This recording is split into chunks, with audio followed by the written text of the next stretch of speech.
Yo, it's your boy Ryan, Northwest Sports Fanatics, back at you with a new video. Today is Monday, December 5th, 2022, with your boy Ryan and the Northwest Sports Fanatics. Make sure you guys subscribe to the channel, smash that like button either now or on your way out. Donate to your boy if you can. Cash App, $ ORION NWSF, or the YouTube Super Chat right here. We have the Nolens Saints versus the Tampa Bay Buccaneers, live play-by-play reactions with your boy Ryan and the Northwest Sports Fanatics. Kickoff is going to be in about 20 minutes from now. I'm ready to go. I got everything kind of set up and prepped. Got quite a few pictures lined up here for you guys as well. So let's get everything kind of situated here. And like I said, I don't know if we're going to end up winning this game. We haven't been able to beat the Saints in the last 4 trips, whether it be in Tampa or in Nolens in the Dome. So, I mean, I know that we're favored by a couple, but like I said, it's not been one of those things where it's been very easy for us. It doesn't matter who the Saints quarterback is. So if we end up losing this game today, it wouldn't surprise me. But what I would tell you is that someone's going to win the division, and it's going to either be Tampa or it's going to be the Saints. It's going to be one of the two teams. All the teams in the NFC South are incredibly bad. I think we know this. You know, the Panthers are bad. They let Baker Mayfield go. The Falcons are bad. And the Saints and the Bucs are bad as well, but maybe we just suck a little bit less than the other two. So we'll see what happens, later on in this particular game. But I hope the Bucs bring a little bit of an effort, and maybe we can end up getting a dub. Let's go over some of the photos that I got prepped here. So let's get this situated. All right, we got a beautiful thumbnail from my boy, Johnny Thumbnails. Decided to go defense on the thumb. You know, you normally will end up doing offensive players. I could have did Alvin Kamara, Chris Olave. I could have did someone like that. But I was like, you know what? Let's just go with the defensive guys. I'm a big linebacker guy. So I figured let's go with Demario Davis and Devin White. You know, I'm a big linebacker guy, and these are two of the more underappreciated linebackers. Devin White's starting to get a little bit more pub and love since the Super Bowl win. But Demario Davis is the most underrated linebacker in the NFL, no doubt. And then let's go with the Nolens Saints, and we'll hit you up with Andy Dalton starting at quarterback. I was actually kind of hoping Jameis Winston would finally be able to get a chance to get in there, but it seems like they're probably still going to go with Andy Dalton. At running back, they got AK-41, Alvin Kamara. At backup running back, RB2, Mark Ingram. At wide receiver, they got Chris Olave, Rashid Shaheed, and Jarvis Landry. No Michael Thomas, as we know. Juwan Johnson is out. Adam Troutman is in. Then we got Cam Jordan with the intense eyes. Demario Davis, just like I have him on the thumb. And at kicker, we have Big Nuts Will Lutz. And then for my Tampa Bay Bucks, we got Tom Brady. Got a couple of him. And we got the rookie, Rashad White. We'll probably get the starting look today over Leonard Fournette, who will still get a few carries. At wide receiver, one of the best in the world, Mike Evans, Chris Godwin. And at wide receiver 3, Julio Jones. At tight end, Cade Otton. And then on defense, we got Vita Vea, Levante David, my boy Devin White, and then at kicker, Ryan Suckup. So we'll see what happens, and I'm going to pull up another one here of Taysom Hill because I know they'll probably end up using Taysom at one point or another. So let me pull that one up and make sure we have that one also. But I hope everyone's having a fantastic day, and I hope we end up getting a game that hopefully gets into the high 20s tonight, but there's no guarantee. All right, let's go and scroll down here. And I saw that Derek Brooks is there, one of my favorite players of all time, as well as Warren Sapp. So that's great. All right, where are you? There you are, Taysom. We got to make sure we get the Taysom Hill in here. And he's, Mr. Everything. You know, they could end up having him play quarterback, running back, wide receiver, tight end. I mean, a little bit of everything. So let's throw him in here. And we got the Taysom Hill. So I'll end up pulling up a few more photos of some of the other players that make big plays. NWSF Chain Gang in the building. We're ready to go. And let's get the logo up. And we are good. Let's go, baby.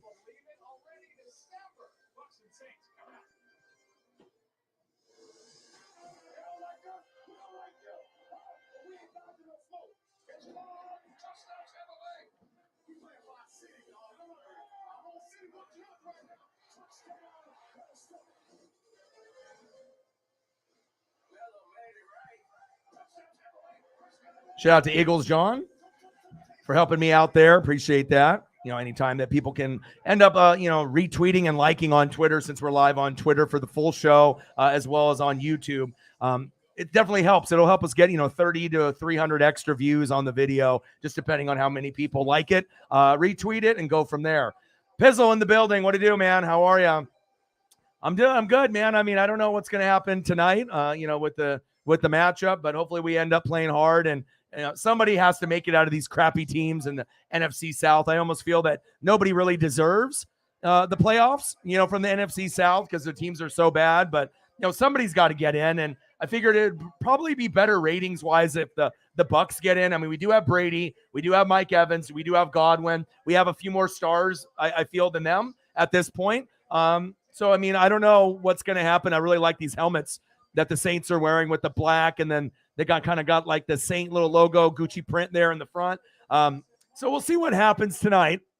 We might end up winning the game, but we haven't been able to win in the last 4 trips. So if we end up winning, I mean, this will be the first time in, 5 games. We'll have to see what happens. So Pizzle in the building, Laura in the building, Gina in the building. How are you? This should be a good one. I'm ready to go. And like I said, I got quite a few photos prepped. I got the chain. I got the gloves. We got the hard hat. We're ready to go. Let's get it. And I know Sarah's kind of under the weather right now. She didn't, work today. So I'm not sure if she's going to come in and say hello, or she might just kind of take it easy or pop in a little bit later. Brady, 5-6 record. Worst start of career. Well, no shit. That's what happens when your whole offensive line is injured. Defense is playing uninspired. And we just had a lot of injuries this year. And also it kind of makes you understand that Todd Bowles is not a head coach. He's a defensive coordinator. We kind of, are starting to realize we wish we had Bruce Arians still coaching us, but we're not in the running to win anything this year. Neither are the Saints. I mean, everyone in the NFC South is straight dog shit. So, I mean, at least, for the fans, hopefully for fans that aren't Saints or Buck fans, that we can at least put on a decent game for Monday night. Last night's performance from the Colts, then they showed up for a half and then got fucking destroyed in the second half. So I'm not sure if something like that is going to happen tonight. I doubt it, but hopefully we end up getting into the 20s. I don't think we're going to get into the 30s. We're going to have to kind of wait and see, but not a whole lot to talk about based off the Saints, the Bucks, the Falcons, and the Panthers this year. Yeah, I love the Saints helmets. Those are fire. And I think a lot of people are questioning Dennis Allen at head coach also. I know a lot of people are kind of, I'm not sure if this guy's really got it, but again, they've had a lot of injuries also. And I know a lot of people are like, well, it'd be really nice to have Sean Payton back, but we'll have to kind of wait and see where Sean Payton falls. If he goes to Dallas, if he goes to the Chargers in a couple years, I know he's going to be very, very selective, but at least on the bright side, the Saints got some really cool helmets. And then AK-41's got the gold visor in front as well. Loving those. So, and like I said, hopefully we end up having a good game today. And let's go through some of the photos here as well. And we still have a goal on every show. So let's get to a hundo and donos, just like we always do. It's usually 100 to 200, somewhere in that general range. And let's go here. And we'll have kickoff here in about 15 minutes. All right, and we got Demario Davis and we got Devin White on the thumb. So I wanted to go defense. Nobody ever does defensive players on the thumbnails at all. So, I told my guy, Johnny Thumbnails, who's the best in the business, I was like, let's do something different, and this would be a perfect time to do it because Demario Davis is the most underrated linebacker in the game. And I love Devin White, obviously that's my guy as well. So I was like, I love linebackers. It's my favorite position. So I was like, let's go for that. And it turned out very well. So shout out to my boy, Johnny Thumbnails. I appreciate all the work that you do for me. And then we got at quarterback with obviously the helmets there in the photo, as you can see. We got Andy Dalton. So definitely hoping it was going to be Jameis Winston at some point in the season, but I'm not sure if we're going to get that at all. Then at running back, we got AK-41, Alvin Kamara. At backup running back, we got Mark Ingram. At wide receiver, we got Chris Olave, Rashid Shaheed, and Jarvis Landry. No Michael Thomas, as we know. Adam Troutman at tight end. No Juwan Johnson and Taysom Hill. And then on defense, we got Cam Jordan, Demario Davis, and Big Nuts Will Lutz. I see you. And then for Tampa, we got my guy, Tom Brady. You know, it definitely has not played very good this year, but what do you expect? If you don't have an offensive line, you're not going to be able to get it to your stars. And just the plain and simple. If you got to know O-line or D-line, you know, you can have all these stars at quarterback, running back, wide receiver, and tight end, but it's not going to matter because you're not going to have time to get the ball to those guys. And that's kind of what's happened with us this year. At running back, we got Rashad White from Arizona State, who's filled in pretty well. You know, obviously we had Leonard Fournette starting, but, you know, once he started getting a few injuries, we decided to give Rashad White a chance to shine. And Rashad has done a great job, and we'll see a little bit of Leonard Fournette. He's kind of nursing an injury as well. At wide receiver, one of the best in the world, we got Mike Evans, Chris Godwin. At wide receiver 3, we got Julio Jones. At tight end, Cade Otton. We're definitely missing Gronk tremendously. And we got Vita Vea on defense, the Warren Sapp of this team presently in 2022. Levante David, one of my favorites on the team, as well as Devin White. And then at kicker, we have Ryan Suckup. Let's go, baby. We're ready to go. We'll have to get a dono train started, hopefully sooner than later, to hit the goal, and we're ready to go.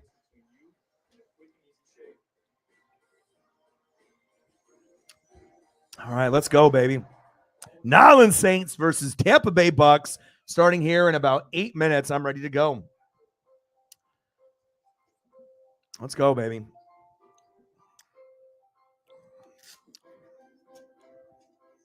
I just hope it ends up not being low scoring. That's the main thing. Hopefully it ends up being halfway decent. But, you know, for me, I don't even really want to go to the playoffs. You know what I'm saying? Like, I've seen this team, you know, win a bunch of games. I've seen this team win a couple games. I mean, I've been a fan since 95, so it's not like I'm a Tom Brady bandwagon type of fan. A lot of the merch that I have, like this, you know, hard hat, this hard hat's from 1999. The jersey's from 1999. The gloves are from 2011. So, you know, this is a lot of stuff that I've acquired over the years. But I just hope that they bring the effort. And normally, you know, we try, but it just seems like no matter who the quarterback is for the Saints, they definitely have our number. Their defense usually comes to play every time they play us. But hopefully tonight will be a little bit different. And like I said, I honestly don't really care if we win or lose. If we end up winning the game, great. If we don't, you know, if the Saints end up going to the playoffs, good for them. If we go, that's great. But, I mean, it's not like the Saints or Bucks are going to beat anybody in the playoffs. You know, I guess I can't say that for sure, but I mean, if like Washington gets in, Seattle, you know, the Giants, maybe Tampa could hang with those. But I mean, obviously if Tampa went against the Eagles, Dallas, Minnesota, probably not looking too good, but you know, depending on what the Niners do at quarterback, we'll have to kind of wait and see if they grab Baker Mayfield or not, even though his QBR is one of the worst in NFL history. So I don't know if they want to go that route. Baker Mayfield is a name, but you know, I thought the Niners were going to be the biggest threat, you know, to the Philadelphia Eagles, you know, from their chances of maybe getting to the Super Bowl. But now it's a little bit more smooth sailing because now the Eagles only have to pretty much, you know, go against maybe the Cowboys if they can get there in the NFC Championship game. But they haven't really proven they can win a playoff game to begin with, let alone win 2 or 3 games in the playoffs. So we'll have to kind of wait and see if that's going to end up happening. But obviously with the Saints, you know, with them, I'm not really sure. You know, the fan base is pretty disgruntled, just like the Bucks fan base. We know our teams are very, very bad, but at the end of the day, someone's got to make it, and it's either going to be the Bucks or the Saints. So, and like I said, for me, I would almost rather the Saints go to the playoffs, so that way we can go for a better draft pick next year. Because I assume Tom Brady will not be here next year with Tampa. He'll probably go to the Niners. That's what I'm kind of assuming that he'll do. But you never know. You know, like I said, they're going to need a quarterback, a guy that doesn't turn over the ball, a guy that can actually play in the fourth quarter and play well. You know, Trey Lance got injured, Jimmy G with a broken foot. So maybe they will be looking at Tom, you know, to come in San Francisco, the team that he rooted for as a kid. And then maybe he'll go into the booth a couple years later. But we'll have to kind of wait and see. Let's go, baby. I'm ready. One of the best savings rates in America, banking with Capital One is the easiest decision in the history of decisions. Even easier than this.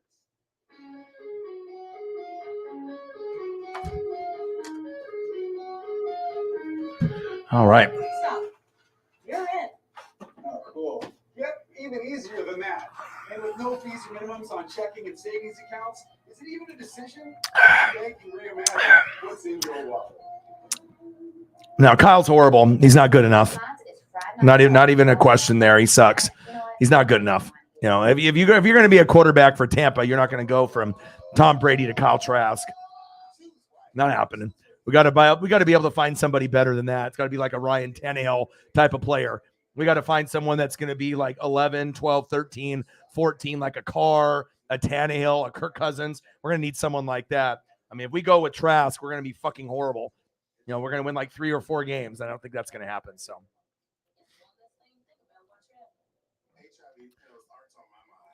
A quick change in my plans is no big deal. Don't receive Cabenuva if you're allergic to its ingredients or if you're taking certain medicines which may affect Cabenuva. Serious side effects include allergic reactions, post-injection reactions, liver problems, and depression. All right, baby, let's go. I'm ready. 4 minutes to go. Get medical help right away. Tell your doctor if you have liver problems or mental health concerns, and if you are pregnant, breastfeeding, or considering pregnancy. Some of the most common side effects include injection site reactions. Let's take a look at the injury report to see if there's anything new here. All right, so for the Saints, Lewis Kidd out, Peyton Turner out, PJ Williams out, Pete Werner out, and Marshawn Lattimore out, which is definitely, something that I was hoping that he was going to get to play because him and Mike Evans usually go at it pretty physically, every matchup. But we're not going to get Lattimore today, unfortunately. And then for the Tampa Bay Buccaneers, Cameron Brate, tight end, is out. Rashad Perryman is out, the wide receiver.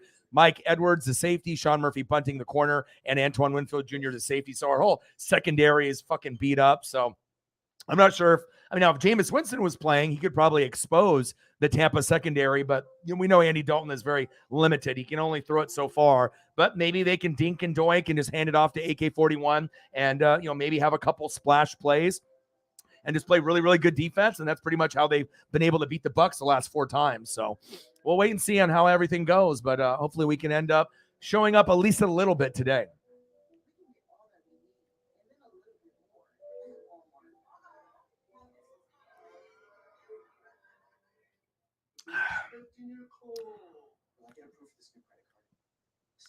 Just use Credit Karma. You'll see offers with your best approval. All right, baby, let's go. See if there's anything else here I need to catch up on. All right, let me see. Anything else breaking news-wise? Looks like that's all the injuries that on the report that I can see. So, all right, baby, let's go.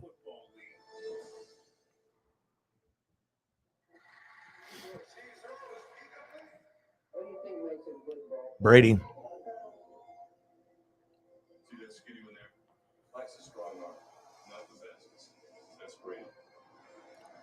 Stories we're about hearing and call and answering. They're about beating odds.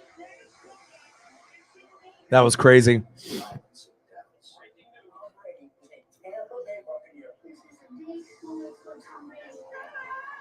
Carving a path through an opposing force. Excellence. It's a movie. Knowing the light will show flaws as well as flame. If you try, we're going to do. Accepting the disappointment that follows. The scrutiny that comes from success. And the exterior motivation, the ones that I haven't valued enough. Welcoming the test of time. All right, baby, let's go. The golden vision and silver screen. The best stories invite us to dream. Daring us to believe. From shy to the final scene. What does he have to prove? Everything makes a good ball player.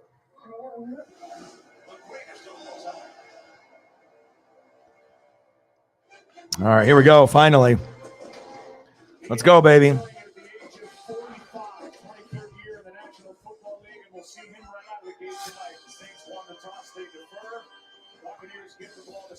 All right, baby. Let's go.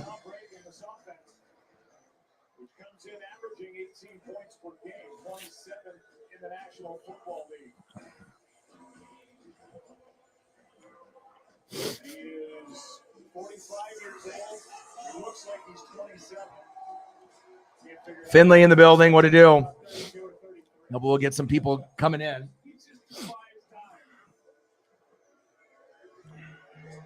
Let's go. All right, Saints with the kickoff.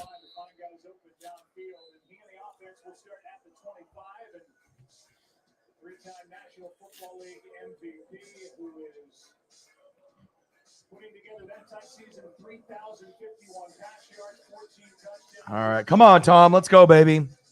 Not a very good season for us this year. We got to find a way. Got to find a way. Both teams suck. We just need to suck a little bit less tonight. First down and 10. Handoff. Rachaad White. Good defense by the Saints.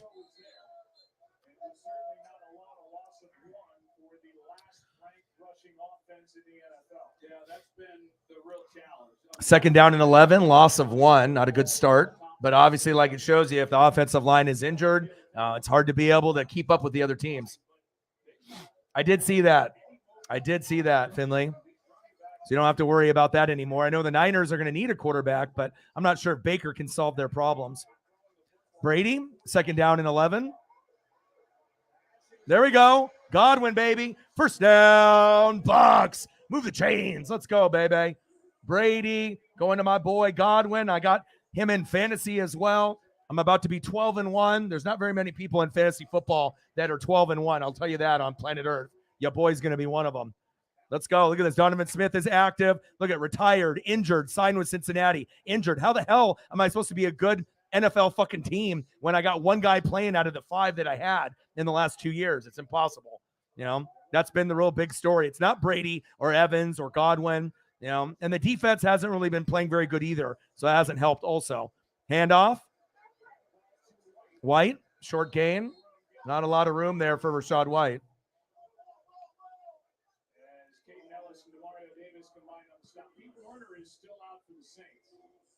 Right ankle surgery is missing his 4th consecutive game. I mentioned Marshawn Lattimore is out. PJ Williams out, inactive. JT Gray as well. And Warner was putting together his best season, just his second year out of Ohio State. He really was. He was playing awfully well. And not having Marshawn. Second down and 8. Brady, hands off. Rachaad White stood up. Real physical defense there by the Saints. I see you, DeMario. DeMario Davis with a few others with the wrap-up tackle. And I'm going against Fournette. So as long as Fournette doesn't get a whole lot and I can get some good points with Godwin, I mean, I should be able to win pretty easily. Third down and 2. Come on, baby.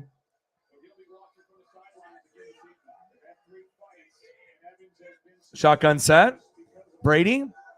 Pass to the outside. First down. Bucs on my boy. Brady going to my boy. Chris Godwin. First down. Bucs. Move the chains. Let's go, baby. And Godwin's been gaining a little bit more rapport than Mike Evans. Mike Evans is more kind of that deep threat. But if we don't have time to go downfield, sometimes you got to do those like kind of short passes. And that's really what Godwin is great at. And that's the guy that he's going to target more than likely the most tonight. First down and 10, Buccaneers. Let's go. Good start so far. Yeah, at least we're moving the chains a little bit, not 3 and out. All right, little play action fake. Brady. There we go. First down, Bucs, but there's a flag on the play. Let's see if that ends up being pass interference or offense, defense. What do we got here?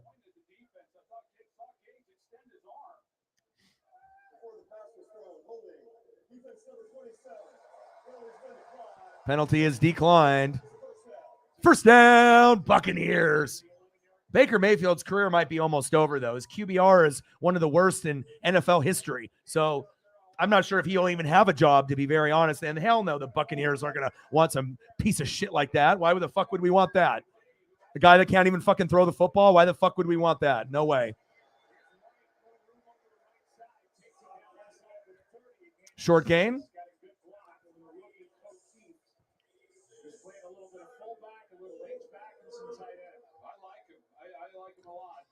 Six-yard gain for Rachaad White. Second down and 4 on the Nolans 30-yard line. Come on, baby. I mean, I don't necessarily need a touchdown on this drive, but it would be fantastic. I mean, considering our offensive line is depleted and we got a bunch of second and third stringers on there. So if we can find a way to beat the Saints, you know, with second and third stringers on the line, that'd be fantastic. Brady, lack of time, pass incomplete, third down and 4. intended running back or wide receiver, Rashad White. Come on, Brady. Yeah, I mean, I know there was a little bit of promise there with him, but at this point, I mean, just like Zach Wilson and certain people, it's looking like, sometimes you make a mistake. You think a guy is going to be better than he is, and maybe he just mentally lost confidence in himself. It's tough. A tough situation. 3rd down and 4. All right, go to Godwin. Brady. There we go. Fournette. 1st down, Bucks. Move the chains. Tom Brady. Let's go, baby. Going to Leonard Fournette on the dump down. 1st down, Tampa. Move the chains. Let's go.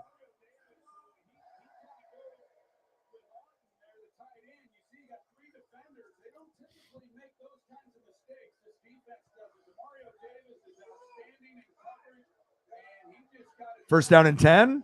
Man in motion. Hand off to Fournette. Ooh, good tackle. Fournette with the short gain.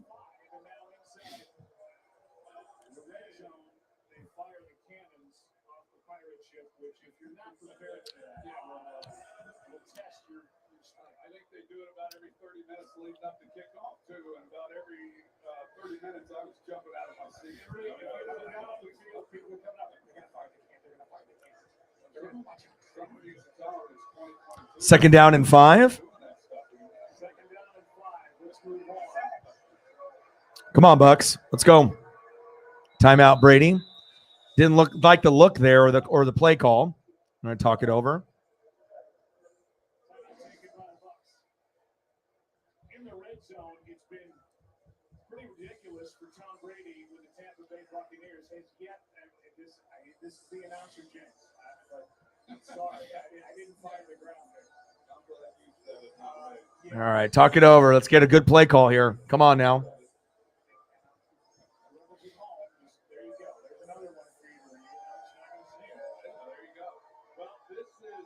Second down and 5.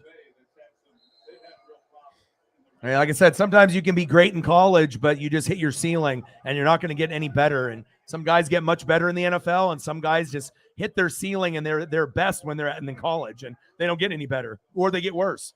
Play action fake, dump down, Fournette. Ooh, good tackle.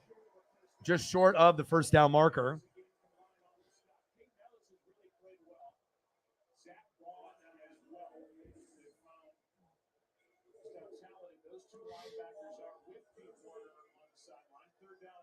Third down and 1.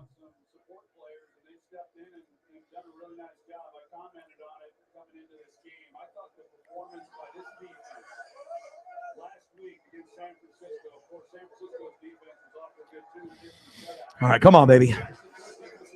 Brady, hands off. Fournette, nice gain. First down, Bucks. Move the chains. Nice job. First down, Tampa. We might actually get a touchdown on this particular drive.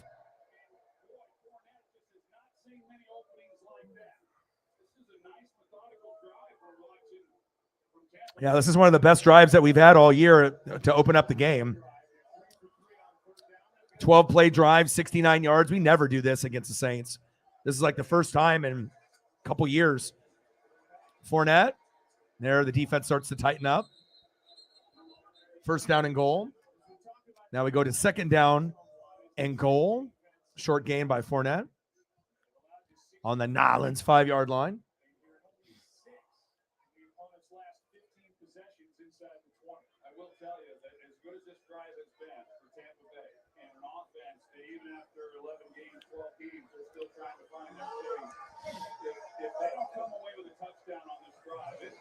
Second down and goal. Shotgun set for Brady. Come on, Godwin. Second down and goal. Right there. Godwin, baby. Oh, get out of the way. Julio, block, you fucker. Jesus. Julio, do you know how to block? With your string cheese hamstrings? Fuck out of there. Third down and goal. Jeez Louise. Julio, do something besides just getting paid, bro. Block. Fucking Jesus. You don't even block the right guy. You just run into Chris. Idiot. Come on, man.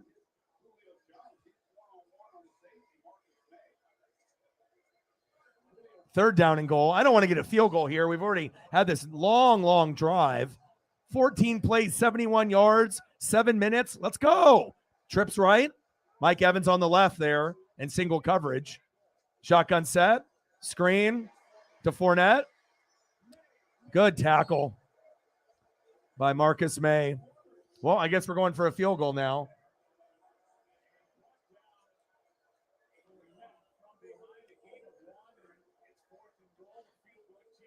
That's tough. I'm not sure if I like that play call right there. Yeah, Julio Jones sucks at blocking. You're a horrible blocker, Julio. Threw the guy on the ground there, but not good enough, bud. All right, suck up. 4th and goal. We got to make this at least.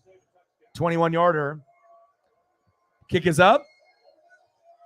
And it's good.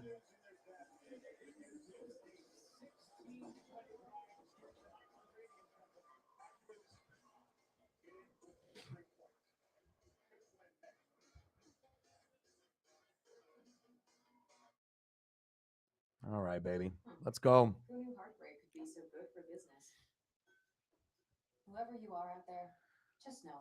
Yeah, but his QBR is one of the worst in NFL history. Like, out of the amount of snaps that he's played, it's like one of the worst in, like, not only of the players this season, but of like all time. You know, if your QBR is like a 10, and usually QBR is going to be like 100 or 90 or 80, I'm not sure if San Francisco is going to be able to solve those problems if he can't be accurate. I mean, if it's a mental thing, they might be able to fix that part of it, but I don't think any of those 3 teams should look into Baker, honestly. Someone might pick him up, but I mean, I'm not sure what kind of success you're going to have. You're going to have a better organization for him to possibly go to stay afloat maybe in San Francisco, but I mean, the Colts are trying to lose. They already have Nick Foles. They don't need him. The Rams are trying to tank. They don't need him either. So the only team that would maybe try to get the best out of him would be San Fran, but again, with San Fran, I don't know, man. You know, you got Brock Purdy, you got a few guys there on the roster, but I thought San Francisco would be the biggest threat to Philadelphia if Jimmy could have stayed healthy. But at this point now, I mean,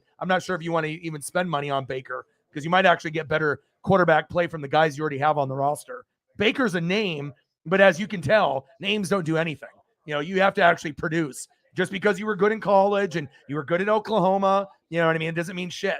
You know, you have to actually produce in the NFL. And, you know, we've tried to watch him. I mean, he had a couple moments in Cleveland where he got him to the playoffs and he looked decent. But I don't know, just a lot of turmoil in the last couple years. And maybe he lost his self-confidence. But, I mean, I'm not sure how many people would really want Baker Mayfield at this point. So, all right, let's get to 100 and donos, baby.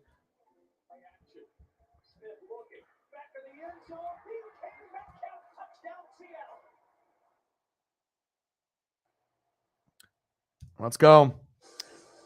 Sarah, the lead mod, is not feeling too well, so we'll have to, go solo. She might pop in if she's feeling a little bit better, but let's get it, man. And like I said, we usually try to get somewhere into that $100 to $200 range, and it just takes one person to kind of get us started. So 3-0 Tampa Bay. Let's go, baby.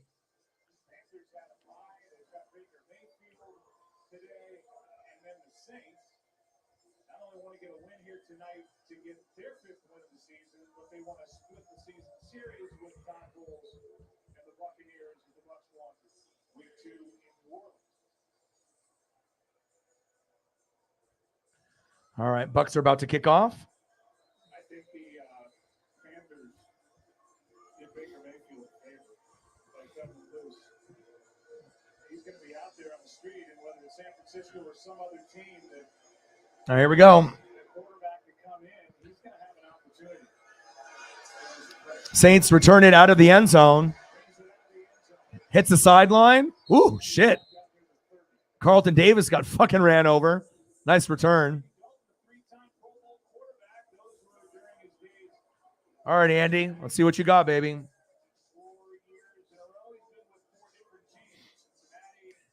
Yeah, but I don't know if anyone really knew he was going to be that bad. I mean, there was a little bit of optimism thinking that he'd be better than at least Sam Darnold. I don't think anyone really predicted that he would be one of the worst in the NFL. I don't know if anyone saw that coming. even if the Panther team overall is bad. I'm not sure if anyone saw that coming. All right, first down and 10 for the Saints. Dalton hands off to AK-41. Get him. Kamara with about 1 yard gain there.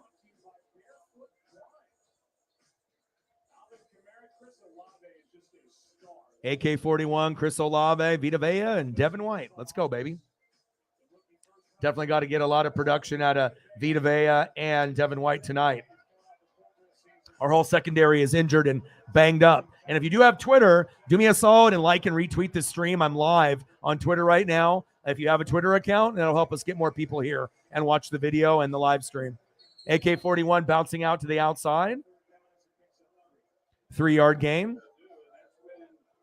Third down and 5 on the Nolans 34. 5:35 left in the first quarter. Third down and 5.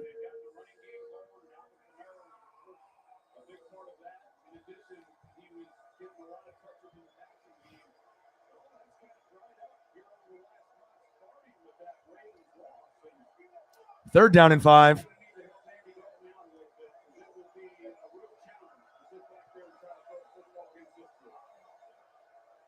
Shotgun set.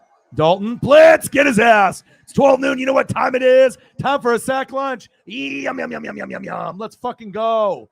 That's what I'm talking about. Levante David with the sack lunch. Sit down. Let's go. What's good, man? How are you?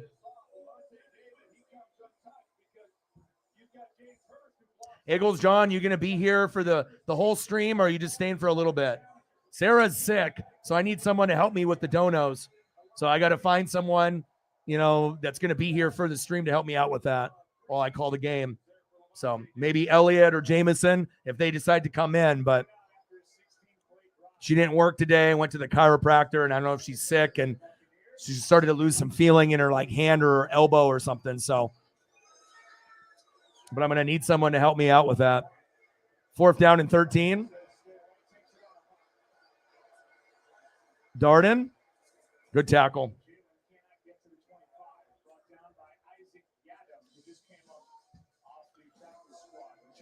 Yeah, lots of transfers, and the portal is going to be crazy for college football. Now, Oregon is losing a lot of their talent because of Dan Lanning and what happened with the OC, making those stupid fucking calls, when it's fourth down and 1 and you're on your own 29-yard line and you go for it, you don't get it. They kick a field goal and you lose. So, yeah, I mean, it happens. Dillingham ended up giving up on our team, and he ended up already taking the job at Arizona State. So, but Justin Flo went into the portal, but he was supposed to be a 5-star athlete, but he never really got on the field for us. So it is what it is. Now, if you got things to do, you can go. There'll be someone else, that I can ask. Like I said, I need to have someone that's going to be committed, that's going to be here for the whole stream.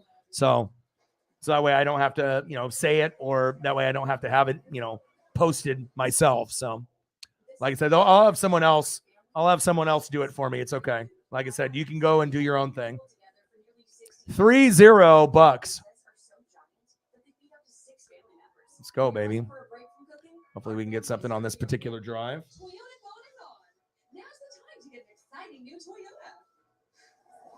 All right, man. I'm gonna go grab my Snapple or Gatorade. Give me a sec.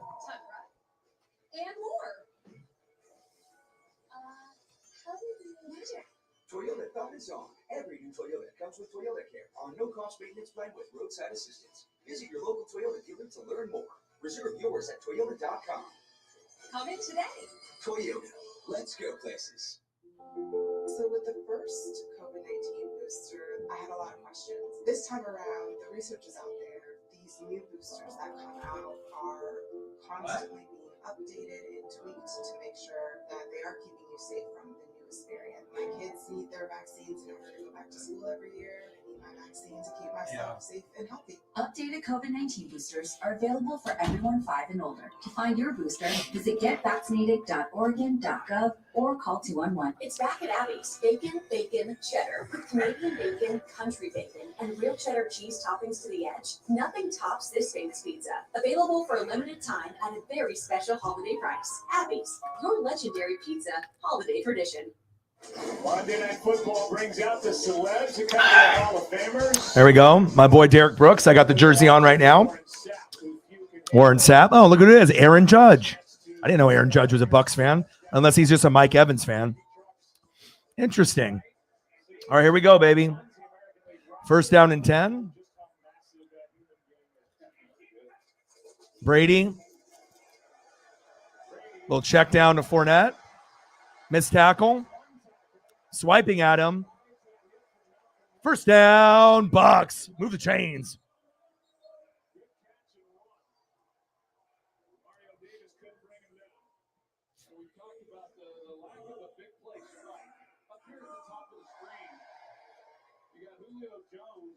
He's got one-on-one. Safety's in the middle of the field, and that's where he's wanted to go with the ball. But Julio gets a little banged up, not a real clean release. Brady doesn't like it, comes off of it. All right, let's go, baby. Come on now. First down and 10.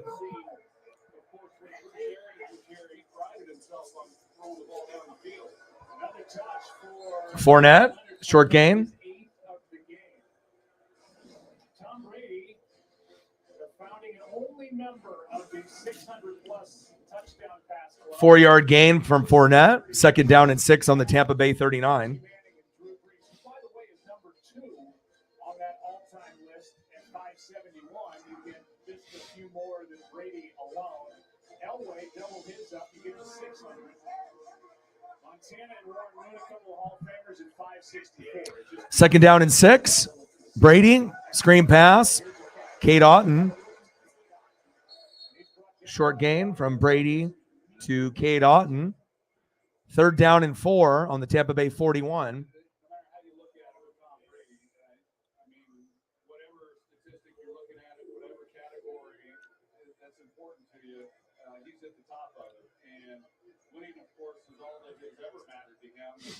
When we came into this game, showing that montage of his career and where it began, and coming into the combine, and it just kind of shows you that, greatness goes beyond that. Third down and 4. What up, Birdman? I don't even really care if I win this game or not. I don't want to go to the playoffs. Our team stinks. Oh, incomplete. Good coverage by Demario Davis, one of the more underrated linebackers in the league. Nice job, Demario. Fourth down and 4. Tampa with the punt. Yeah, but definitely the path got easier for your Eagles, Birdman, with the Niners having Jimmy G break his ankle, because now it's only Dallas, who you have their number, Minnesota, which I know you can beat them, and then you'll have like Tampa, the Giants, Washington, Seattle. You can beat all those teams. It's just going to come down to can you beat the Bills or the Chiefs or the Bengals, and can you beat one of those three? And if you can beat them, then you'll be Super Bowl champs more than likely, unless you just have a horrible run in the playoffs. But I really highly doubt that'll happen. I mean, the team is very deep. So, all right, Andy Dalton coming out for the next possession.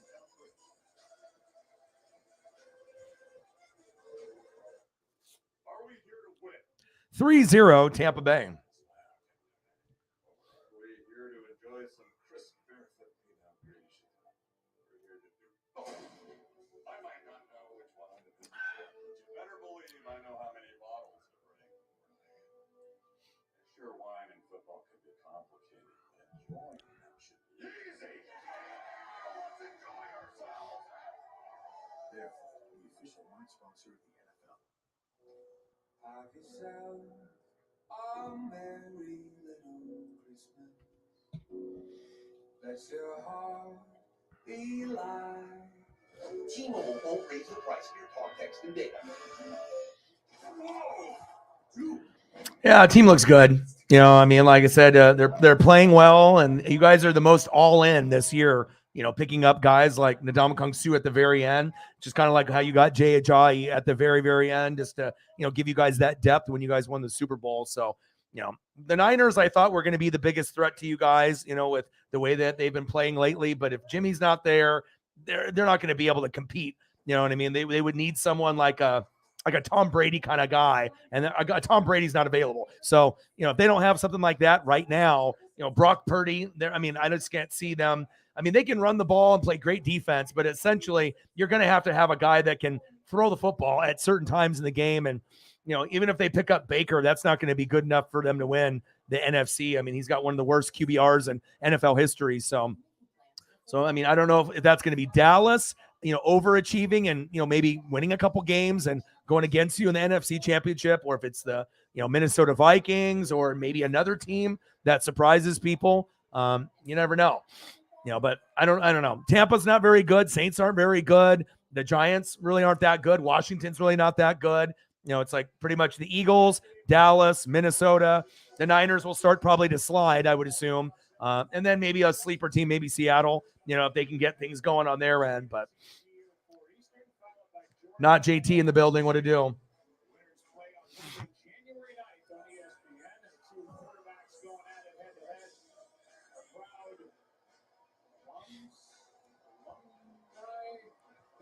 They both went to schools that are going to go at it the semifinal. Brady of Michigan and Andy Dalton, the Horned Frog from TCU. Yeah, Red Rifle is sure fired up about his Horned Frog. TN Jose in the building. What to do? Oh, pass incomplete. Good coverage by Jamel Dean. Intended receiver was Chris Olave from the Ohio State University. Good D, Tampa.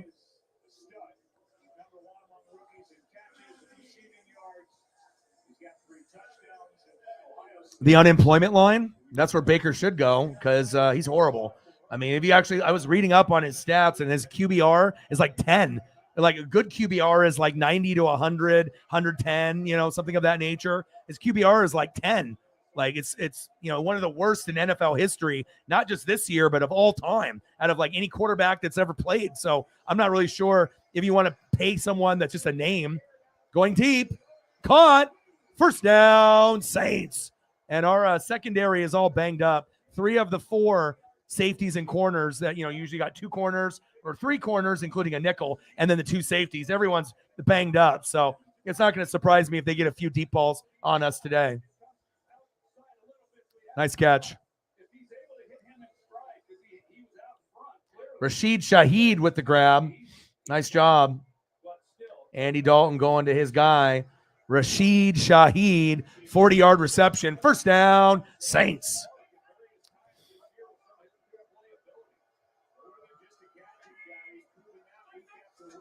Dalton, hands off. Nice defense. Sit down. Mark Ingram, sit your ass down. Second down and 6.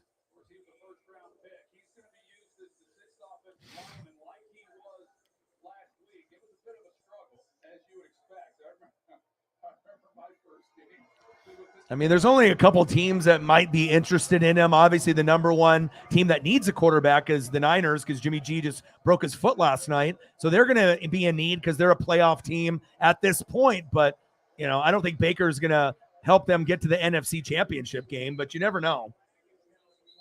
Maybe a change of scenery, would be something where, you had a really good play caller and a lot of good supporting cast weapons. Maybe Baker can turn his career around there, but what happens if they pay, $3, $4, $5 million to grab him or whatever, however the money is, and then he ends up playing like he did with the Panthers, and then they just have to go with the backups that they have right now, like Brock Purdy. So I don't know. I don't know if the Niners are going to be interested in him or not, but that's the team that needs a quarterback desperately the most. But they did pick up Josh Johnson, so they're going to try to rotate a few different guys, and I don't think the Niners are going to get Baker.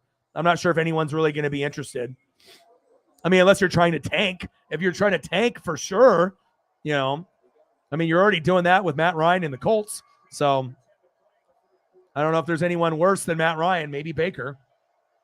Second down and 16. Dalton going to his check down.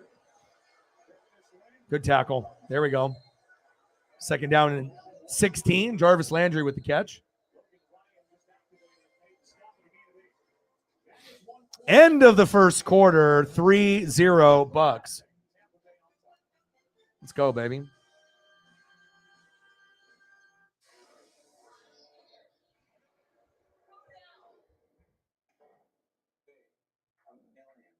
you're making a sci-fi movie, you need to finish the special effects. And if you want to save by bundling home and car insurance, you need Geico. So I can finally let it fly. Okay, I'm feeling unstoppable. Put the ball on the I can catch it. Feel baby. It changes everything.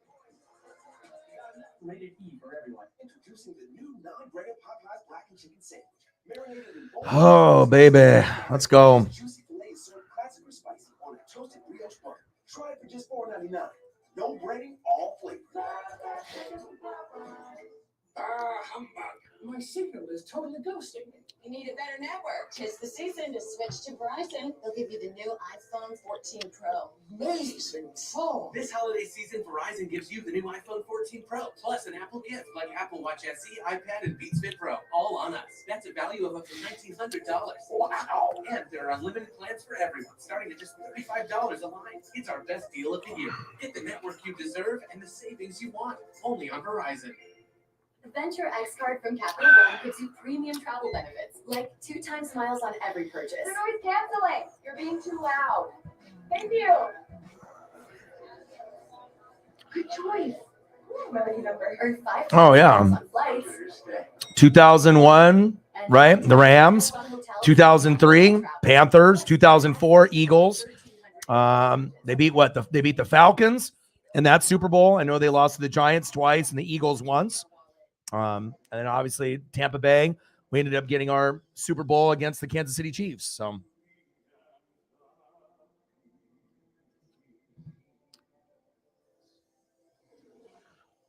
all right, come on, baby. 3-0 Buccaneers into the first quarter. Very quick, fast quarter for that first quarter. Very, very quick, but hopefully we can find a couple more options for weapons here.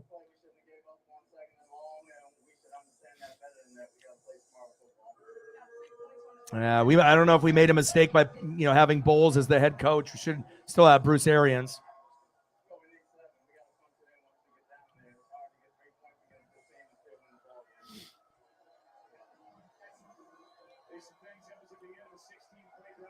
Third down and 8.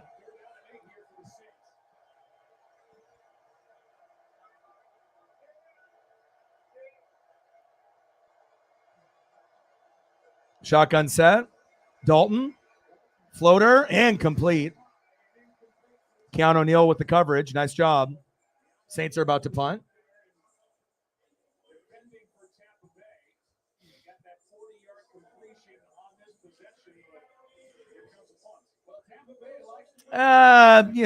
He's still there. You know what I mean? But if we're just talking about someone that can actually coach, you know what I mean? Todd Bowles is just a defensive coordinator. He can't be a head coach. We've had some offensive line issues, but some guys are made for being a head coach. Other guys are just made to be coordinators, and Bowles is a coordinator, not a head coach.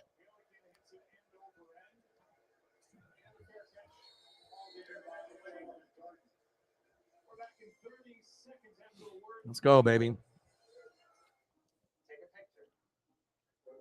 And hopefully we can get Jameson in here or Elliot, so that way I can have someone help me out with the donos since Sarah is sick. So that way I don't grind here for 4 hours at 0. That would not be good since this is my full-time job. So we'll see if some of them come in and they will help me out and we can get to a good number. 3-0 Buccaneers.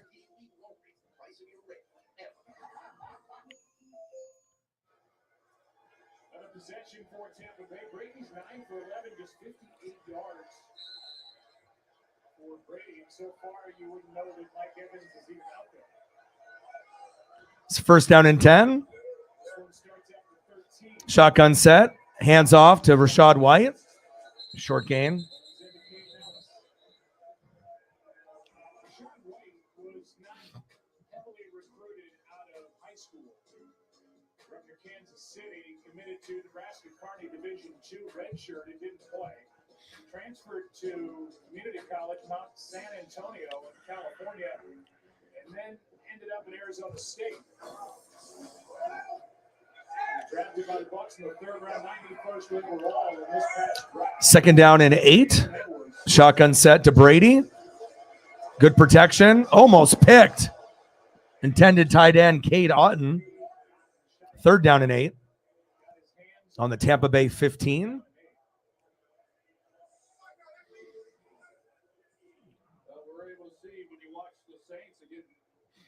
Bell right in the helmet. And Otten, he had a chance, but the ball is coming out. They're rolling coverage to Mike Evans. But he's able to get the ball on Otten right there in the zone. If he doesn't get Tuttle there in the head. All right, come on, Brady. 3rd down and 8. Shotgun set. Brady, pressure coming.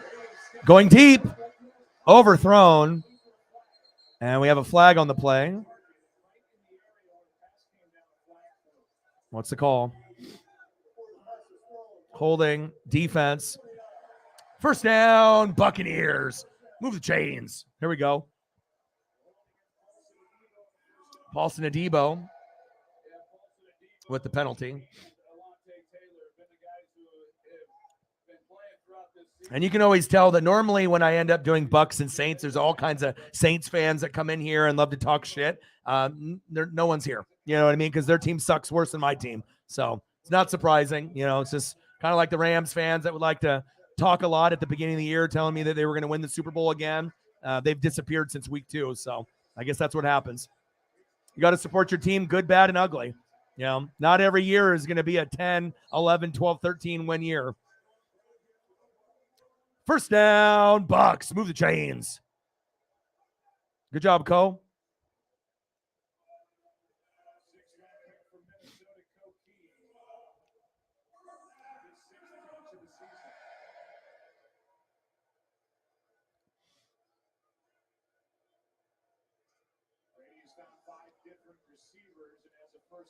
First down and 10 on the Tampa Bay 32.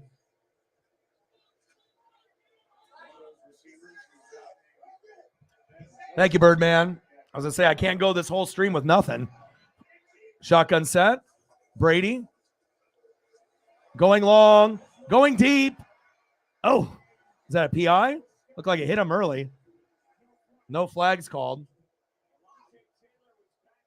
Thank you, Birdman. Appreciate you.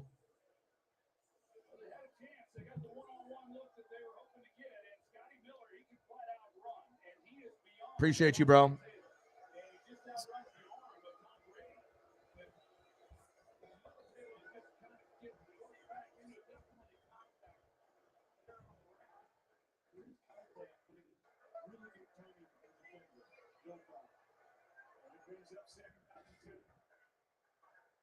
Second down and 10. Shotgun set. Hand off to Rachaad White. Runs into nothing. About a 1 or 2 yard gain. Thanks, Birdman. Appreciate you, man. Every dollar counts, man. You know, I get hated on every day, so it's always nice to be able to get someone to show some love. $5 dono from my boy Birdman. I'll get you some Jalen Hurts and AJ Brown. $5, 95 to go. Bang, bang. Appreciate you. Let's get it, baby. Bang, bang. Thank you, bro. Sometimes it just takes that first person to show love, and then it'll start a kind of a snowball effect. Shotgun set for Brady. Got protection. He's going deep. Got a man. Just out of reach for Julio Jones. Pass incomplete. 4th down and 8.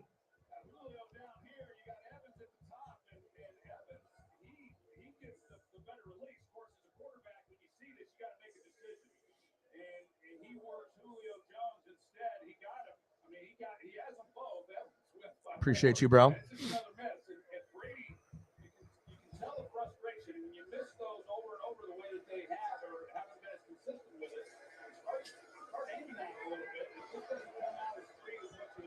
Bucks with the punt into the end zone.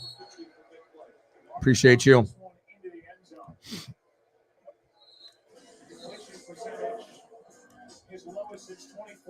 $5. Yeah, if you can do that, if you're willing to do that for me, I'd appreciate it. Because like I said, this is Sarah's full-time job, but she's not feeling well and she didn't work today. So I don't want her to suffer if she's not feeling good. But I guess her hand and her elbow went numb or something, and then she went to the chiropractor. So, since I stream every day and I'm grinding every day, I need to have people that are gonna be here, and I want to make sure that she's okay. So thank you for Megan and Laura. Appreciate you guys.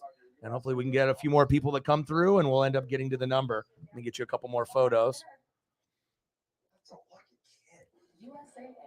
So we got Jalen, we got AJ Brown. Let me get a couple more Eagle photos for you, Birdman.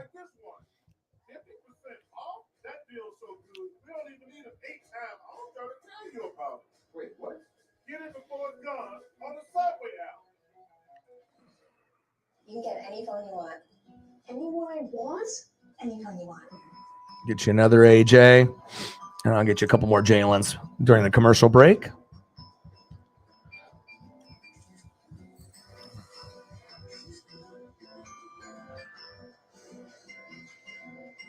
Connection is the greatest gift of all. At US Cellular, we're offering any phone free for new and current customers, plus $100 to spend on accessories.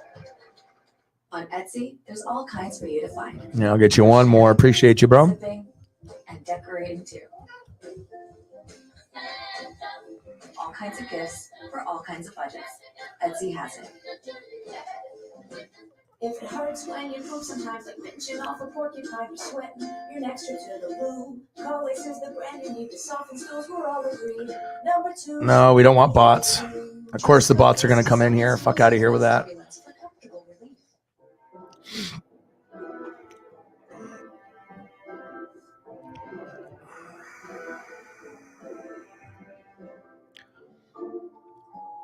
I don't know. You'd have to ask her. I don't know. Like I said, I talked to her all day today and stuff, but I think she works from home most of the time, and then she'll go into the office at her job like once a week or something like that. But I don't know. I guess her hand or arm, and they said it might be just because of the flu or something. I don't know, but she usually gets some work done, like chiropractor work and whatnot. But I want to make sure that she's healthy, especially if I'm going to be grinding every day. So, but I have no idea left or right.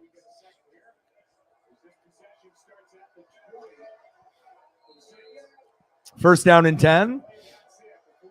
3-0 Buccaneers. Dalton, hands off. Decent game from Mark Ingram.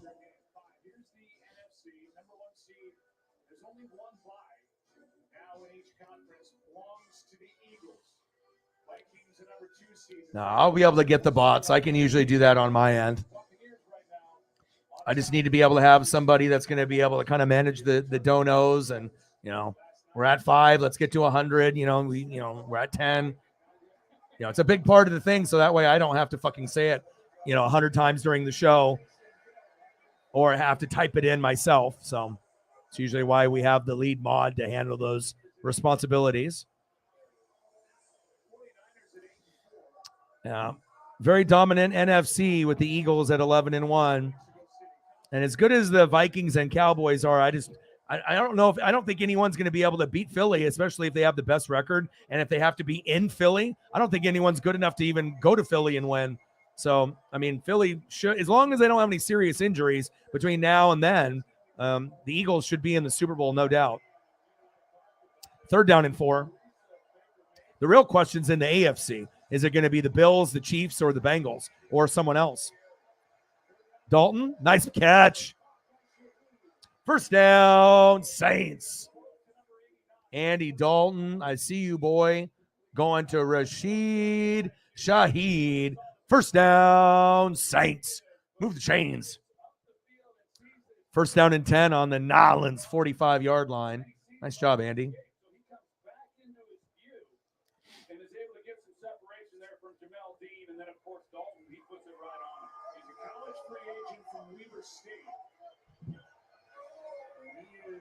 First down and 10. Dalton hands off to AK-41 Alvin Kamara, bouncing it to the outside. Pushed out of bounds by Carlton Davis. Hurdles over the bench. AK-41 with a short gain.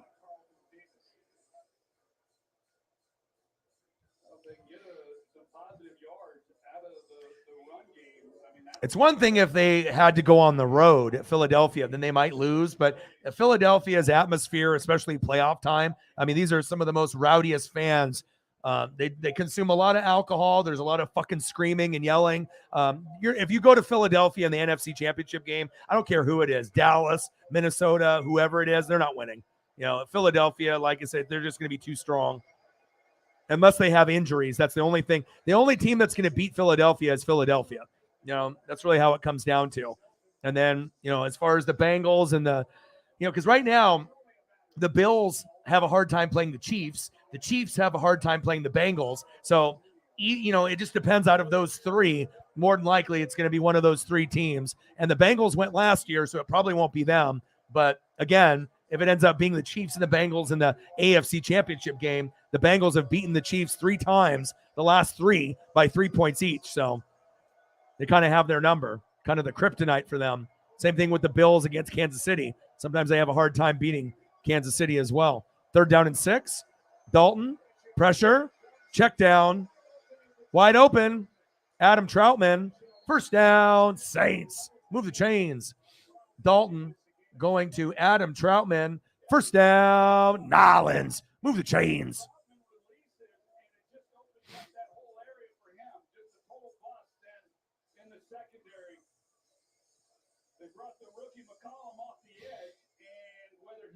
Appreciate that. Means a lot. And like I said, if you've been in the streams enough, you've kind of seen the format on, how Sarah does it. So play action fake. Dalton. Good tackle. Vita Vea with the tackle. Nice job, Vita.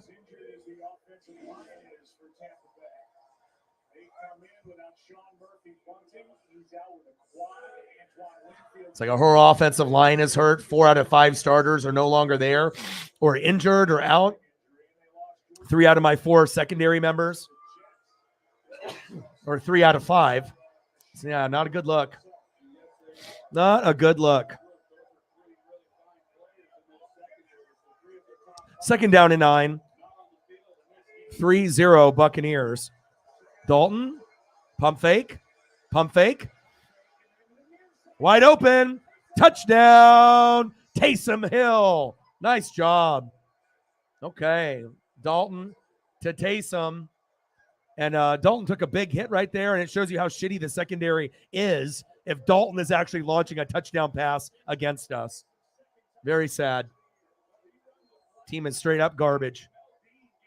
Tampa Bay.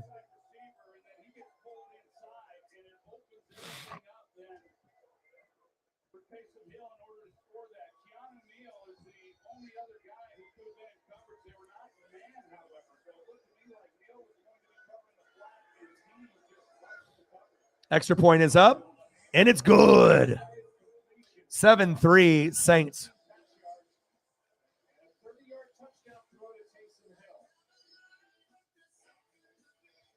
Great coverage there. Good job. Good job, Neil. You fucking idiot.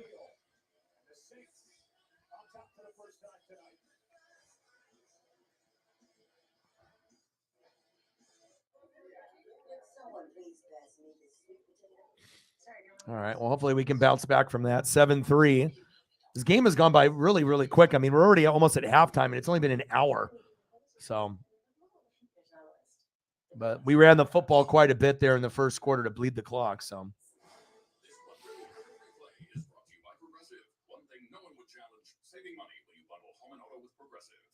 I'm sorry, Mom. I forgot the sweet potatoes. Oh, God, not another Burger King commercial. These things are killing me. Every day, every network, like 5 different songs. It's like they spent like $1 billion to put everything on every fucking channel. It's like, I get it. You want me to go to Burger King, and guess what? I'm not going. I mean, I've seen a lot of commercials, and it's one thing if I see it like once in a while, but that's got to be one of the most, it's like a catchy tune, but after like the 20th time I've seen it in like a 30-minute, a 3-hour broadcast, if I see it like 6 times, it's a little extreme, man, but I guess that's what they do. They try to brainwash you. The more shit that they have on the TV, then the more brainwashing goes on, I guess. So.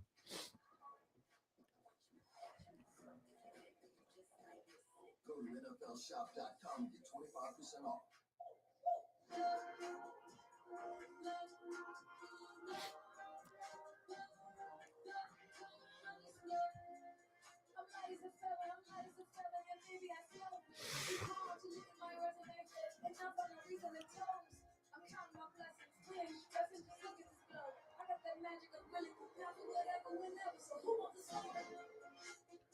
It's Saturday prime time. Saturday prime time. Celtics Warriors, actually, that actually will be a matchup that I would consider watching, but I'm going to be going to the arcade on Saturday. It's like a 2 to 3 level arcade in downtown Portland. And then we're going to, either eat pizza or, we'll go somewhere nice and eat some food and do the arcade thing. And then we're going to the Blazer game against the Timberwolves, me and my boy Justin. So that'll be fun because we were supposed to road trip and go up to the playoffs with the Astros and the Mariners, but we lost, before we could actually go to the next game for game 4. So this will be good. It'll be a nice little 4 or 5 hours where we can hang out at the arcade, have fun, eat some food, go to the Blazer game, and then I can come home and then we'll, get back to recording on Sunday for football. And there's not a whole lot going on next Saturday anyways. I think there's like one college game, like Army Navy. So there's not, I would have just done a regular, kind of filler stream at night. So I've been grinding pretty hard since summer. So sometimes you got to take a day off here and there just to regain your sanity. Good job, Keanu Neal. Great job.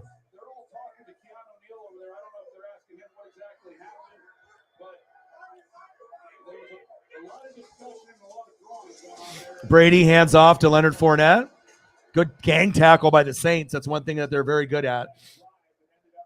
What's up, Brian? Live in 5. You like things that rhyme, huh?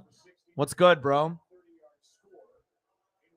I knew this game wasn't going to be the most exciting and whatnot, but yeah, I'm really happy Verlander's fucking out of there. But now they have Verlander and Scherzer for the Mets. And then we saw fucking Trey Turner go to the Phillies. Gosh, and then once Bryce comes back from the Tommy John, Bryce, they might actually be able to get to another World Series now with Trey. I mean, they still need pitching, but Phillies definitely got someone very talented there. Godwin with the catch.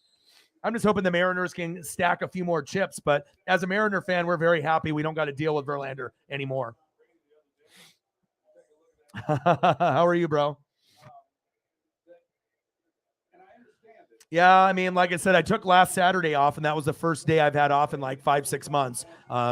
Just a couple days ago, just to kind of disconnect from sports and just so I can get my cartoons and my Alaska programs in, spend a lot of time with Paisley. But I'm such a grinder and a hard worker. When I'm not working, I feel like I should be working. So it's kind of hard for me to just relax. Good tackle there. It's hard for me to disconnect, but sometimes it's good. I mean, if I have something I need to do, so. That's the advantage that the Saints have, that they can rotate these guys through and allow them. Leonard Fournette trying to go to the outside, but that's one great thing about the Saints. Even though they're my number one rival, and most people just cannot stand the number one rival in their division, right? But, I respect them. They play hard. They play together. They play with passion. You don't have all the pieces there. There's some injuries. There's no more Drew Brees, and you don't have Sean Payton there. And I think that was really the heart and soul, is having Drew Brees and Sean Payton there. And, they're still going to be competitive, but it's just that the defense is going to be better than the offense. It's just the bottom line. And that's kind of how it typically is for Tampa, especially after Brady goes. I mean, who knows who we get, unless we get like a Ryan Tannehill type of talent to fill in for Brady, then we could maybe get to 9 or 10 wins, if we had Tannehill next year. But if we, do Kyle Trask, who's sitting on the bench that we got in the draft a couple of years ago from Florida, we're fucked. So I hope that they decide to go after someone in the draft, or if they get a free agent, because we're going to need someone, after Tom. And that's obviously no doubt. Brady almost picked. Intended receiver was Chris Godwin.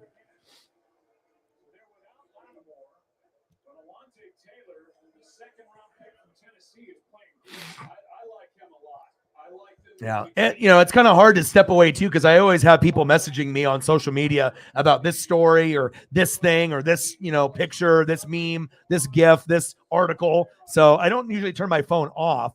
But sometimes I just need to step. I mean, I love sports. I mean, like I said, this is my life. This is my legacy. I didn't sacrifice a $30,000 Michael Jordan rookie card for nothing. This is something I'm going to do for the rest of my life. But, it is nice to be able to just kind of step away. Nice return from the Saints here. Out of bounds. Wow, Saints almost ran that one back. Rashid Shaheed with the return. Nice job. But I usually like to get a lot of Discovery Channel in, History Channel, National Geographic. There's a lot of shows that I like to keep up on. And I like to watch the Alaska stuff. The people that are like Life Below Zero. I don't know if you guys know what that show is, but like Swamp People, Life Below Zero, Wicked Tuna. I like shows where they're on the water or I can see like water, lakes, mountains. I like to see the shit there when people are outside. And then it's not only, just about, it's not even about the gator killing or getting the tuna. I like the way that the people talk to each other when they're in adversity and when they have problems, where people kind of come together as family, even if it's like a rival fisherman or a rival gator hunter. If they had a hurricane come in and their fucking house is destroyed, but they need to fill their tags, it's cool to be able to see people that even though it's a rival and they know that, they need those tags as well and they need money, for their family, they're willing to step aside and help someone out, even if it's a rival. And I like that. So you definitely get to see kind of like the human aspect and the family aspect of things on these shows. And so that's usually why I like to go. I'll do that, and I usually go and I'll do a bunch of cartoons. I usually do that anyways. I'll do The Simpsons, and then I'll do King of the Hill, then I'll do Rick and Morty, and then I'll go Bob's Burgers, and I'll kind of rotate, maybe a little Family Guy, maybe a little South Park. I mean, I got my favorites that I do, and it's usually Simpsons, and then King of the Hill, and then probably Rick and Morty, but they don't have enough Rick and Morty episodes. I've already seen them all, so it's nice for The Simpsons because they've already had like 30 plus seasons. So they usually run a block of 2 to 4 hours on like FXX. So it's good for my mental health because that's been the most constant thing in my life since The Simpsons has been going on since I've been like 6-7 years old, and I'm 40 now. So, having The Simpsons in my life for 33 years, it's a pretty important part of my mental health. So.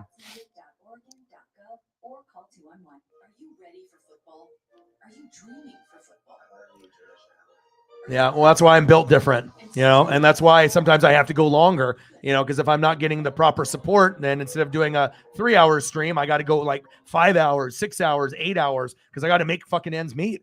I'm not like these other bigger YouTubers that got, 100 heavy hitters that can hit them with a 50 or 100 or a 500. Sometimes I'm fucking struggling and I'm grinding because I got to do it. So I know things are going to get better down the road, but my work ethic is unmatched, and I gotta keep going. I gotta keep grinding. Some days are going to be great, and some days are not so great. So, and I got to keep working hard. So.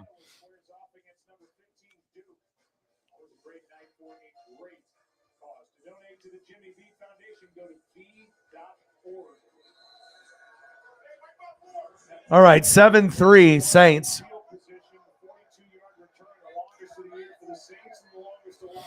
First down and 10. Yeah, and I could make another YouTube channel just based on what I do outside of this. Because like I said, this is what you guys see me here, but I don't think you guys understand. I mean, some of you do, you know what I mean? But the amount of time of reading and film that goes on, because there's no way in hell I would be able to know all the names, all the players, all the backups, all the coaches, all the, the GMs and all the trades. And then that's just NFL. And then college football and baseball and basketball and NASCAR and fucking wrestling. So, I mean, it's literally a full-time job doing this and a full-time job off screen too.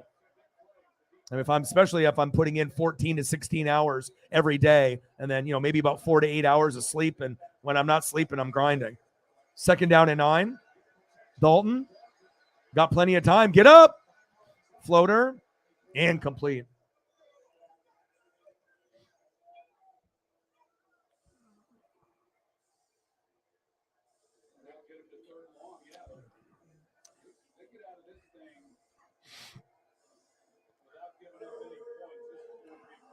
Third down and 9. Tampa Bay defense, where are you? Somebody's got to make a fucking play. Come on now.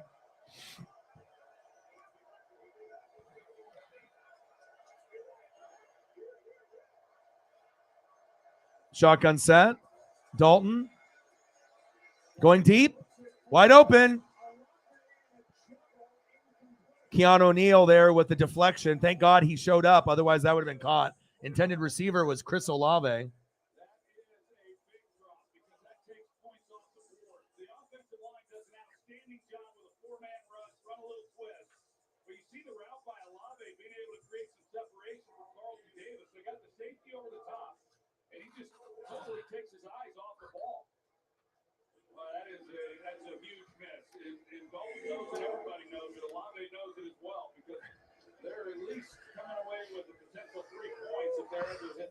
All right, Saints with the punt. Even though it required a drop, doesn't relinquish any more points on the drive. The clock expires. That's the first Flag on the play. this year. Delay game. Offense number 4. 5-yard penalty. 4th down. We'll be thinking about that one the rest of this game. First career drop, but that wasn't really his fault. It was just tipped, and then Neal batted it down. Saw it perfectly. You mentioned Olave a little bit earlier and how he's really been needed with the loss of Michael Thomas, and then Jarvis Landry missed quite a bit of time as well. He had to grow up in a hurry, and he had. All right, Saints with the punt. Wish this game was going to be a little bit more exciting, but this is kind of what I expected. Expected it to be kind of physical. Lots of guys are injured on the Saints and the Bucks, so a lot of people don't give a shit about this game.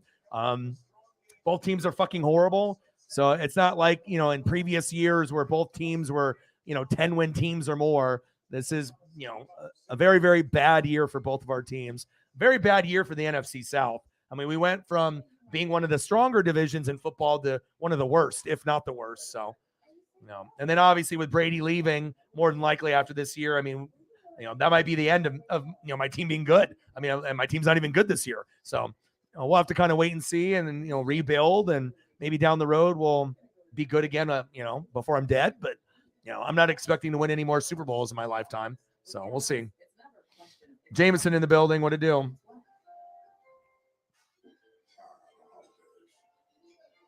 If only FanDuel could set the hour. When the annual family debate would happen. Or how long till Aunt Julie talks about her psoriasis. Their grandpa's in a food coma or a real coma. Everything in life is a bet. But life doesn't offer. I gotta close the window. It's getting too cold in here. You don't win. So bet on America's #1 sportsbook, FanDuel, and make every moment more.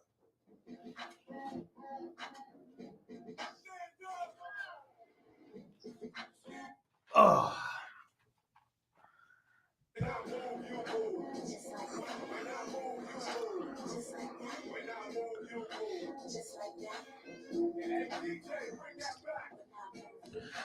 All right, baby. 7-3 Saints. Hopefully Tampa can get a fucking touchdown. It's embarrassing. Sucks, you know what I mean, when you love your team so much. But I'm used to it. Like I said, usually most of my teams are absolutely dog shit and garbage. It's like usually the Bucks are garbage, the Mariners are garbage, the Blazers are garbage. Ducks usually are like decent, but they can't win it all. The best that we can hope for is like a Pac-12 championship or a Rose Bowl. So, you can't have, unless you're a bandwagon fan and then you're just following every good team that's out there, being a Patriot fan and then maybe being a Laker fan and then being a Warrior fan, and hopping around being a Chief fan wherever you want to go. But yeah, it's tough sometimes. But again, it's more rewarding when you stick with your teams rather than being a bandwagon. And then, so you're going to take the good and the bad and the ugly. And sometimes when you struggle for a long time and then you finally, get that championship or get that big, big win, it means a lot. That's big facts.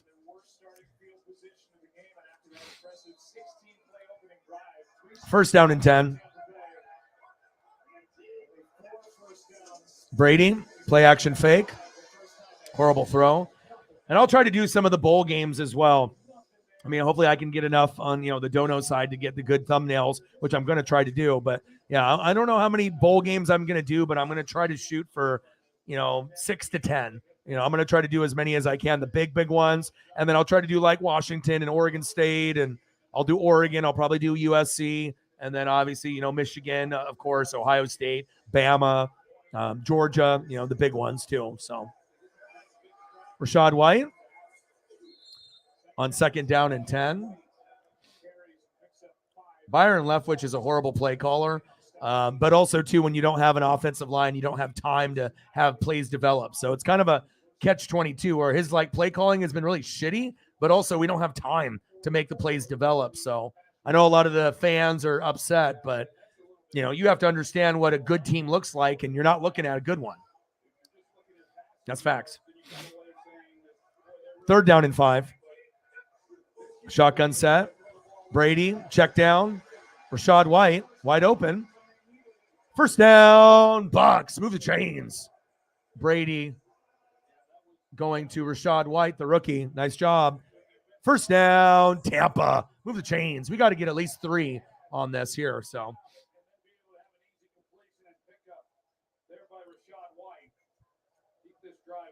yeah, there's a lot of bowl games. They got a name for every fucking bowl game out there. I mean, that's all kinds of sponsors, different companies. I'm not exactly sure. I have the graphic on my phone, but I don't know what the total number of bowls is, the exact number, but it's over 30. So there's a lot. I mean, they try to cash in and they start doing them, a few days before Christmas, and then they go all the way until a little bit after January. So no, nobody misses Rojo. Rojo couldn't block, so that was his problem, and he couldn't catch either. And then he couldn't even, have a spot on Kansas City when he went there. So, he was decent at USC, but in the NFL, you need to be able to pick up blitzes. And if you can't pick up a blitz, or if you're not very good at catching the football, and you're already kind of, teetering on maybe making the team or not, I mean, a lot of times they're just going to cut you. So, Chief in the building. What to do, bro? How are you? What's good? Low scoring game. Not a whole lot of excitement just yet. I'm going to use the restroom here real quick before we get back, if I have time. I mean, it's 2-minute warning. Hey, Jake from State Farm. I want that personal price plan. So how's this for personal? I draw mustache up players' faces when they're asleep. Coach Reed, you don't need to get that personal to get the State Farm personal price plan. It helps you create an affordable price just for you. Oh, Coach, it happened again. I'm gonna get to the bottom of this. Call or click to get a quote today. Like a good neighbor, State Farm is there.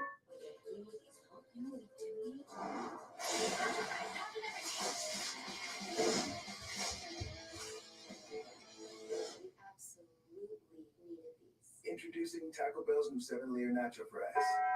The Venture X card from Capital One gives you premium travel benefits, like 2 times miles on every purchase. You're always canceling. You're being too loud. Thank you. Good choice. My lucky number. Earn 5 times miles on flights. Going up? And 10 times miles on hotels through Capital One Travel. Plus, get access to over 1,300 airport lounges.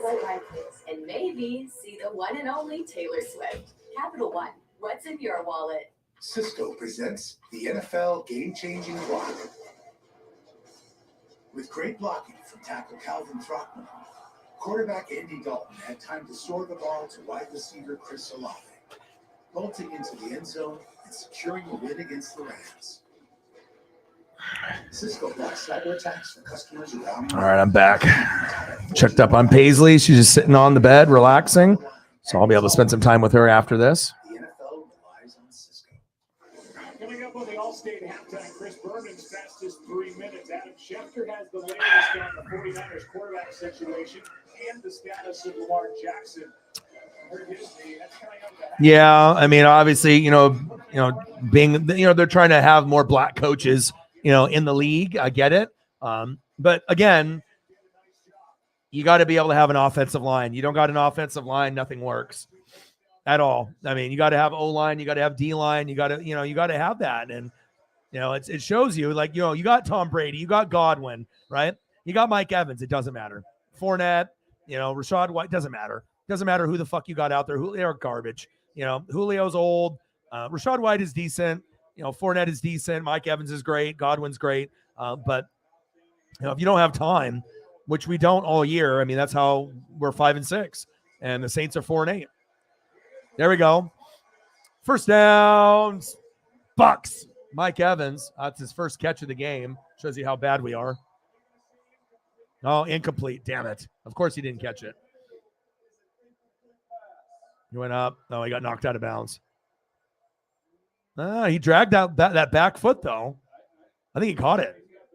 One, and he drags the other foot. Oh, but then he stepped out right there. I don't know. That may have been out of bounds. Let's look again. Let's go. One toe right there. Yeah, that's a catch. What the hell are they talking about? Yeah, challenge that.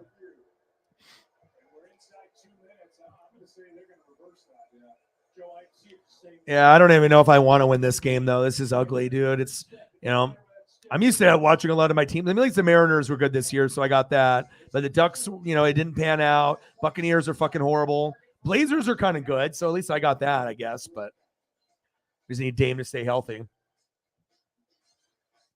All right, they're reviewing. Nicker in the building, what to do? Tesla in the building, what to do?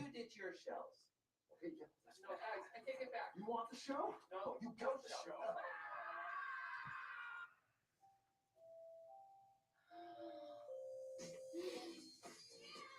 The UPS store knows you want that special something to be there when you can't. No way! We'll make sure that we're the packing expert store. The shipping, the gifts you know they're gonna love store.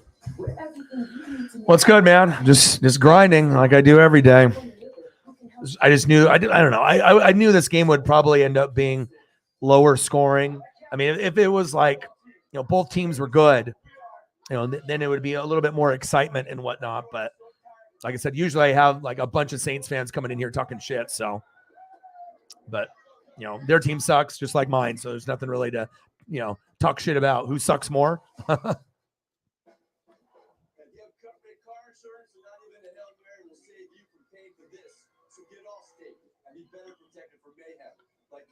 mean, we haven't been able to beat the Saints the last 4 opportunities. And I mean, this is the worst team that we've had besides those other 4.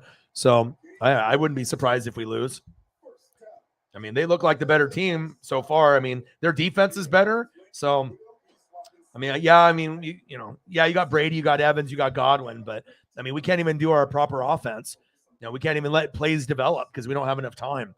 Because Brady usually would have a few seconds to go through, maybe 3-4 seconds to go through different reads, first read, second read, third read, first progression, second progression, third progression. So you can make like those deeper plays like out and ups and post routes develop. But I mean, all we're able to do is just dinks and doinks, like little 5-yard slants, nothing downfield really. So, and that's why Mike Evans' stats and Godwin's stats aren't really the greatest this year. So it is what it is though.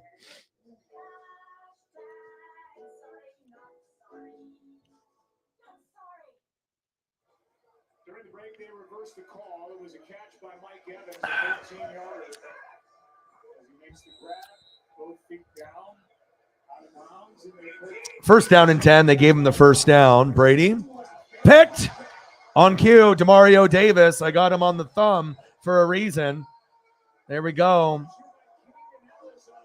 And that's why the Saints more than likely will win this game because, like I said, Brady doesn't have the offensive line. Right, the defense isn't very good, and then you get the, rare interception. Usually it's going to be like a Lattimore, like a secondary member. But here's Demario. Who are you throwing to, bro? Jesus, nice job, Saints. I mean, once the Saints start doing a little bit better, some of the, fans will come in and try to rub it in, but it's not going to really make me feel worse about the situation because I don't even want to make the playoffs, honestly. The team is so bad. What am I going to prove? We're going to go to the playoffs with like 8 or 9 wins and then lose in the first round? Like, why would I want that? So.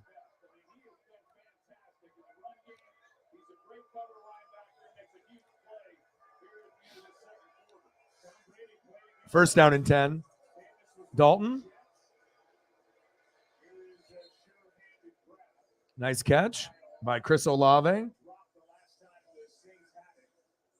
7-3 Saints, and they'll probably get a few points here before we go to halftime.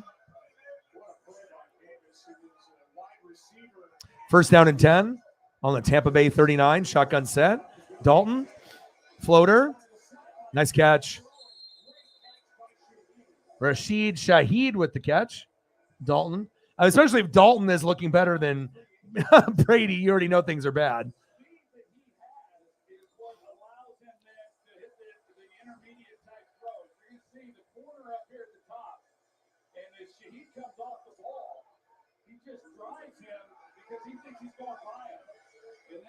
That's actually a good throw by Andy Dalton this late in his career.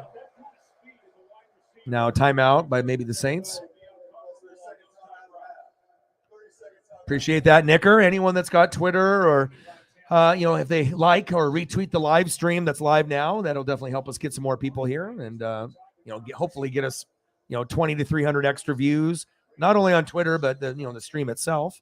And I know that this is not necessarily everyone's favorite teams to watch. He's like, if you're either an NFC South guy or you're not, but it just sucks that both teams are so bad this year. It could have been a special matchup like it is every year, but We have guys like him that are as active and as fast and flow the way that they do and as instinctive as they are. AK-41 breaking a few tackles. Nice job. Kamara for 5 yards. Second down and 5 on the Tampa Bay 22.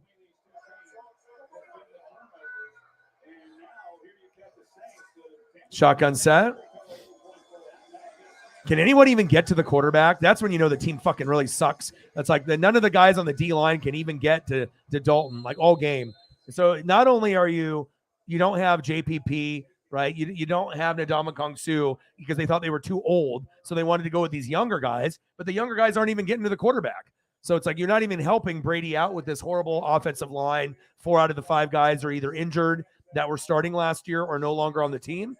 And we don't have Gronk, so that's a big loss also. But the defense normally is top 10, and you got some guys, but the secondary's hurt and the D-line is underachieving. So it's like you got Levante David and Devin White, but how are you supposed to stop another team when you got like 3 good players on defense out of 11? It's just not going to happen. So, but at least I'm real with it.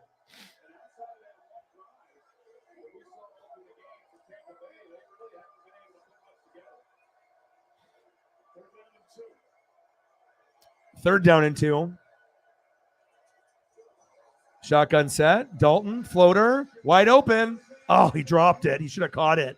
Jarvis Landry with the rare drop. That could have easily been a touchdown.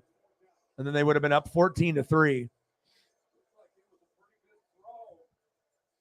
But, this is one example where it really does show you, if you don't have your security blanket in Gronk and your offensive line isn't good, this is the type of fucking team you get, and you wonder why, you got Brady, you got Evans, you got Godwin. Why don't you have any more wins? Because it doesn't matter about those players. You got to have the O-line, the D-line, the defense, and the coaching. And you can have other players at those positions, but it doesn't matter.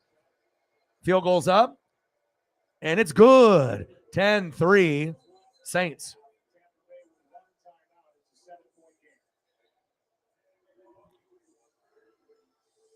Dalton made some good throws tonight. He had to drop by Olave the last time they had it. That was a good throw there. Just a little out of the reach of Jarvis Landry and a 7-point lead. And the New Orleans Saints, who have won 4 straight games in this stadium. Yeah, I mean, the divorce was a big part of it too. You know what I mean? He's not, like I said, it's almost like karma because, he's like, okay, I want to come back. But I think a part of it too is he didn't want to give money to Giselle. If he went straight into the booth, then she would have got some of that money. So I think that at this point, she has plenty of money for herself. She has millions. He's got millions. But there was a lot going on. And, if you're not having that good family atmosphere and then you have all your offensive linemen hurt and the defense isn't doing good. I mean, there's just too much, and then you change coaches from Arians to Bowles. Like there's just too much distraction going on and lack of focus, lack of talent, injuries. And like we had our run, you know what I mean? Like I said, I've been alive for 40 years and I've been able to see 2 Tampa Bay Buccaneers Super Bowl wins. 2 Super Bowl appearances and 2 wins. Not many people in their life are going to be able to see 1, let alone 2. So I don't assume I'll get another one by the time I'm dead. I mean, I've got a better chance, probably the Blazers, the Mariners, or the Ducks getting a championship before the Buccaneers do again. So it is what it is. It's like you can't be, not all of us can be Patriot fans and, have all those championships. It just doesn't work like that. I mean, unless you're just a bandwagon fan. And the fans are booing, but, what did you expect? Did you expect us to be winning by a lot? It's funny, too. I can't even be a part of any Tampa Bay Buccaneer, chat, Instagram, like fan groups, because they're fucking so goddamn toxic. It's like ridiculous, like how toxic they are. And I know every fan base got toxic fans. It's like, I'm not about that life. All right, we're at halftime, 10-3 Saints. Wish it was a little bit better of a score.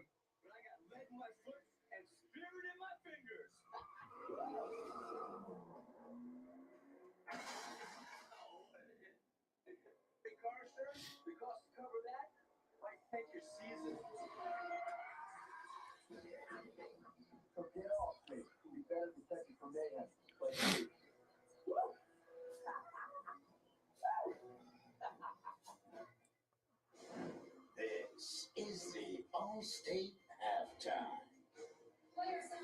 Welcome to the All-State halftime. Brady has expressed his frustration all season. Gotta score more points. He says plenty of blame to go around. What do you say? This is ugly. Yeah, maybe like I said, you got to take the good with the bad and the ugly. Brady's been bad. He had 2 overthrows on deep balls and then the interception. And we all keep waiting for Brady to bail this team out. Yeah. Everything look hard. Yeah, Brady's not going to be able to bail the team out. There's way too many distractions, too many missing pieces on the offensive line, and a lot of the good routes take time. So get Mike Evans open and Godwin and Gronk's no longer there, and that's a big part of it. Like people just think, oh, it's going to be so easy. It's Tom Brady, and it's like unless you actually watch every game, you understand what's going on. And also the defense has been shitty. Like normally the defense can bail us out with Brady, maybe being a little shaky, but the defense has been very bad this year also. I mean, we got names, but then a lot of guys got hurt. And then when the team even was at full strength, they played like shit. So, they're just on the field too much because Brady gets too many fucking 3-and-outs and they're not scoring points on their end to get the rest for the defensive guys. So it's just a number of things snowballing into just, a bad year for us, but at least it doesn't bother me. It's like I already knew it was going to happen. So, yeah, very interesting. Chiefs, Bills, Bengals, and then Philadelphia. That's what we're looking at. Those are the 4 best teams and actually have a legitimate threat to win, I think, a Super Bowl. No disrespect to Minnesota or Dallas, but I need to see you do it. Dallas has a bad reputation with bad play calling and coaching, but this could be the year that maybe they win a playoff game. And, Minnesota looks like they can make the NFC Championship game, but if they have to go to Philly, you're not winning there. I'll tell you that right now. If Dallas goes to the NFC Championship game and they have to go to Philly, they're not winning. The Philadelphia environment will be way too rowdy. They're just not going to happen. So, Philadelphia, Super Bowl, but who's the other team? Buffalo, Kansas City, Cincinnati.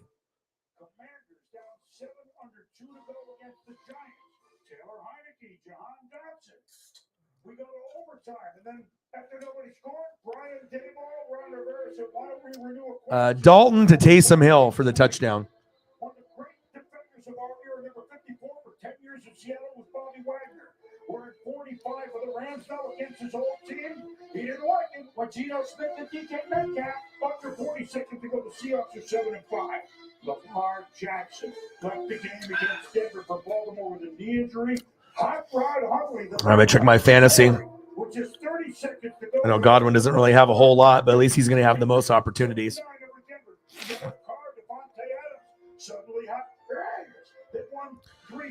Raiders. All right. Damn, I'm not even up by that much. 129 to 120. I'm trying to go 12-1. I need a touchdown by Godwin in the second half. He's got 6.6. Fournette's already got 9.3.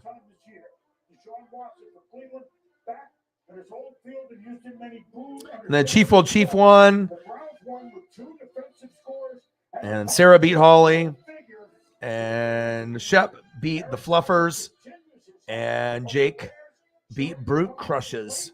So the playoff picture is pretty much, I mean, we got, I think 3 spots are secured, but there will be like 1 spot open.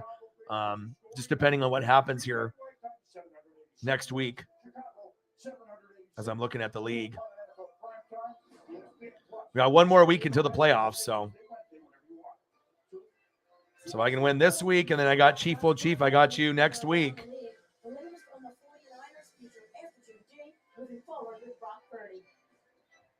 All right, Godwin, I needed some points in the fantasy, baby. Allstate halftime. Allstate reminding you that Football season is mayhem. Yeah, I think based off that last win, I think that got you in. And then I think there's going to be kind of like a 2 or 3 teams kind of fighting for that last spot. But I have to kind of see as all the records pan out with the league. So, because I'm 11-1, and if I win, I go 12-1. Sarah's in; she'll be 10-3. So if I go 12-1, she'll be 10-3. You won, so you'll be 8-5. And then Fluffer's lost, so he'll go to 7-6. And then Dirty Birds, I think 7-6, and so it'll probably be Fluffers or Dirty Birds. So it'll be Eagles John or Shep probably with that last spot, since Brute Crushes and Buck Dynasty and Holly Hundo have too many losses. So that's what it'll come down to, one of those two teams. But again, even if I have the best record, that doesn't even mean that I'm gonna, even if I go 13-1, that doesn't mean I'm gonna win it all. So I hope I win it all, but it all depends with the matchups in those 2 weeks in the playoffs. So,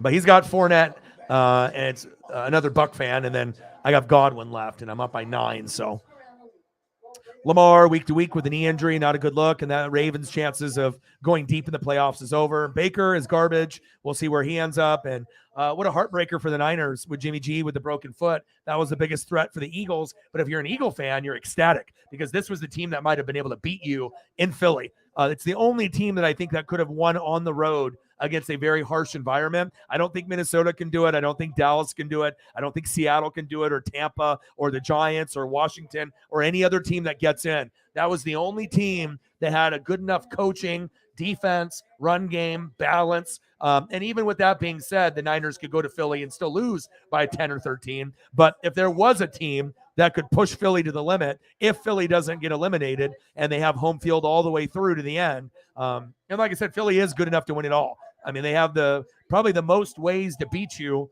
right now. And obviously we know the Bills are good, the Chiefs are good, and the Bengals are good, but all three of those teams have holes in their roster. Offensive line, running game, secondary not being consistent, and all those three teams kind of have those issues. Bengals have a solid running game, but with the Bills and the Chiefs, it's kind of hit or miss. And then O-line play is kind of hit or miss for all three teams, and the secondaries sometimes struggle with those three teams as well, where you see them get kind of beat. Guys up front usually do their jobs, the linemen and obviously the linebackers, but every once in a while, you're seeing those teams get beat, and that is a concern. So it'll be fun to see how the playoffs, pan out. There definitely will be a couple surprises, a couple, teams that we knew that were going to be there. But that's why we're watching. But it seems like it's pretty solidified for me on the NFC side, unless there's a major injury or two. But the AFC is wide open. It really is. It's Bills, Chiefs, Bengals. Those are the favorites. But it could be a surprise team. But I don't know if who would the surprise team be? Tennessee? Miami? It would have to be one of those. And it's possible, but they would have to get hot at the right time. And usually you got to go 3-1 or 4-0 in December. So if you already lost already in December, you can't lose anymore. You have to get hot and healthy, and whoever's hot and healthy will go there. So We need $29.99 per line, even one. Plus, every plan is. I'd probably go Josh Johnson. Baker's, I looked it up, his QBR is like 10. It's like, since they've been taking care of like the stats of QBR, it's one of the worst ever. His QBR, like a good QBR is usually like over 100, like 90 is okay, 100, 110, 120. But QBR for Baker's like 10. You know what I mean? So he's like 100 points lower than what a good QBR is. So, you could go to the Niners and you have great coaching. You got great supporting cast. You just have to hand the ball off and just don't fumble and don't throw picks. So, depending on if Baker could at least make some decent throws, maybe they can revitalize his career. But I'm not sure if you want to pay the money at this point. They already got Josh Johnson, and it just sucks for them because all they need is somebody that's healthy to not turn the ball over. Even an aging Tom Brady could get them to the NFC Championship game next year, if he goes to the Niners. So, but I don't see the Niners picking him up. I guess it'll be talked about, but I don't know. He's a lot worse than I think a lot of people realize. Like, his numbers have been absolutely horrible. Not just bad, but like horrible. So Yeah, Miami doesn't have a defense though. And if they were so good, they would have won yesterday. So, Miami has a lot of holes. Miami's a popular team like Buffalo that the media tries to shove down your throat that they're so fucking good. But, how's that worked out for them? You know what I mean? They can push their narrative all they want. Tua's playing well, right? And you got Waddle and Tyreek, but they can't stop anybody. And, if you're playing Buffalo or Kansas City or the Bengals, good luck. Josh Allen, Mahomes, Burrow, 3 Hall of Famers. All right. We'll see. I mean, I do all my due diligence on all 32 teams. I watch a lot more film than most. So, but Miami is a team that could get to the AFC Championship game if it lined up for them correctly and they just got hot at the right time. I mean, when Miami's hot, they look very, very good. They're kind of like a Cincinnati where you're like, okay, well, if Cincinnati is really, really hot with Burrow or Tua's really, really hot and McDaniel's calling good plays, maybe Miami and Cincinnati could beat the Bills and the Chiefs because it kind of looks like they can. But it all depends on if you can do it in like prime time, under the big lights, under the big stage. And you also have to pretend, that the injuries don't matter, but you obviously know they do. And you have to hope that you don't have any more big injuries from now until the end of the year. But we'll see.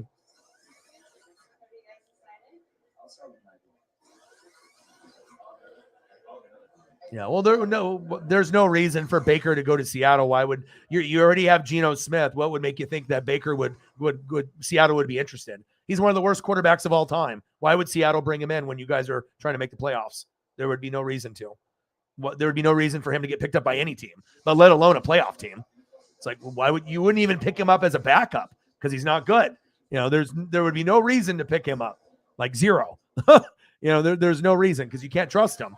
I mean, the only way it would work for Baker is, like I said, like maybe the Niners would be the ideal situation because you do have great coaching, a good running game, a great defense, and all he would have to do is just hand the ball off and not throw picks. But with that even being said, he can't really even do that. At least he hasn't really proven that he cannot do that. So, but if he was in a position to kind of get his name back, the only place that he could do it is San Francisco.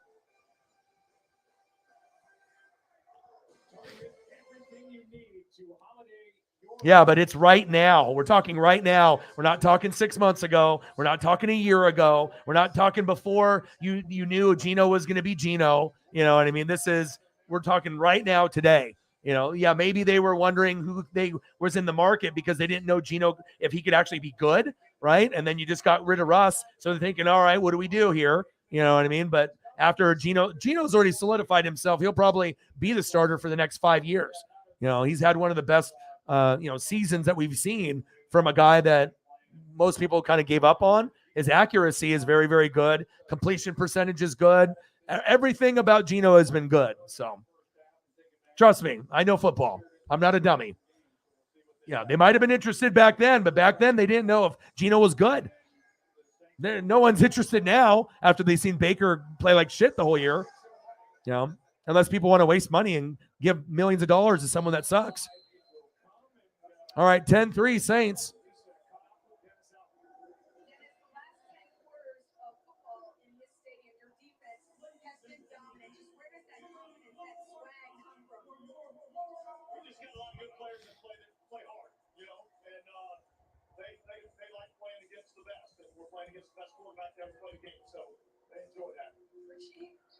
All right, third quarter, 10-3.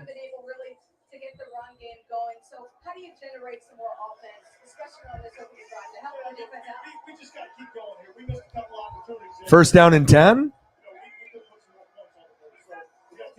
Dalton, hands off to AK-41.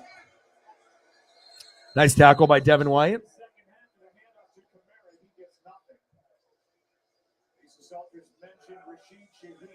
Targets, 3 catches, 71 yards, and the only touchdown so far on a 30-yard completion to Taysom Hill.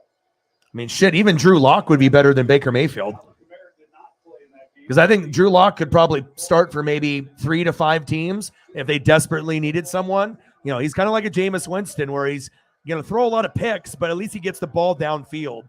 Not someone that's like limited like a Bridgewater or a Dalton, where those guys don't really turn the ball over a lot, but they can only throw like 15 yards. So it's not like you're going to get those big 50-yard bombs that you're going to get out of Drew Lock or like a Jameis Winston. But when you throw those 50-yard bombs, a lot of times they get picked, and then, you know, you get benched, or, you know, you get ridiculed. You get the finger pointing a little bit. But, I mean, it just depends on what kind of quarterback you want. 3rd down and 7. What are we at? 5? 95 to go. 3rd down and 7. Shotgun set. Dalton, plenty of time. Our defensive line sucks so bad. I mean, it's just crazy to me that none of these guys can get pressure. So it just shows you that the Saints O-line is very, very good. And a lot of people that we faced, even when their O-lines have been average, we still haven't really been able to get in there. We just don't have the same type of talent. You know, the D-line, you know, it's like when the Tampa Bay Bucks are good, you know, you have to have those Warren Sapps, those Simeon Rices, the, you know, JPP, the Shaq Barretts, you know, the Ndamukong Sues, you know, even Vita Vea is more of like a run stuffer, not a guy who's going to get sacks, really. So, and then you got Devin White and Levante David, but they're too far back. And those guys could get them, but they're linebackers, so they have to play in coverage most of the time. And then everyone in the secondary is hurt, so you can't count on anyone there either. Darden bouncing to the outside.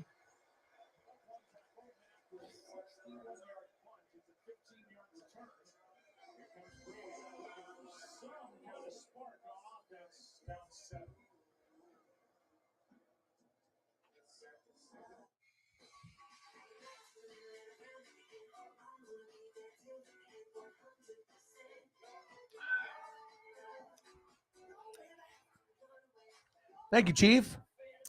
Appreciate you. Yeah, definitely was hoping not to go for 4 or 5 hours with $5. That type of shit makes you not want to stream, or, you know, it's frustrating, you know what I mean? But like I said, you always know you can count on people to step up, and I appreciate you. Chief with a tenner. Bang, bang, bang. Boom, boom, boom. Bang, bang, bang. Cactus Jack approves. Appreciate you. What do you want to see for photos, bro? Let me know what you got, and I'll pull up something for you. Appreciate you. $15, 85 to go.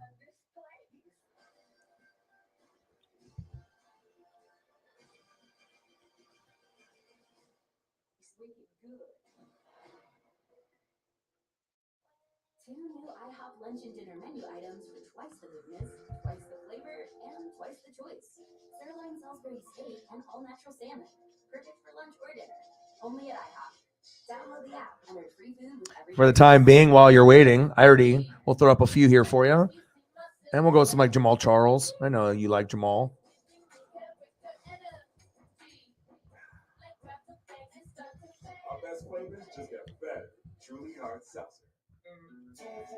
Oh, God, it's a fucking Burger King again. This never ends.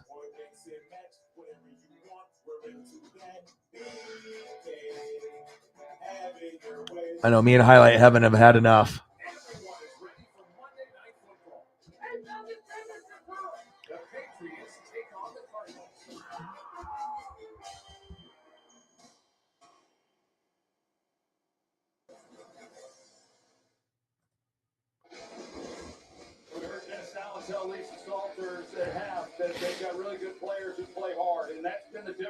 Yeah, the effort is there for the Saints, even when they're bad. You know, at least the defense, they try, you know, and they have pride. And that's one thing, you know, it's like some of these guys after, you know, Sue wasn't, you know, here anymore. And you decided to move on from some of these guys like JPP. We need those veteran guys in here. And they thought that they were just going to be able to let those guys go because, oh, the young guys will step up. But yeah.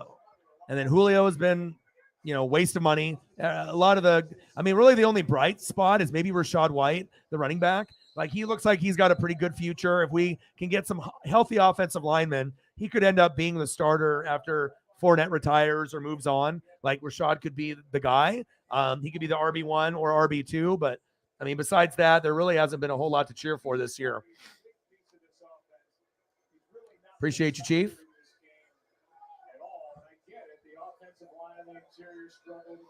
Saints are always good on defense, even when they have a bad record. You know, as long as they don't have too many injuries. But guys like Demario Davis, Cameron Jordan, I mean, these guys are physical and they play hard every play. Mike Evans with the catch. First down, Bucks. Let's go, baby. Nice job. We actually got a fucking.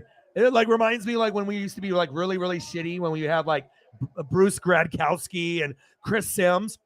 This is what it was like watching Bucks games, where it's like we never could get first downs.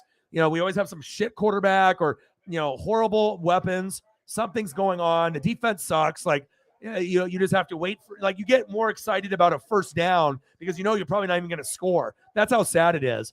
And it's like we can barely even get to 18 points every week. Brady's got a man. Julio overthrown. Brady going to Julio Jones. You got to get a refund for the money that we paid.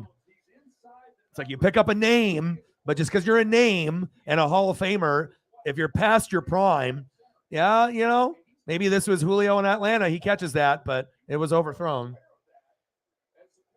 But sometimes as you get older, teams get desperate and they try to, you know, rekindle a little magic because you're such a good player, you know, on the Falcons. Hand off to Rachaad White. There we go. Close to a first down, 9-yard game. Oh, holding on the offense, of course. We finally do something good, and it's holding.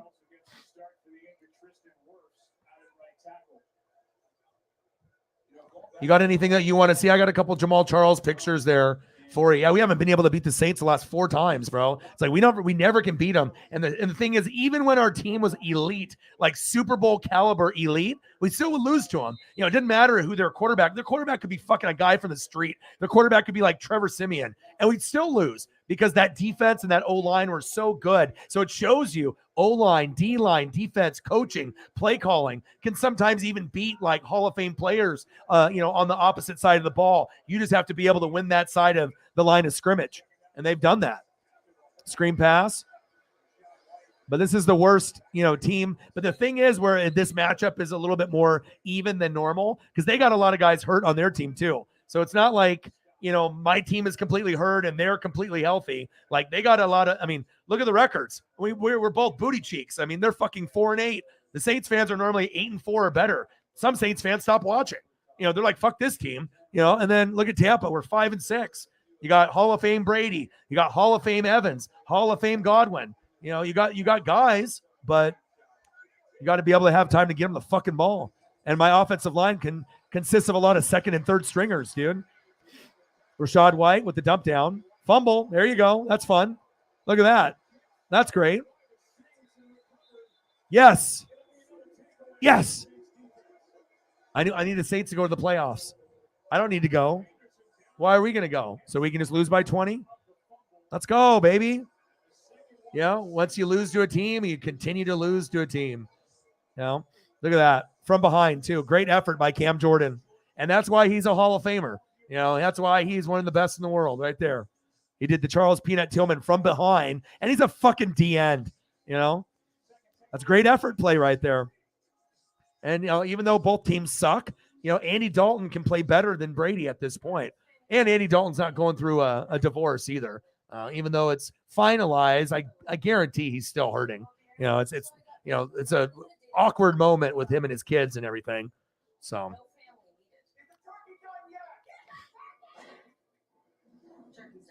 All right, let's go. I got you some Jamal Charles. You got anybody else you want to see? Chief while we're on commercial. I'll throw up a couple more. And then hopefully we get a goat or two to show up to possibly save the stream.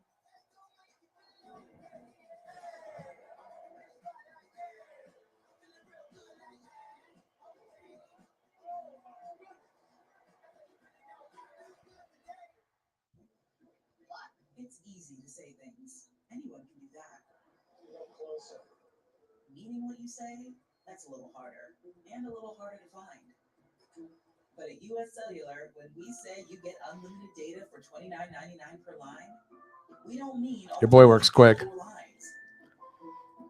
We mean $29.99 per line. Oh yeah. If they imagine if the Chiefs had a Jamal Charles, because Jamal Charles is better than Kareem Hunt, and even if Kareem Hunt was there, that would make them so much better. And I like what they got with Pacheco and with McKinnon. But again, the offensive line, the consistent running game, the secondary not doing their job. A lot of the guys are names, but they're not stepping up. They need to step up, and they're getting exposed. So if you end up playing a Burrow or an Allen, you might lose because they can go deep to Gabe Davis, Stephon Diggs, Isaiah McKenzie. Burrow can go to Jamar Chase, T. Higgins, Tyler Boyd, avoid the Boyd. So it's like, we don't really know what's going to happen here because there's, the Bills have issues too. They have injuries, and the Bengals aren't 100% either. But when you got 3 Hall of Fame quarterbacks, it just depends on your supporting cast.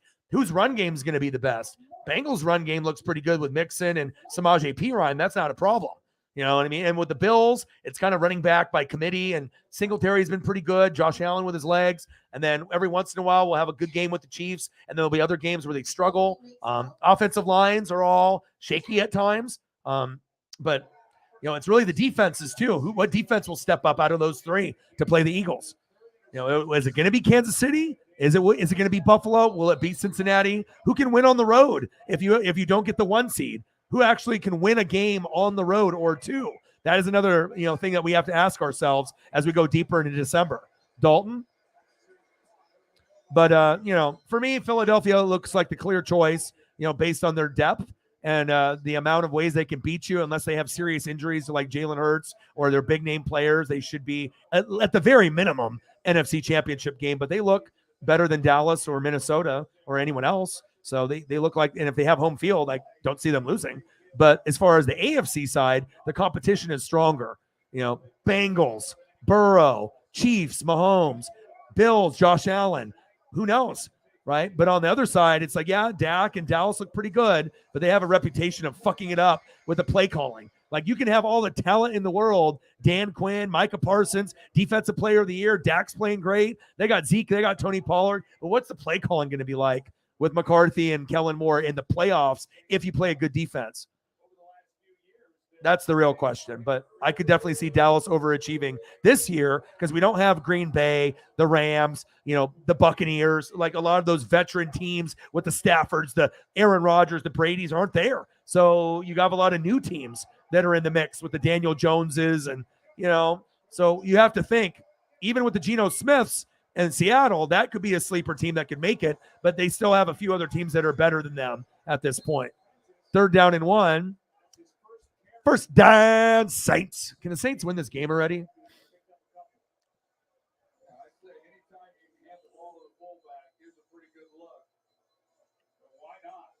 Yep. Agreed.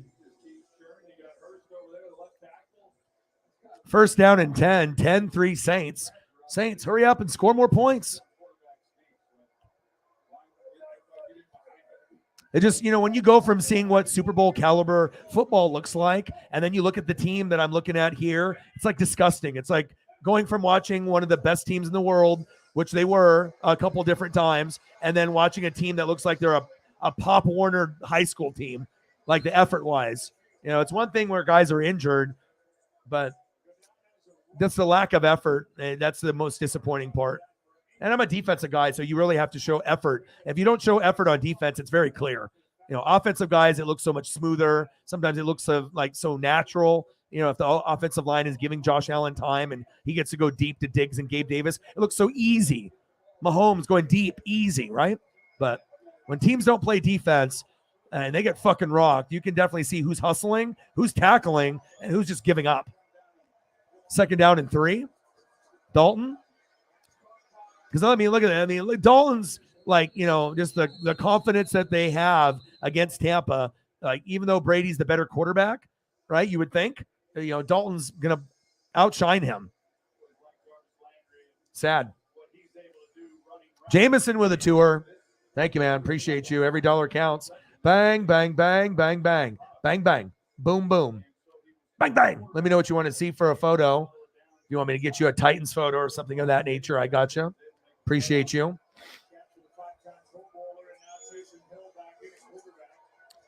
No, we've lost the last 4 straight. Just because I wear the gear doesn't mean I'm a fucking idiot. I'm a lot smarter than most people that cover NFL.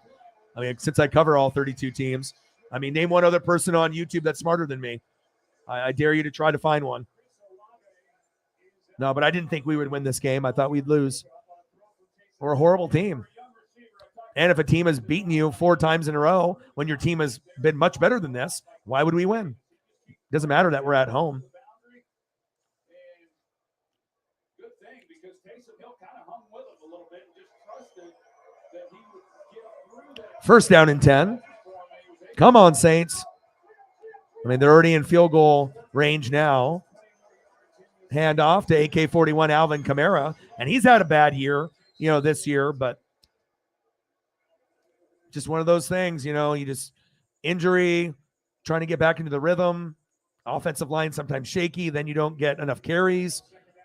But I know a lot of people that drafted AK-41, they're definitely not in first, second, or third place in the fantasy league.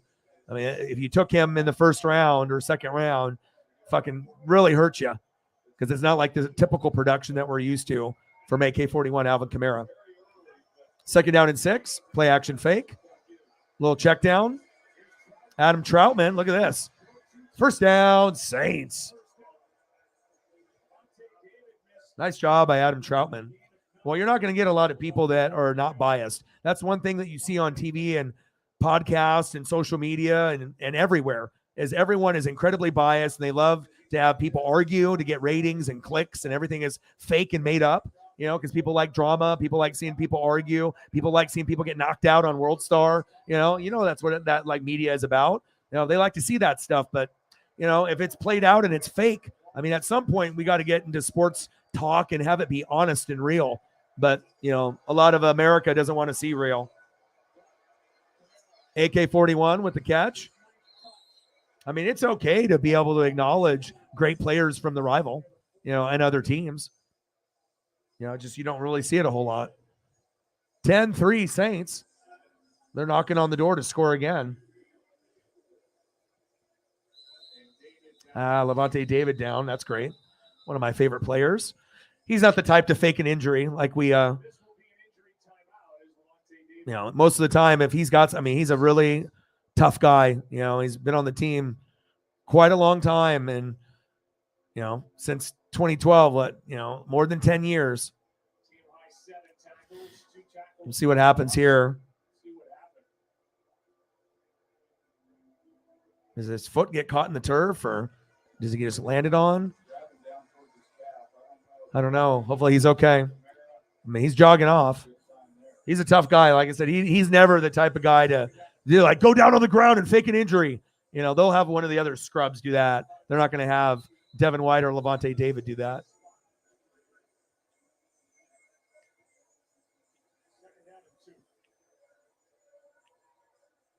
Oh yeah, Crime Dog was great. What about Dale Murphy? Do I need to put in the call? I mean, if McGriff is in, the Crime Dog, why is Dale Murphy not in yet? I mean, I'm not even a Braves fan, but I'm not fucking stupid either. I know who's great that needs to be in there. Lots of politics involved in sports and everything too. Second down and 2. Come on, Saints. Punch it in. I don't want to go to the playoffs. Dalton hands it off. Mark Ingram. Chief with a 3-er. Appreciate you. Bang, bang, bang. Boom, boom, boom. Bang, bang, bang. Thank you. Appreciate you. $3 holla. Chief. That's why I think one thing, there's a lot of channels and there's a lot of programs you can watch for NFL and sports, but there's a big difference between the people here and on other channels, because most channels that you go to are going to have incredible bias. It's just how it is. That's how 90% of people are on planet Earth. It's just the bias is there. Sometimes it's, on purpose and sometimes not on purpose. But, when we feel strongly about our teams and players, that's just kind of how it goes. But, you just try to educate people to have an open mind a little bit. And because the thing is, if you end up turning into a fucking hater, right? If you're labeled a hater, and that's what you are, whether you know it or not, right? Then you start hating on a fucking player or 2 or 3.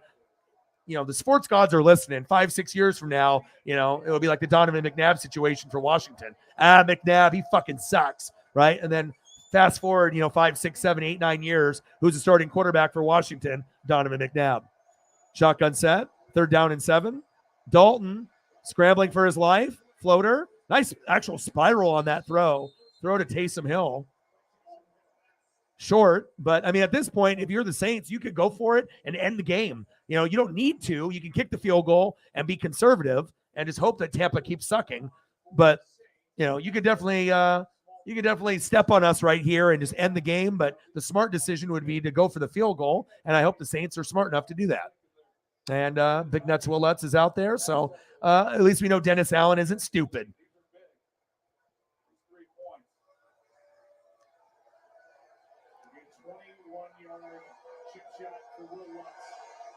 And the field goal is up, and it's good. Yeah. But I don't know. For me, I try to be a fan of every team. So it's like I can vibe with anybody, you know. So there, you might be a fan of a certain team, but there's chances are I probably know a good chunk as much as you do. Maybe I know more. Maybe you know some things I don't know, but I'm definitely going to work hard to be, you know, like every team is mine. That's how I treat this. You know, that's why I put in so much energy with the film study and all the reading. You know, of course, it would be easy for me to be lazy and just be like, I'm just going to follow the Bucs and maybe the NFC South, and I can wing it on the rest. That's what most other Twitch streamers do and YouTubers do. You know, they don't know what's going on with the Jets or the Lions. They can act like they do. They can copy what's said on the TV, but that doesn't make them fucking smart. You know what I'm saying? That's big facts. Stop taking Jardiance and call your doctor right away if you have symptoms. Let's go, baby. All right, I need to throw up some photos for some of y'all. So let me get, first we did the Jamal Charles, and then I'll do some more for Chief Will Chief. So I appreciate you. All of Jamal Charles' photos are always awesome. Let me get some Derrick Henry for Jameson. And then I think I probably have some others that I need to get to as well. So let's do that.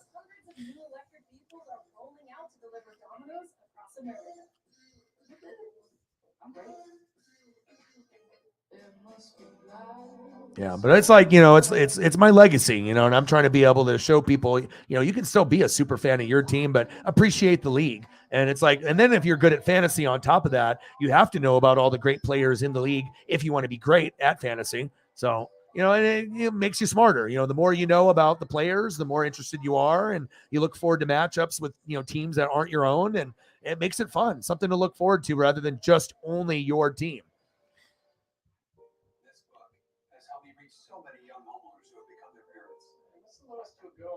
13-3 Saints.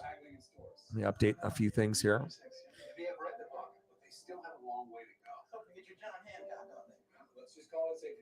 noticed there weren't any refreshments, so I'm just gonna leave a couple of snacks. Folks, the line's a shambles. Let's tuck it in, sir. Come on. Okay. Oh, right. Progressive can protect you from becoming a parent. Protect your home and auto when you bundle with us. We don't need a line monitor. Time now for our electric play, brought to you by Mercedes-Benz. Cam Jordan, the 7-time Pro Bowler. He has been coming after Tom Brady all night, and here downfield, punching the ball out of the right arm of Rachaad White. And it's been a 2-takeaway night for Dennis. Appreciate you, Chief. Will Chief. Appreciate you. Slow but steady wins the race. Not always easy. Just got to keep grinding. Appreciate you, bro. Thank you. Bang, bang, bang. Boom, boom, boom. 13-3 Saints. Bang, bang. Thank you.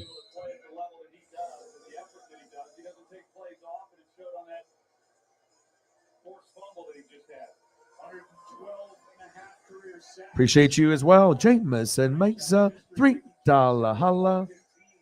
Bang, bang. What's up? Okay. Okay.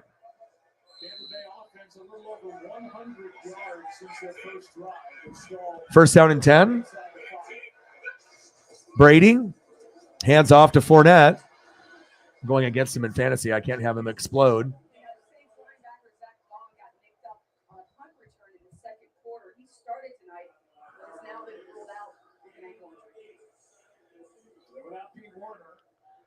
Missing his 4th straight game, and now Zach Long. 2nd and 2 for Tampa Bay. That was their longest rush of the game, 8 yards by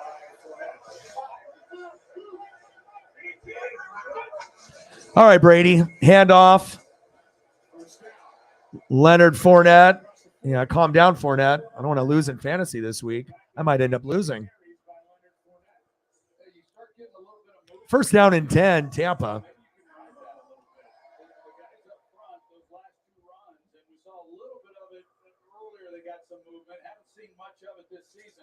But it is hard as a quarterback if you can't take any plays off, meaning that your only chance to move the chains is by throwing the football, and you don't have anybody that can help you running the ball. That's what Tom's Shotgun set.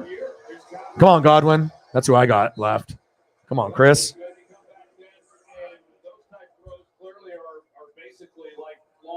I need Godwin with a touchdown, baby. I don't need to win this game, but I want to win in fantasy. If I can't have a good, successful season, I got to at least have something. If I'm not going to be a contender, even if they get in with a horrible record, I'd rather win the fantasy championship than have the Bucs win a playoff game. Honestly, I need draft position. I need to think about post Tom Brady, like what the team's going to look like. Team already looks like shit, so it's like I need to get the better draft pick and the better players coming in rather than making the playoffs and having to draft lower. Tipped in the air, almost picked. Second down and 4. Some Andrew Jones and some Chipper. I got you. I'll get you once we get to the commercial break here. Good tip pass there. Good defense.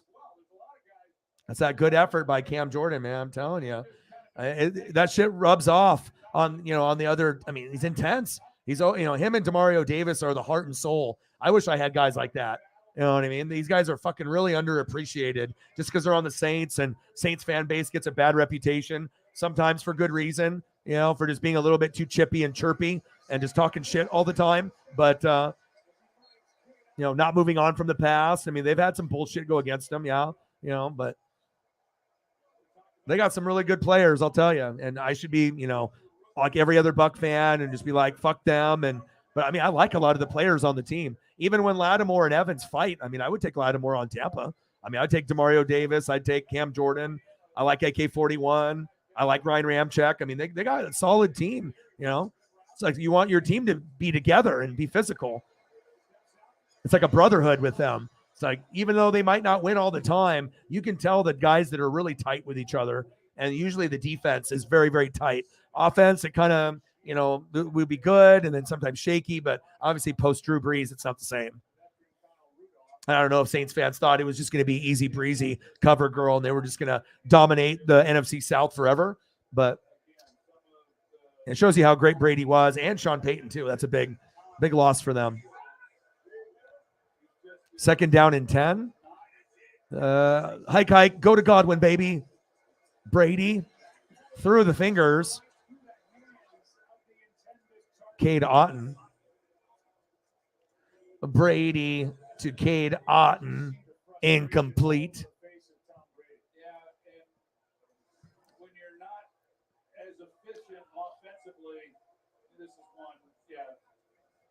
Yeah, the Saints fans were saying that he doesn't tackle properly. Like maybe he's mentally checked out and just like collecting a paycheck. And I don't know, maybe just the tackling isn't on par. Like there's tackles that are missed that people scored or got big plays. And because I mean, if you're on the Saints and you're on the defense, there is like a reputation there of being like very physical, and, accountability, And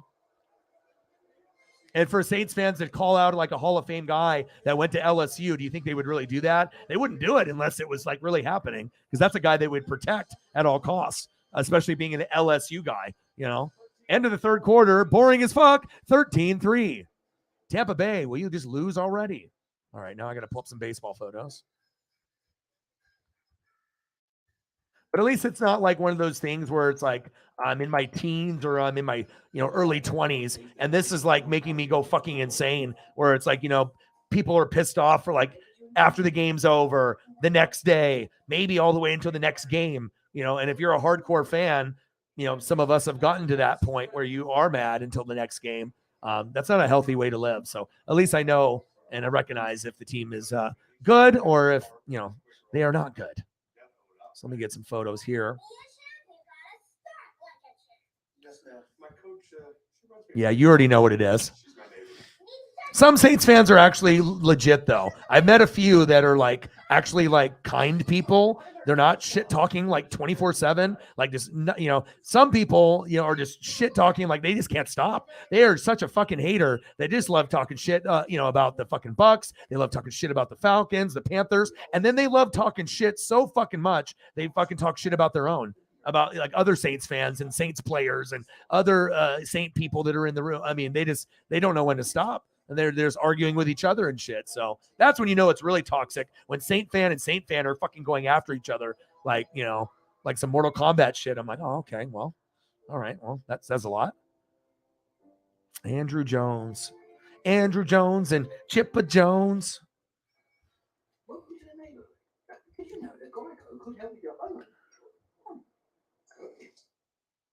My mom's secret recipe.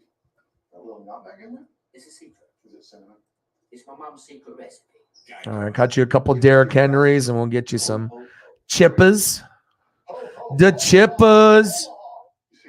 I love old school photos, man, of that baseball, basketball, football. I mean, it's nothing like it.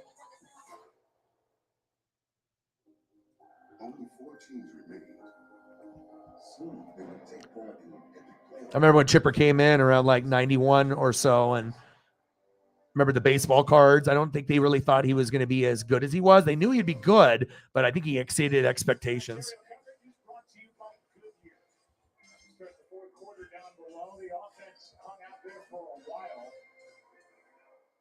Team is out there for Tampa Bay. At the end of the drive, it started with back-to-back 80-yard runs and then 6 straight pass plays. Here's the punt by Camarda. All right, Bucks with the punt.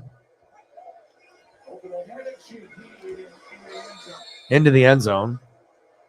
And a net of 20 yards. Brown didn't like that at all.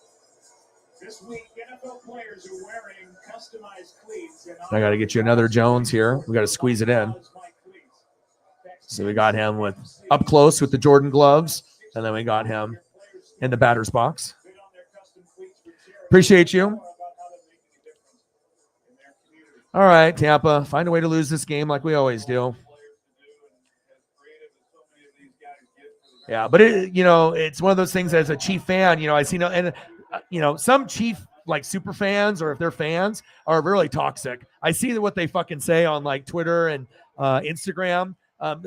Most Chief fans, they know what's going on and like what's wrong and what, but some of them are fucking delusional. You know what I mean? Thinking like everything is a conspiracy against them. It's like, bro, sometimes your O-line doesn't do good. Sometimes the running game isn't good. Sometimes the play calling isn't good. Sometimes the secondary sucks. Like, it's okay to admit that fucking the other team beat your ass. Like, and the good thing is you've only lost by 3. So like 3 times, so it's not like you're getting blown out by Cincinnati by 13 or 28, 40. It's like 3 points. And even though that there's been fucked up things that have happened, maybe calls that didn't get called, questionable calls, this or that, you're only losing by 3. So shit can be corrected. So at least it shows you like how great the team is, that even though you're losing, it's only by a possession and 3 at that. So, but I see a lot of them, they're just making excuses. It's like, you can give Joe Burrow credit that he's the fucking man. You can give Samaje Perine credit that he ran all over your ass. Like, it's all right. It's like, you don't have to be such a fucking hater towards everyone else in the league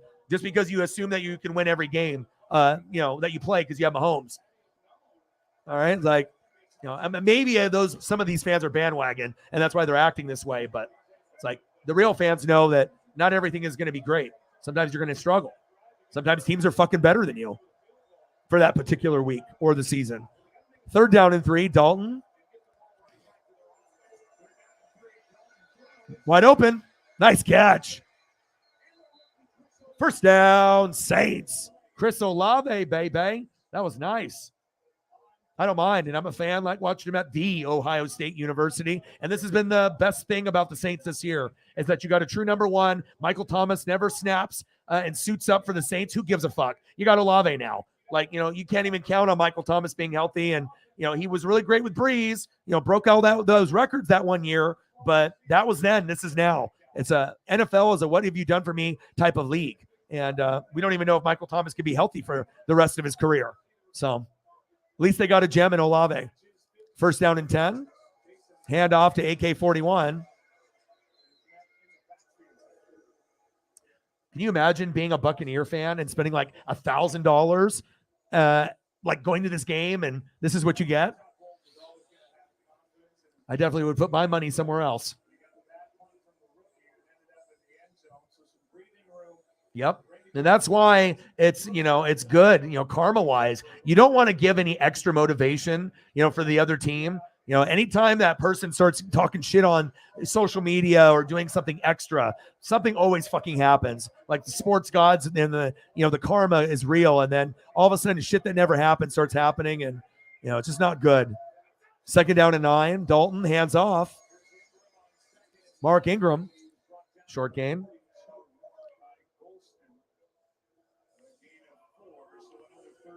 Too bad we don't have Mark Ingram as we had a few years back. He had a little run there with Baltimore, but they were the best when it was them together. That was the year that the Super Bowl should have probably happened for them. 3rd down and 5.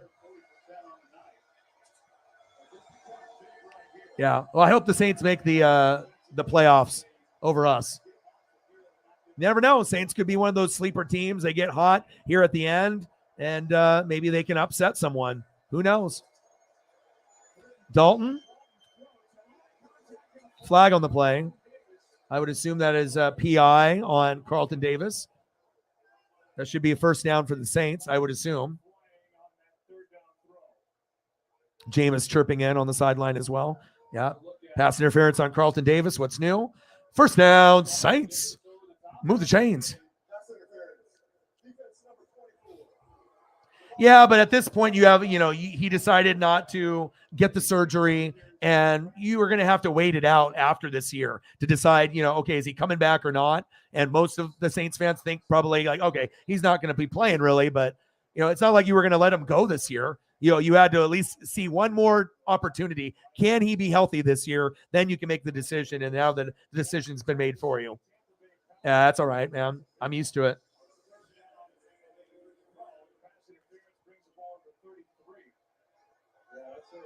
I can still be a hardcore fan, but at least I can be realistic. I don't have to be like delusional. Taysom Hill with the keeper. Ooh, nice hit right there. Gain of 5 by Taysom Hill. Mr. Do-It-All, the Swiss Army knife.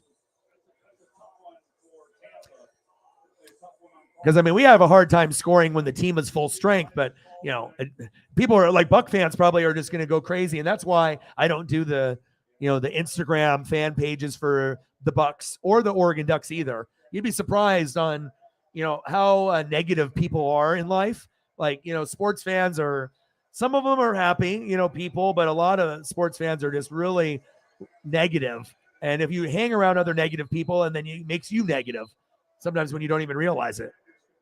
That's why I don't participate in that shit. It's not good. $21. 79 to go. 13-3, Saints and Bucks. Come on, Andy.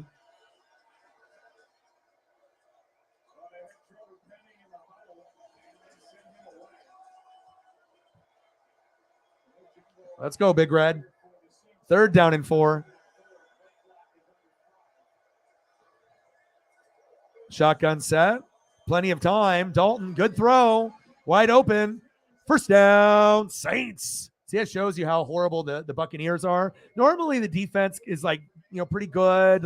And obviously they're only at 13. So we obviously have players, but you have to understand, if you only have a few guys on the defense instead of the traditional 8 or better, and, like solid pieces, and you go from 8 or 9 out of 11 to like 2, you're going to give up a lot of big plays. And this does not surprise me. Nice job from Andy Dalton to Chris Olave. Move the chains. 1st down, Saints.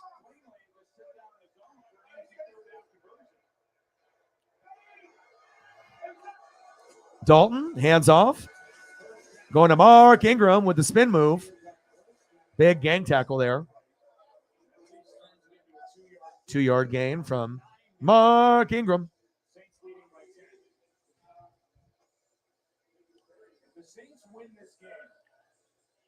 Yeah, yeah, you can get on a little because we'll start tanking even more, and you guys can just take it from us. All you got to do is just keep winning, dude. You know what I mean? You're better than Carolina. You're better than Atlanta. You're better than us. So if you go to 5-8, just keep it going. You know, keep it going. I mean, it might be really ugly where the final record is 9-8, but fuck, you'll take that. 9-8, you'll take that. Imagine going to the playoffs at 8-9 or 9-8. That's what we might get this year from the South. More than likely. Well, we have an injury. Mark Ingram has got a concussion or something, or I don't know what's going on there. Not good.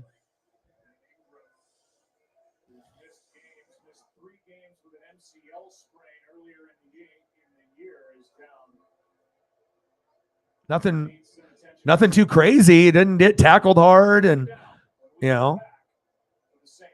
unless his cleat got stuck into the turf early there, right there, but $3 holla from Chief for Chief. Appreciate you, man. What do you want to see? Bang, bang, bang, bang, bang, bang.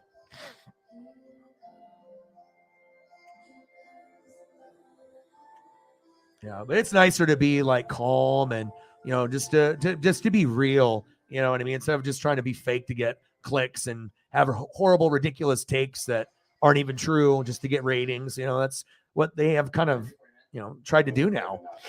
Try to say some takes that are so fucking ridiculous that no one believes it. So that's how they get you. They because it's such a ridiculous take. They want to get the people's reactions from it.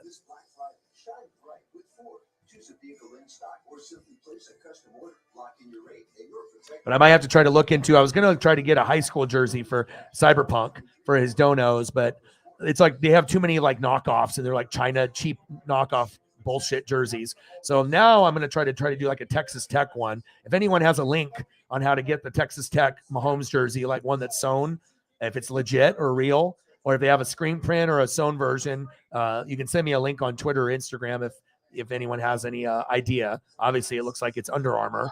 I'm not sure if that's available or not, but there'll be some people that are like knockoffs that will make these, but I'm looking for the authentic one. And then if I can't do that, then I'm going to do Derek Thomas or a Bo Jackson jersey for him. But I think he wants to try to get Mahomes' autograph, to have a Sharpie and the jersey in the car at all times. And if he ends up, going to like a gas station, he can just run out there and get with the Sharpie. I mean, what's Mahomes going to do? Say no at the very least, but if he sees the Texas Tech jersey, fuck, he might sign that shit. So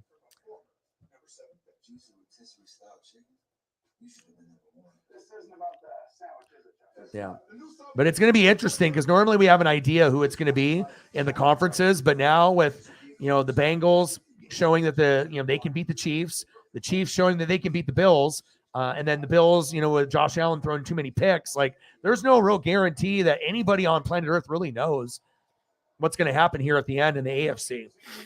It's a little bit more predictable in the NFC with the Eagles. 3rd down and 2. Let me know what photos you guys want if there's anything specific. Dalton, tip pass. Incomplete on 3rd down and 2.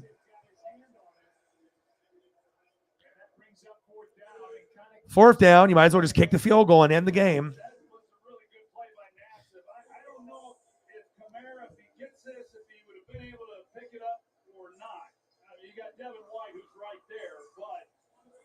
Nevertheless, a big 3rd down stop, simply because even if you're able to hold them to 3 points, if they picked up the 1st down, a couple more minutes come off the clock.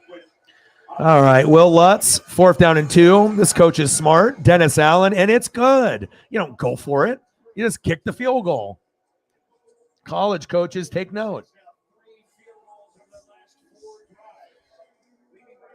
16-3. That's exactly what I woke up this morning. I was like, I can't wait to watch the Buccaneers and the Saints, and I can't wait to be at home on prime time and put up 3 points. How great is that? It's so much fun. 3 points. But, the bright side is, for the bandwagon fans, they don't understand this. But for the real fans, we understand what it takes to be great. So when we don't see a product that's great, we understand. people can make excuses, but there is legitimate reasons why we are so fucking horrible. But yeah, going through a divorce year, yeah, that's right there alone ended the whole season. I already knew that. I was like, oh, this is fucked. I already, offensive line went down, and then Tom Brady divorced. I was like, oh, we're fucked. It's over.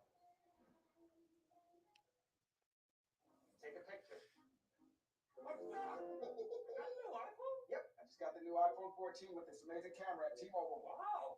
At T-Mobile, get 4 iPhone 14s on us and 4 new lines for $25 a line. Hey, Jake from State Farm. I want that personal price plan. So how's this for personal? I draw mustaches on players' faces when they're asleep. Coach Reed, you don't need to get that personal to get the State Farm personal price plan. It helps you create an affordable price just for you. Oh, Coach, it happened again. And then the Bucs fans, the ones that are on like the fan stuff, they're like, "Oh, fire!" But Leftwich, fire, Todd Bowles. It's just hilarious, man. It's just crazy to see. Like, some people really do know football, and there's a lot of people that think they know football, but they don't really know football. You can play Madden, you can watch football, but that doesn't mean you understand it. Especially if you played and gone through a playbook, and there's a lot of strategy involved. There's a lot of terminology involved. But gosh, people love to overreact. But at least we got a couple Super Bowls under our belt, so you can't go wrong there.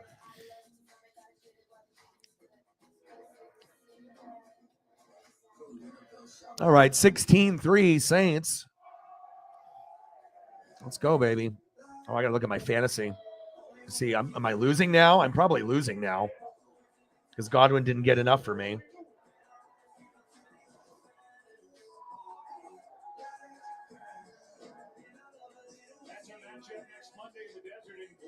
Oh, I'm still ahead somehow.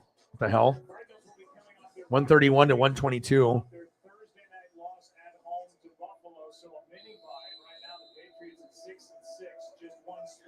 I just need Godwin, baby. Godwin, I need you. You got to come up big here. You need a garbage touchdown, and we'll lose 16-10 or 19-10, and we get Chris Godwin. Boom shakalaka. Touchdown. Fantasy points for O-Dog. Wins the game.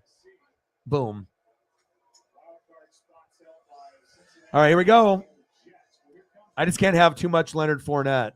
That's the big thing. He's got Leonard Fournette. I got Godwin.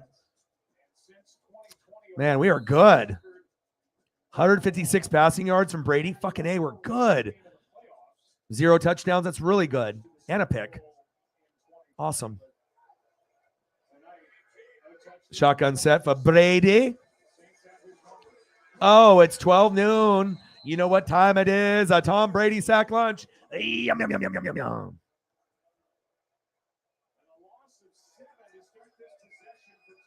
Okay. Offensive line stinks. Defense for Saints, good. Right? You're going to get to him at some point. Pass to Godwin, drop. Thanks, Chris. What happened there? It's like I need you to catch the ball from Brady, bro. I need you to catch it, baby. We're gonna lose the game.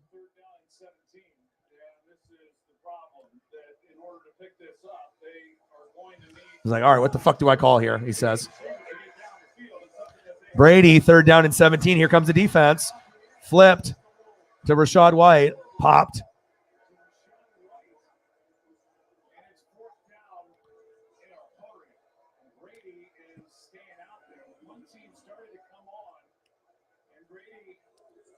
Fourth and 10.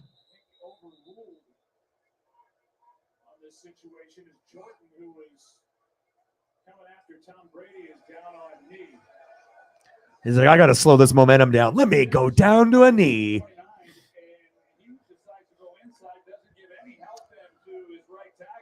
Yeah, I like Cam Jordan. Good player. Always hustles.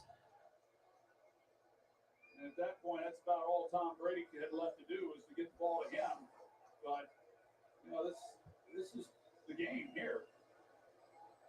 And the punt team started to come out, and Brady didn't even look over there. Dude, there's some Buccaneer fans like right now, like they're just, they already are preparing. We're not even going for it. We're just punting. It's 7 minutes left in the game, and we're down by 13, and we're not even going to go for it. I mean, we're not going to get the first down, but you're not even giving him a chance to go for it. You know, we're good.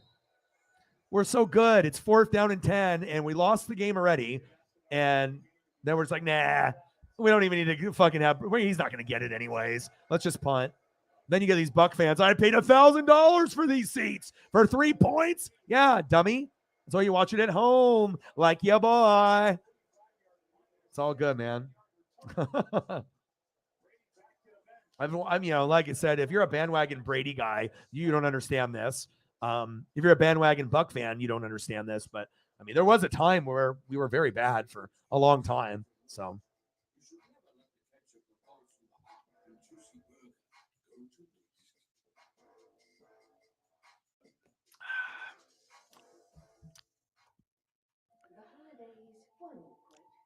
Dude, you know what I mean? That's how bad it is right now. Like, you know, no one punts there.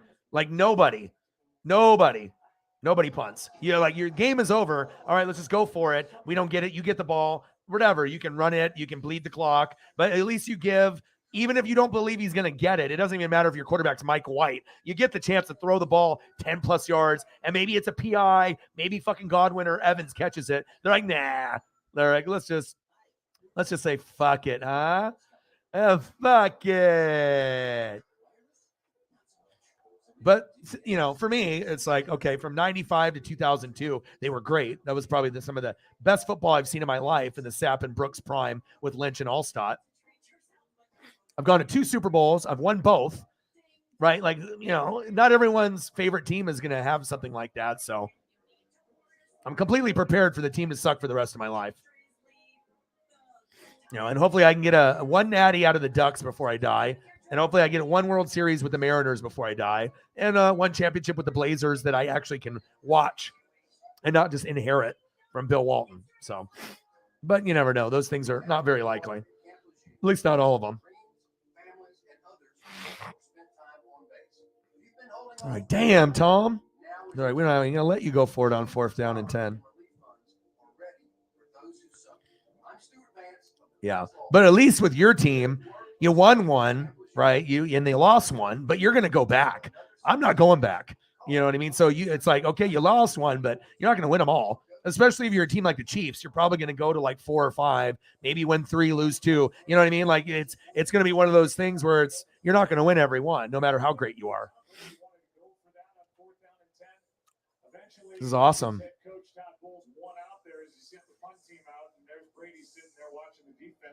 That's what we do here on the NWSF. Your team just sucks, puts up 3 points, and you just sit here and you love it. You love it, baby. I'm glad it doesn't bother me, though. That's the best part. I will not lose sleep with a loss of this. Dalton, hands off. Let's make a tackle. I got to put the gloves on for something, right? I got to put them on for like a tackle, a first down, a batted ball.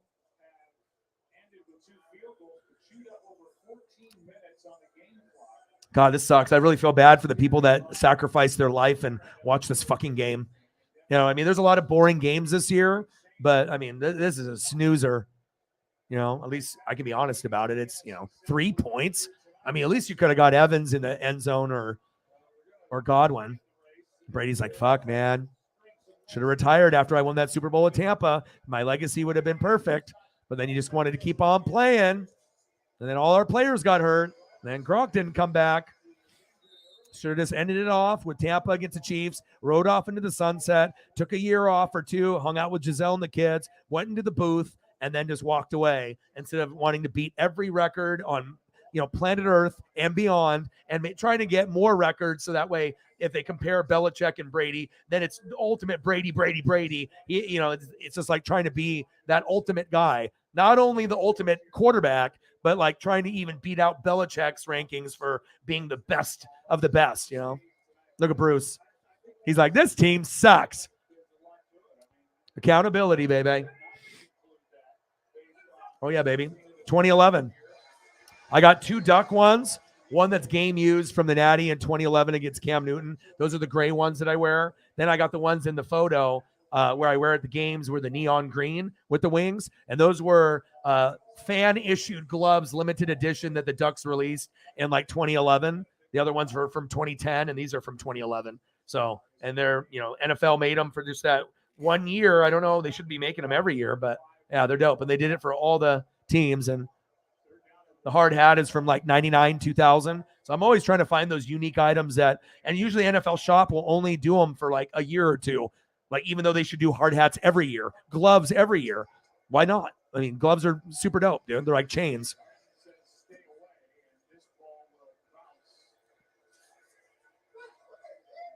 Receiver gloves are the dopest. And they still got the sticky grip on them. Yeah, a lot of detail goes involved in these too. All right, here we go. I can't wait for it to punt on second down. Let's go, baby. Let's go, baby. Let's punt on second down, baby. Ducks suck this year. Buccaneers suck this year. At least I got the Mariners. That made me so fucking happy. Like the joy I got from that. And the Blazers are actually halfway decent this year. So, I mean, can't win them all. Did he pick it? Ooh, look at another interception. They're like, that's why we punted on fourth down, because this motherfucker can't even throw a completion. Looking like it maybe hit the ground. Incomplete. Yeah, you can just go to eBay. You just type in, the NFL. There's different, glove size.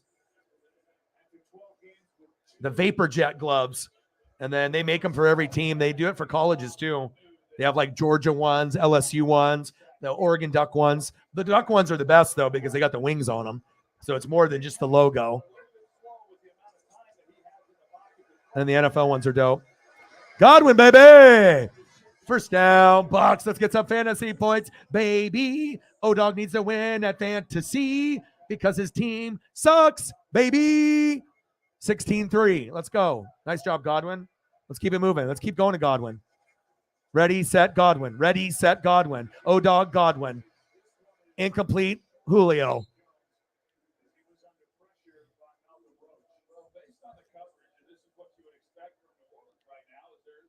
Oh, yeah. Oh, yeah. And that's why with and there goes Godwin to the sideline. O-Dog needs points. Godwin goes to sideline. No. Yeah, I mean, that's what happens, I think it would be better to do like NASCAR. Nice catch. Mike Evans. Baby. First down, Tampa. By the Hall of Famer, the future Hall of Famer, Mike Evans. The most underappreciated, underrated wide receiver that's playing today. Even Keenan Allen and Diggs get more love than him, which is kind of sad. Because if he was on like a different team, they would perceive him differently. Julio with a spin move looking like he's 21. Julio Jones. Julio, I see you. I mean, Evans, his rapport with Brady, he hasn't had enough time to get the routes going. So Godwin has been getting a lot more of the looks. There's Fournette. First down, Buccaneers. Leonard Fournette. And I'm going against Fournette. Now I'm getting nervous.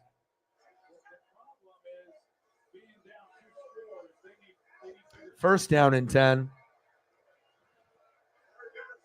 Shotgun set for Brady, 16-3. There we go. Mike Evans again. Brady. Mike Evans. Flagging the play, probably holding.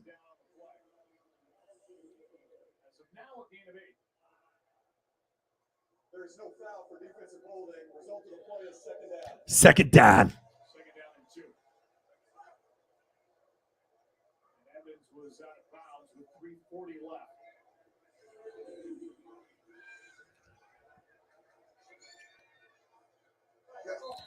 Okay, here's the play. Go to fucking Chris Godwin, baby.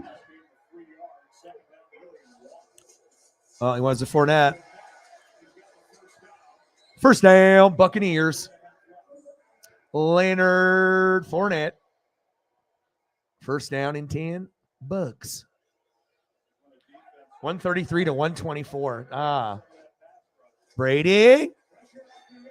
Oh. Otten. Brady. The Otten. Not Julio. Not Godwin. Not Evans. But Kate Otten. Damn. That's asking a lot for a rookie tight end.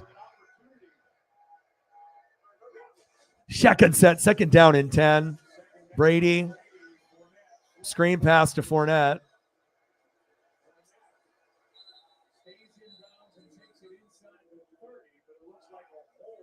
Flag. Holding on number 76. Coming back. Oh, this is making me nervous. Donovan Smith with a hold. What's new for our team?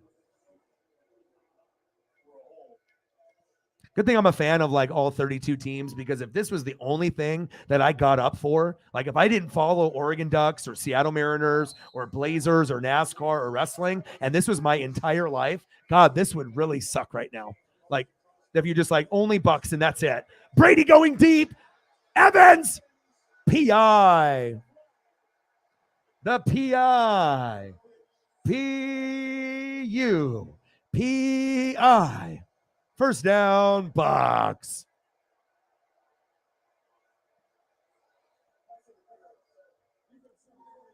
Garbage touchdown for O-Dog. Mike Evans fantasy owners right now are just livid. They're like, oh, fuck. That would have been huge. That would have been so many points right there. The touchdown, 6 plus whatever the yardage was. You would have gotten, what, at least, 10, 11 right there? First and goal.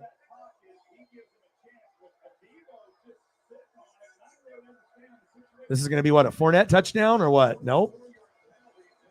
There we go. Touchdown. Cade Otten. He's like, this is my new Gronk. Thank you, rookie. Touchdown, Cade Otten. Well, that's at least better than touchdown Leonard Fournette. So how do you even get excited after that? Woo! We sucked ass booty cheeks for 3.5 quarters. Yeah.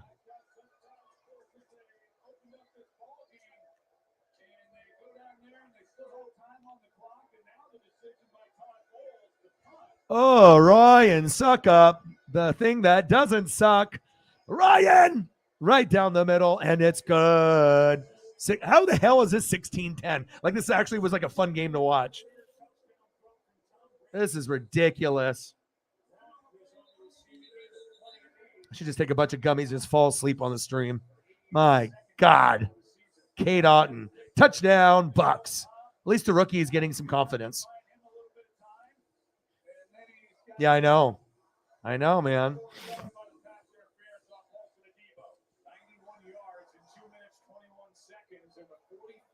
And you got to look at the bright side of things. At least the tight end is getting confidence, and even post Brady, maybe that'll be someone that they can feel comfortable targeting, like they were targeting Gronk. Like, maybe this guy's better than we think he is as a rookie. Maybe as a second-year player, he breaks out, and maybe he ends up being a top 12 tight end next year. I don't know. We'll have to find out on who the QB is going to be.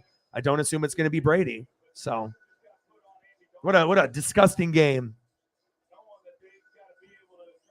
Yeah, it shows you, you can have great players at quarterback, running back, wide receiver, tight end, but if you don't got O-line and you don't got D-line or any shed of a defense or good play calling, it's going to be a long fucking night.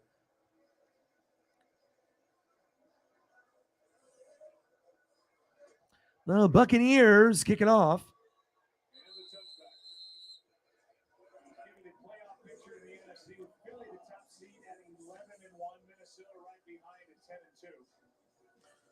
$27.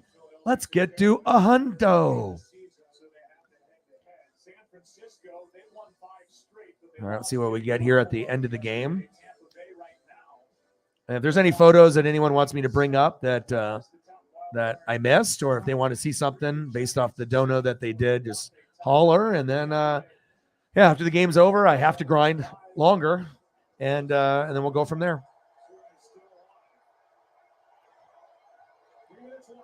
All right, 3 minutes to go. The Buccaneer crowd has somehow alive. And can you imagine if we got a pick six and we won the game 17-16? Like, there's just no way in hell. But when you're sitting at a score at 16-10, like shit like that, like, I'm not saying it's going to happen, but just the fact that something weird like that could happen, right? A pick six, and then all of a sudden it just life isn't fair. Like, the Saints are just dominating the whole game, and if that particular one play happens and the Saints lose, can you imagine? But I don't want to win, so we're not talking that into the universe, okay?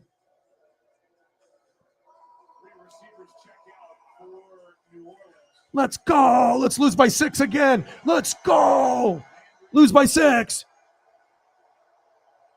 All right, here we go. Crowd is alive. They're like, we paid a lot of money for these tickets. God, we got to drink some more. 2nd down and 7. Dalton, play action fake. Good protection.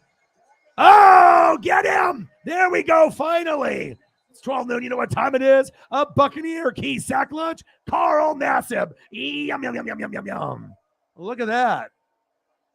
The defense says, hello, here I am.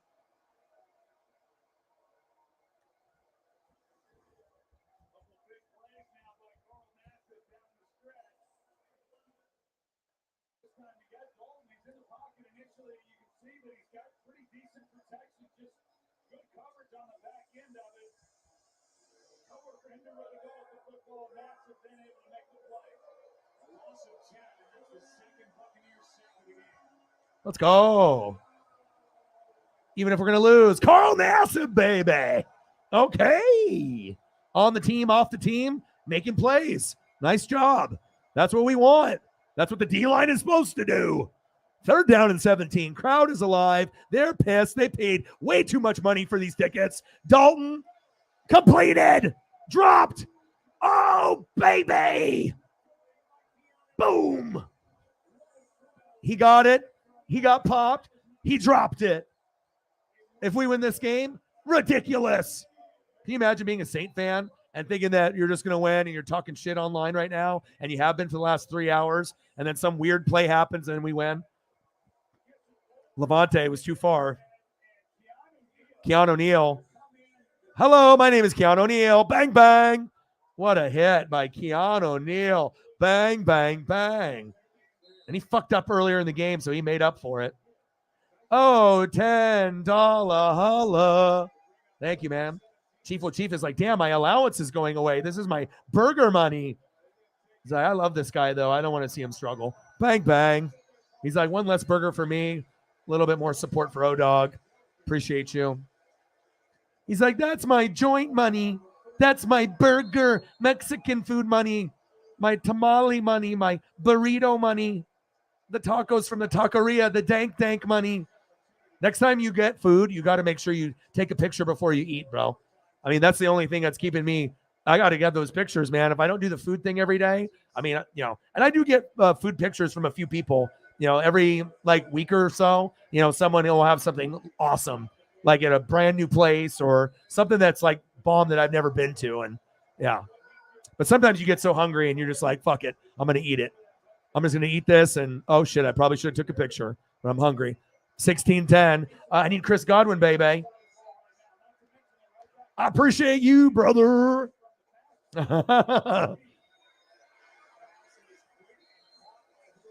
Julio Jones, Chief, your boy, and Shepard smoking the blunts, watching Ancient Aliens while you guys watch our reaction. Now that's must-see TV, brother.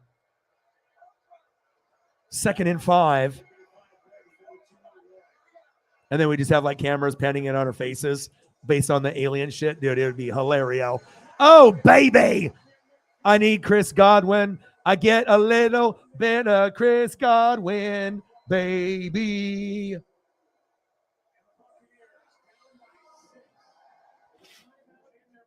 Chris Godwin, 9 yards. 1st down and 10 on the New Orleans 49. Imagine if he goes all the way down the field and we win. Life is not fair. Do you see what I mean?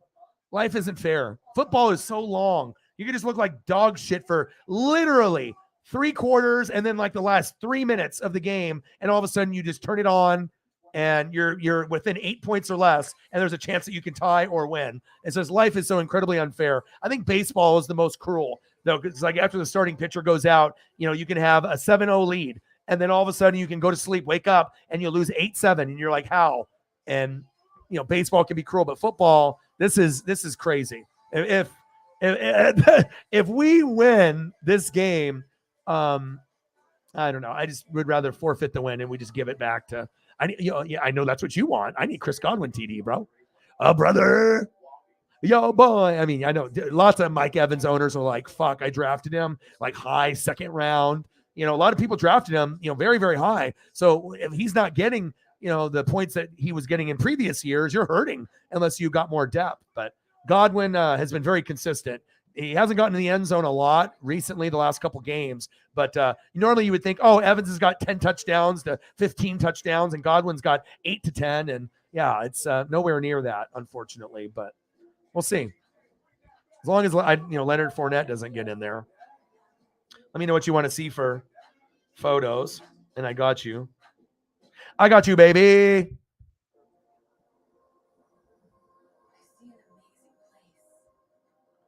Jamal Charles stuff is always dope, dope, dope. It's a vibe. It takes you back in time. It's like I almost can just like close my eyes and just picture where I was, how old I was, where I was living. You always have those memories with different like songs or TV shows, but also with players, in different generations, and you remember where you were. I remember watching Monday Night Football in the 80s, early 90s. It was incredible. The Buccaneers, Scott Van Pelt. Monday night post game, which I won't be watching. 2 minutes to go. Is this time for Brady to be like, hello, I'm Tom Brady. The divorce is over. All right, man. So here's the play call. Let's go to Godwin, baby.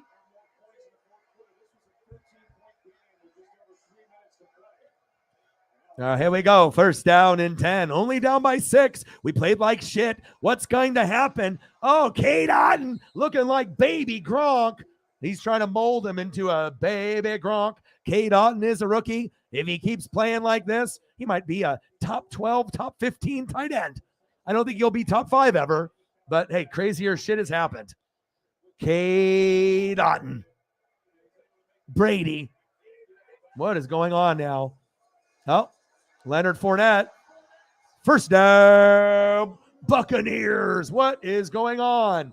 I have no idea. Leonard Fournette.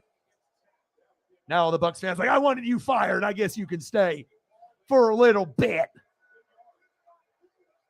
Fickle Buck fans. We need championships every day. Oh, what a catch. But a little out of reach for him to get some yak yards.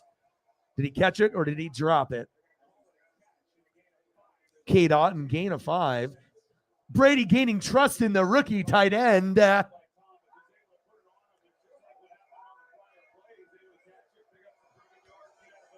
Brady's like, well, I am a Hall of Famer. I might as well play for one good drive at the end of the game for my legacy. Shotgun set. Passes high. Honey Badger, there he is. Like, we haven't even heard his name they don't even talk to him. They don't focus on him. It's like when he was on the Chiefs, they were like always focused and giving him love. It's like he's like a forgotten piece. They're like, this motherfucker can't tackle anymore. And I love the guy. He's going to be a first ballot Hall of Famer, but golly, for a guy to drop off, maybe he just needs a change of scenery or something. I definitely don't think it went the way that he thought it was going to go. He probably didn't think the Saints would be 4-8 either. Or maybe he wouldn't have signed. Third down and 6. Brady to Godwin, Godwin to Brady. Shotgun set, Brady. First down, scoot. First down, Scotty Miller. First down, we might win the game. First down, Bucs fans. First down, what's going on? Move the chains. Okay. First down and 10. What the fuck is going on? Brady. Julio Jones looking like he's Julio from Alabama. Are we winning this game? What the fuck? What the fuck? What the fuck? What the fuck? First and goal. There's 19 seconds left. What the fuck is going on here? Uncle Mo is a motherfucker, huh? Motherfucker. Uncle Mo is a crazy motherfucker. My God. Play like shit the whole game, and then you have one good drive and you might win the game. The whole game. One good drive. Okay. Well, sports gods. Is that what's going on? They're like, well, we agree with O-Dog. They're like, the Buccaneers fucking suck. But look at this motherfucker. This motherfucker is wearing a chain, gloves, a hard hat. This is a miserable motherfucker. Let's just get him a fucking win here. All right, sports gods. You know, I guess if you want me to be the team that represents the NFC South, if this is what it's going to take, they're like, oh, this fucker's hardcore. This team blows. They suck. They're booty juice. And he's wearing a hard hat and a chain and gloves. Touchdown! Let's go! Chris Godwin! Oh, yeah!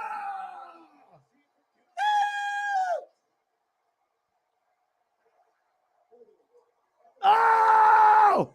Of course it's holding. It couldn't be too easy. It couldn't be too easy. I get the touchdown, and then it gets called back. And it was to Godwin, too. Fantasy! There you go. They could have made that reaction into a reaction video. Oh, baby, look at the hands by Godwin. Fuck, brother.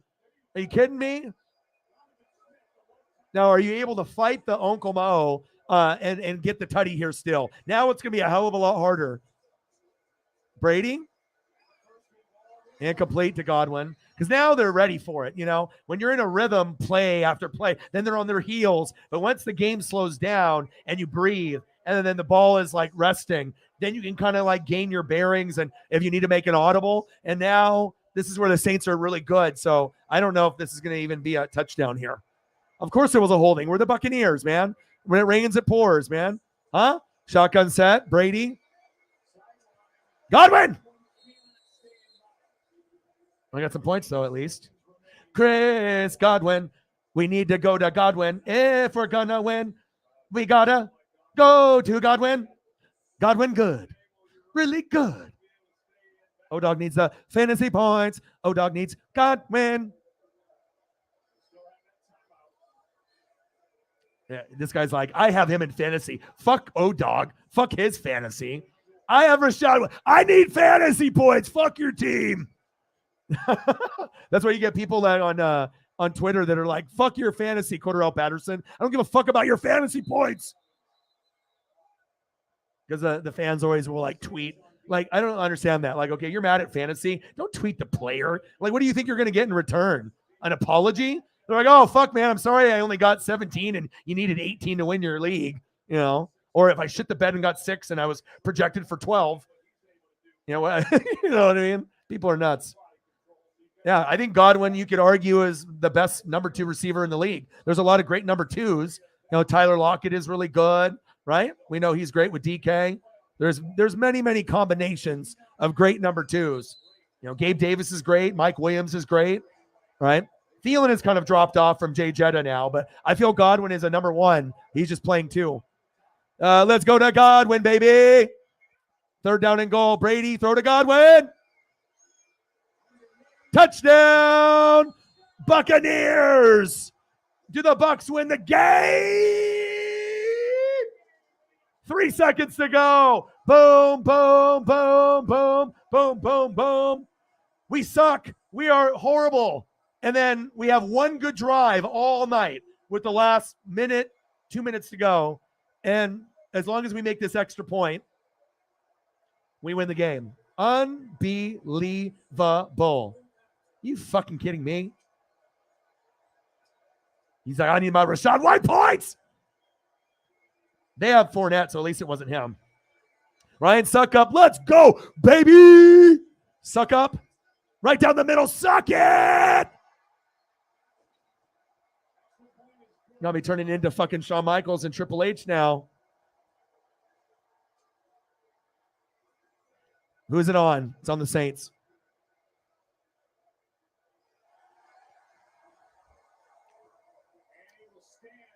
There used to be so many Saints fans that would just try to show up and talk shit just because they would win every year. I'm still gonna, I don't need to shit talk or whatever, Yeah, what happened? You were talking a lot of shit earlier. What happened? It's that karma, man. It's that sports karma. Anybody that's extra, always, the sports gods love your boy. That's why I come up with those predictions, boy. Shit happens for your boy. It looks like I win in fantasy too. Somebody's got to win out of the division, but do you see how ugly that is? Like, what I'm saying? As a Bucks fan, are you going to really be like great? It's an amazing comeback because if you play shitty for 3 3/4 quarters and you have like one last opportunity for a drive and you have one good drive, whether it be 60 to 80 yards, and then you actually score and win the game by 1, it's like life is not fair for the Saints. Like, this is a game that they dominated the whole game. Like, we did not deserve to win this. And it's not over. They could always run it back for a touchdown. They could run it back, but the chances of them running it back is maybe 1 in 1,000, but it could happen.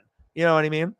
So, but football is not fair sometimes. And I was totally content losing this game, and just having the Saints, win the division. But I guess they want Tampa Bay. I guess we're going to keep fighting and we're going to keep, I guess, winning. Is that what they call it?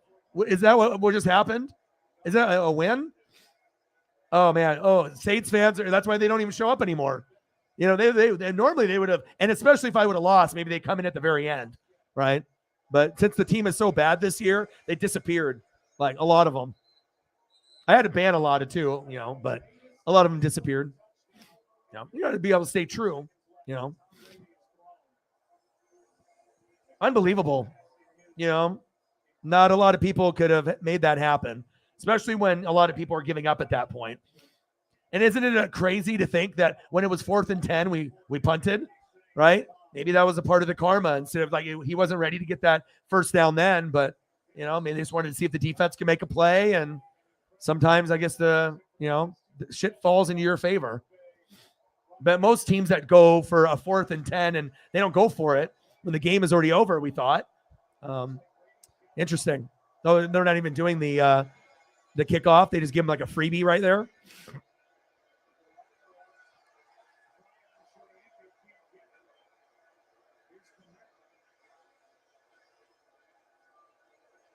And the game is over.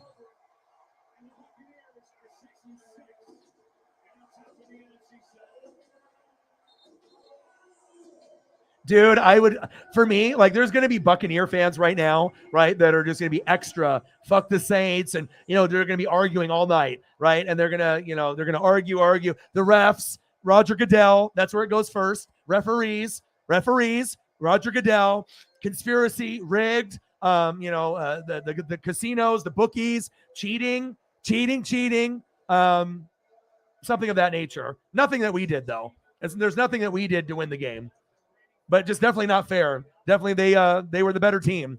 Like, how do you play a game 3 3/4, 3 4/5, 3 5/6 of the game, and we're talking the one drive, and then we get it, a touchdown, and then we win by 1. It's just, life is so cruel. Life is so cruel.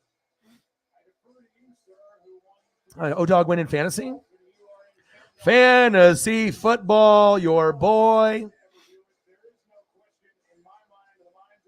137.5 to 125.5. Your boy improves to 12-1. Wow, I don't even know what to say about that. All right, here we go. We got Brady. Let's see what he says. Good job, Tom. He's like, I'm over the divorce. I got a new girlfriend. 44th career comeback in the 4th quarter in OT. And I'm telling you, if we had a good O-line, we would have a top 5 offense, guaranteed. The main reason that Tom looks bad is just he doesn't have time to get the ball to the main guys. But if our O-line was just like it was last year, I think we are one of the top 5 teams in the NFC this year, for sure. Even with the defensive struggles we had, and even if Gronk was still gone, I think we'd still be a playoff team better than we are obviously now. It sucks, not being able to move the football, I tell you. How the hell did this happen? The Godwin one would have been better, though. That would have been like more fantasy points for me. But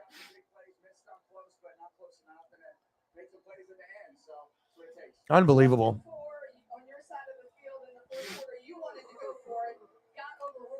Oh, it's more than messy. Are you kidding me? A team plays like shit the fucking whole game except the last drive, and then they get a touchdown. It's like, you can't even draw that up. I mean, there's only like a few people that might have been able to make that happen, like a Brady or a Mahomes or a Peyton Manning. But except those guys probably wouldn't be as shitty as our situation. But happy birthday, daughter, Vivi. Happy birthday, Vivi. Brady. All right, well, we got 40 minutes to go, and I got to keep grinding to see if we can get to the goal. If I don't hit the goal by the 4-hour mark, I might have to go to the 5-hour mark. If that happens, then who knows how many gummies will be consumed. But we can go into whatever topic you guys want to go into. We can do food or whatever you guys want. I'm going to try to find something else to watch, so I'm going to delete some of these photos. But fucking A, man. That was man. Saints fans right now. I can only imagine the Facebook posts of Saints fans, Twitter fans, and Instagram. Oh my God. TikTok. Can you imagine what's going on right now? What's being recorded right now? Oh my God. Straight comedy. I wanted them to win. I just, and you best believe every Saint fan wanted this win. They could have 0 wins right now. Anytime they can beat the Bucs and rub it in, they love to. They love it. They love it.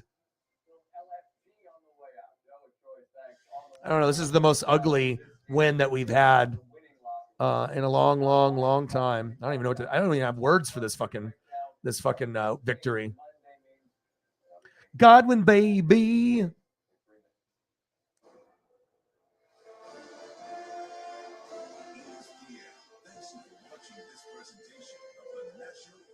Nice tutty by Rachaad White. Good thing it wasn't Fournette. That might have not been good.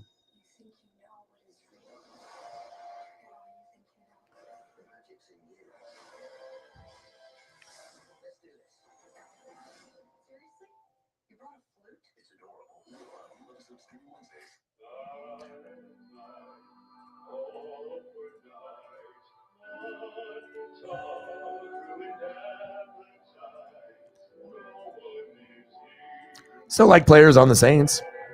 Tough loss, man.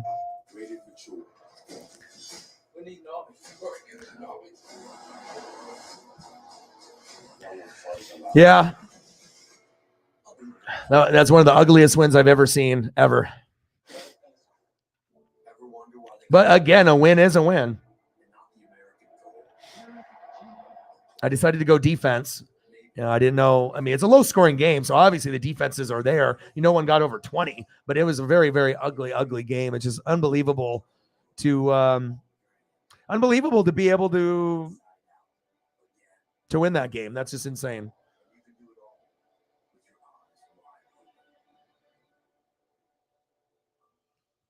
All right, Brady. All right, I need to change the channel here.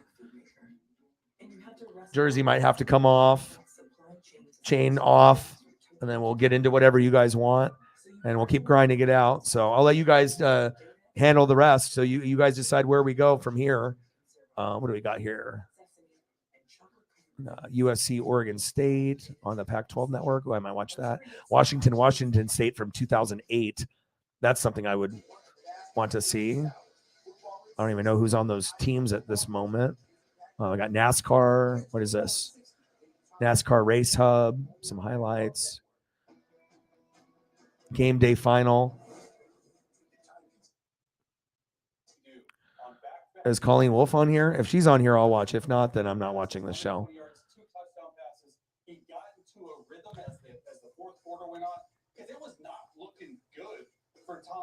Buccaneers with the fucking win, huh? What the fuck?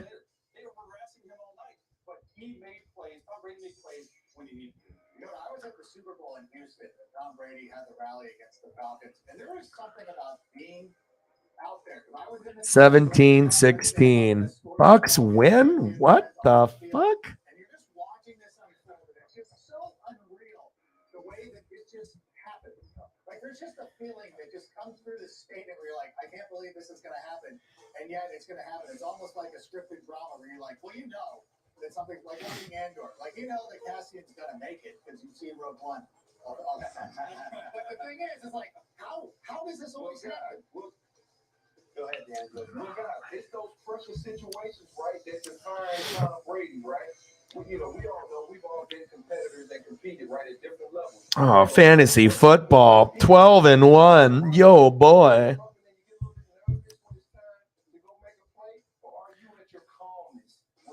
All right, got these photos deleted. I am going to change so I can just wear like a hoodie and be more comfortable. So give me like 2 minutes. I'll be right back.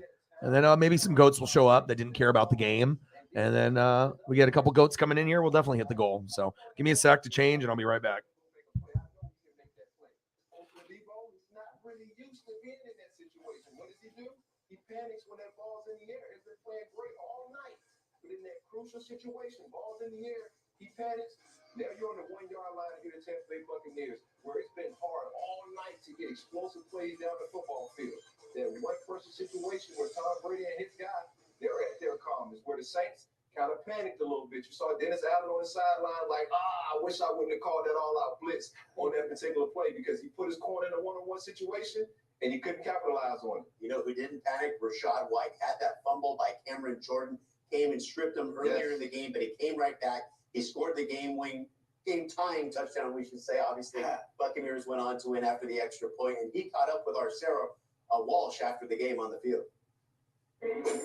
Rashad, take us through that final play of the game, your game-winning touchdown. I just heard my running back coach saying, Coach Leftwich wanted me. He called for 29. Man, obviously, we called the play. We've been working it all week. We've been working a lot of plays, but that play specifically, I mean, they didn't blitz nobody, so I could get off free release, and I ran my route. And Tom trusted me to be in the spot I was in. The ball came my way, and I just made the play.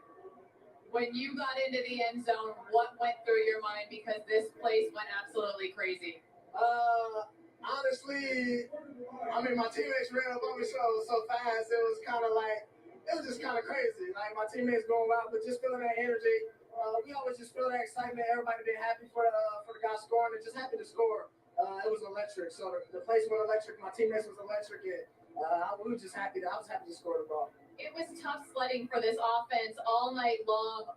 What switched for you guys very late in this game? I believe just going more up tempo. Coach called more up tempo. We knew what we was getting into. We got into a rhythm. TB got into the rhythm. Mike, the Stars, Lenny, guys was getting into the rhythm, and we just went from there. So we just followed this lead, and everybody got into a rhythm. We was having consistency every play, and that was the biggest thing that switched. The grip on this division title got a little stronger tonight. How does that sound? Sound real good. But blessed for sure to get the win. We got a short week, so we're trying to bounce back and get another win next week. Enjoy this one. Congratulations. And that game next week, the Buccaneers will be taking on the 49ers just above them in the NFC playoff picture as Tom Brady makes his return to the Bay Area. There you see the Eagles still on top of the NFC with the Vikings on their heels at 10-2. And there's the Cowboys, 9-3, still very much a dominant figure in the NFC. Still to come here on NFL Game Day Final, we have D'Angelo with his study hall. Gonna break down the game-winning drive for the Buccaneers. Tom Terrific does it again. It's all next on NFL Game Day Final. Moderate to severe eczema still disrupts my skin. Despite treatment, it disrupts my skin with itch. It disrupts my skin with rash. But now, I can disrupt eczema with Rinvoq. Rinvoq is not a steroid, topical, or injection. It's one pill once a day that's effective without topical steroids. Many taking Rinvoq saw clear or almost clear skin, while some saw up to 100% clear skin. Plus, they felt fast itch relief, some as early as 2 days. That's Rinvoq relief. Rinvoq can lower your ability to fight infections, including TB, serious infections and blood clots, some fatal, cancers, including lymphoma and skin cancer, death, heart attack, stroke, and tears in the stomach or intestines occurred. People 50 and older with at least one heart disease risk factor have higher risks. Don't take if allergic to Rinvoq, as serious reactions can occur. Tell your doctor if you are or may become pregnant. Disrupt the itch and rash of eczema. Talk to your doctor about Rinvoq. Learn how AbbVie can help you save. Old Trapper Beefs. Last bag. You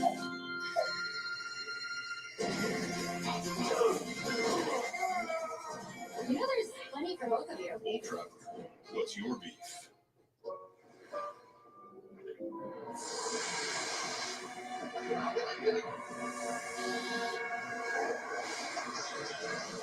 Let's try it. Let it take you. Take them, right?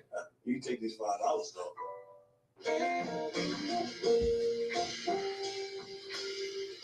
After you joined our family, it was like I really do feel. All right, I'm back. Yo, boy is back. All right, what the fuck are we doing? What the fuck are we doing here? All right, let me scroll back up. Yeah, I can throw some Hawk stuff up. That's fine. 37, only 63 to go.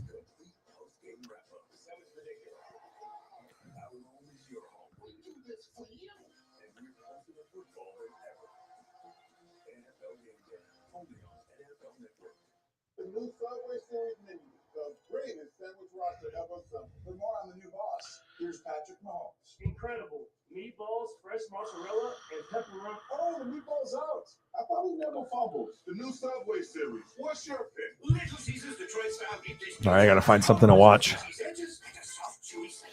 Do you love it, Matthew Stafford? I'm not a walking billboard. Okay, never mind. What is this NASCAR hub? It's like 75 years of NASCAR highlights.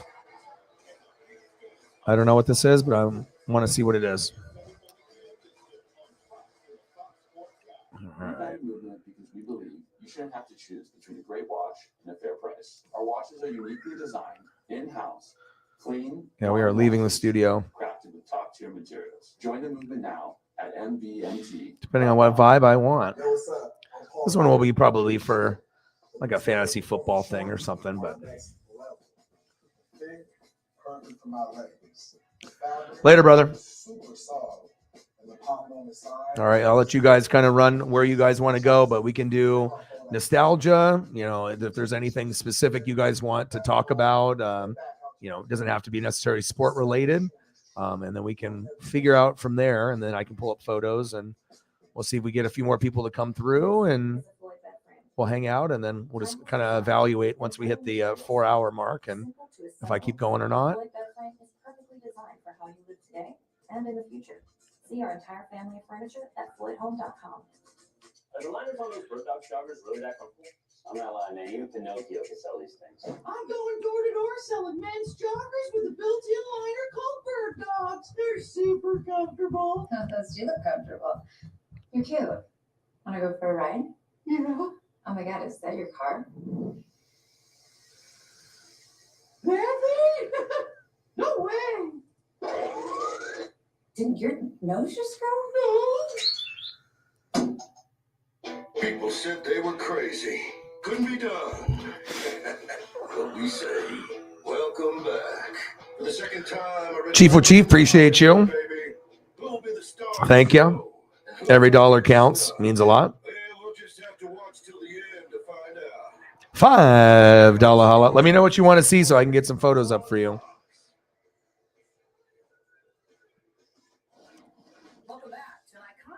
Chief with a $5. Thank you. The 2023 season is sure to be one of the most memorable the sport has ever seen. The historic 75th season certainly will produce some moments that will only add to the rich history books of stock car racing. $5 dono. Getting closer. Appreciate you. I guess if you got particular Chief or if you want to do NBA, you know, it doesn't have to be NFL. It could be food. It could be anything. So bang, bang. $5 holla. My boy, Chief. Will Chief.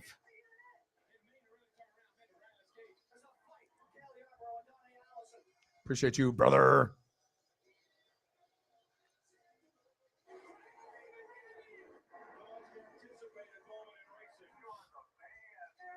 All right, I think I might have to go to like cartoons or something. All right, what do I got? Let me see what I got on. Let me see what I got on the DVR. Oh, I got Monday Night Raw. Well, that started 30 minutes ago for me, so maybe I should watch that. I got Okay. All right. I'm gonna do Monday Night Raw. If I'm a wrestling fan. If it's on, I that's where I should go.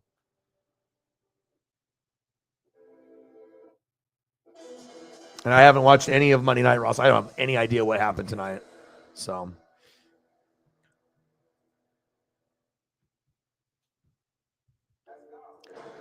there we go. There we go. A little closer. Hopefully this Monday Night Raw episode is good. Oh, Cyberpunk. He's like, you know what? I am not going to let O-Dog struggle anymore. Well, we got to our goal because that's what happens. You just have to keep grinding and, hope that the, right people come through and save the day. And Cyberpunk is saving the day. Cyberpunk has saved the last 3 or 4 days, for that matter. That's big facts. Thank you, man.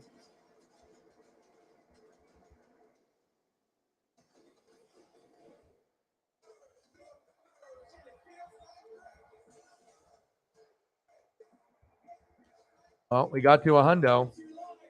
We got to the goal. Anything above this is just above and beyond, which is good. Help with more thumbnails. And, I did grocery shopping after the stream yesterday. I didn't try to buy too much. You know how much it was at Safeway?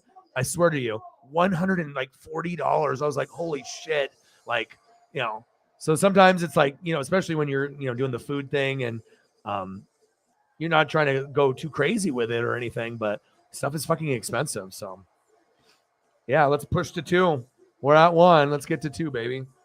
Thank you, Cyberpunk. Always doing Cyberpunk things, helping us out.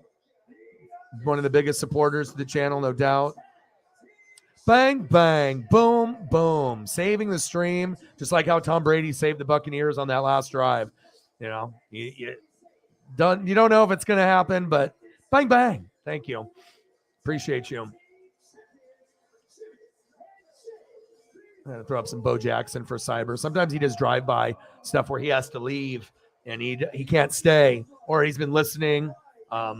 Yeah, wow. I mean, if that doesn't happen, 90% of the chance of more than likely we don't get to that number. So that's awesome.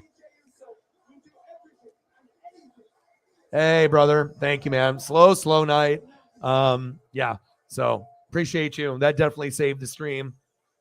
Some of the main people, even Sarah's not here today because she's sick. So I already knew it was going to be kind of very difficult to hit a good number if I don't have my lead mod here. So, and she's not feeling good. So I wanted her to rest.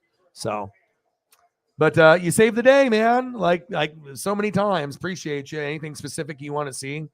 I'm going to try to go to that 4 to 5 hour mark. I don't know how long people have, but I'm willing to hang out to the 4 hour mark, to the 5 hour mark if needed. I'm just going to watch Monday Night Raw. So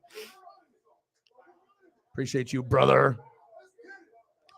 I know, seriously. So many times, I've been saved by Cyber or Holly or Mr. Williams or a few others. Yeah. Things are slow. That game was slow. That game was really hard to watch. That was tough. Really tough. But I don't know how the hell we won that. But I tried to do something different with the thumb, doing defensive players. And we got a defensive game. So just was hoping we get a little bit more scoring there and whatnot.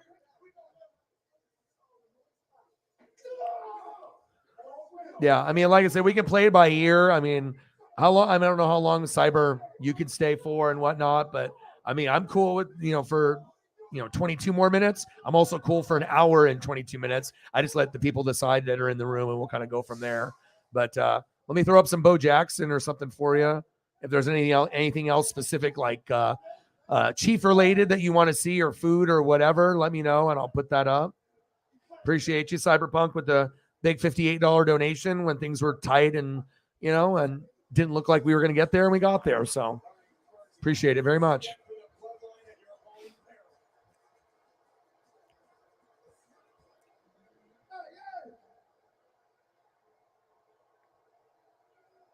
Washington, D.C., the bloodline is now in your city.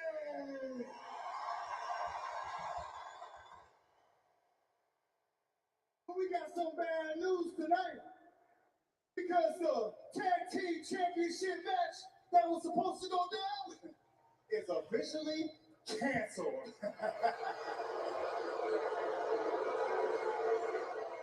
That's because the enforcer so secure, them body alliance out there in the parking lot. Now, we all know everybody came out to see the Bloodline compete. But look at the bright side. Here's the bright side. Matt Riddle don't gotta be humiliated tonight. And Elias can take his ass home and work on any song he wants to. Yeah. Sorry, it felt like a good time for a bet. Right.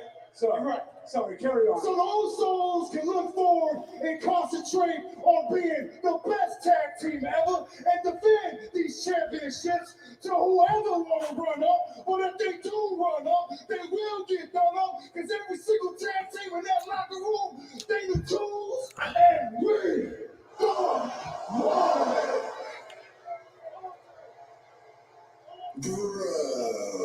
Bro. The original bro. Matt Payton with a novel, bro.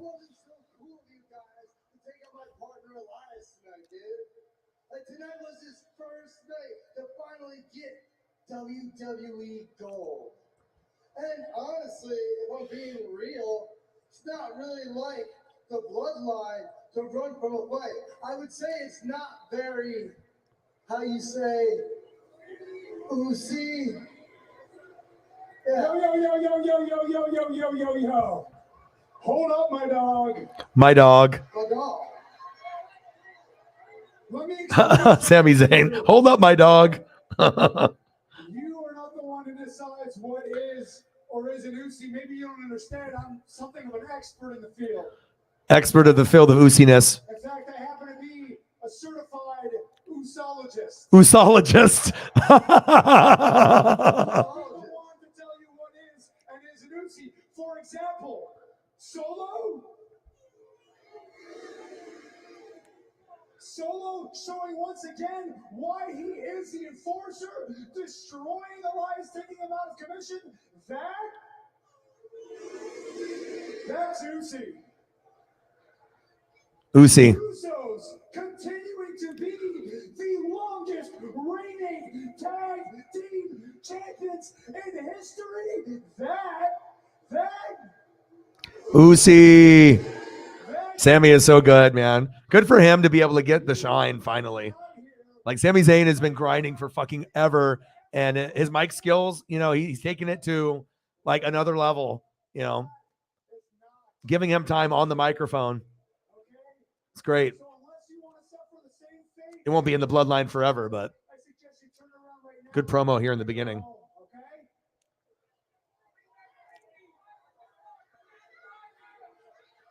Well, a matter of fact, I did find a tag team partner. And you know what? There will be a tag team championship match tonight. Now, me and this guy really don't get along. I wouldn't really not bros. But one thing for sure is we both hate the Bloodline.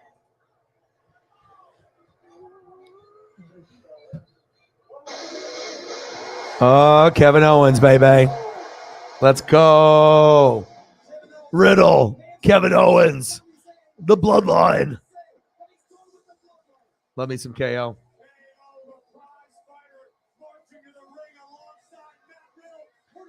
Let's go, baby.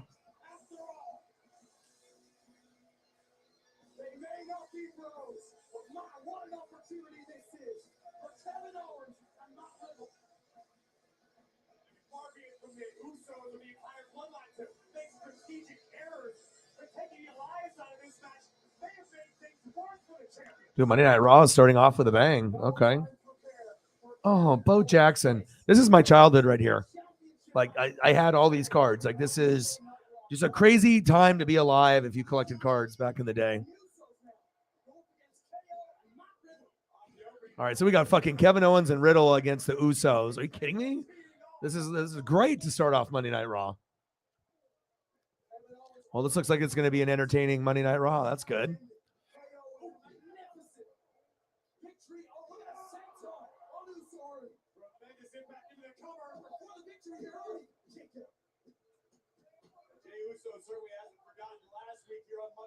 Tag team titles on the line as well.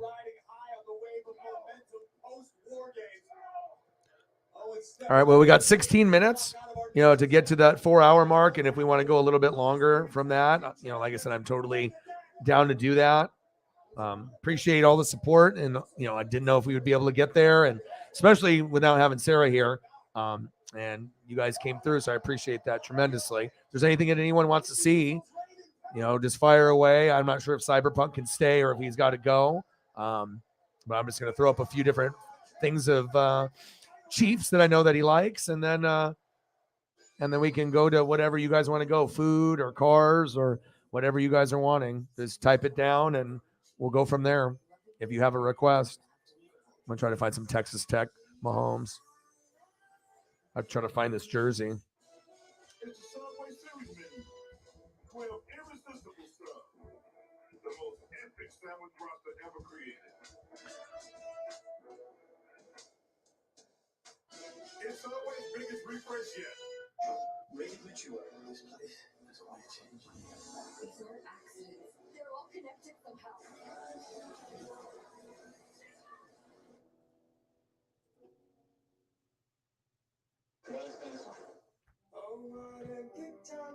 Surprising Raw started off so good. Yeah, but Sami Zayn is taking his mic skills to a whole nother level.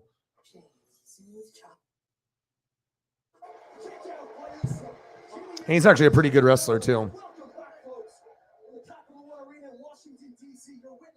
undisputed tag team championship match. The Usos, a record 505 days as champions, and this just happened. Cannonball by KO. Stepping up, moonsault at the top of your screen. Yeah, I can get some of that as well. Try to find a few more of these. Texas Tech. I gotta find this jersey for Cyberpunk as a gift. The white one is really clean. Red doesn't look too bad either.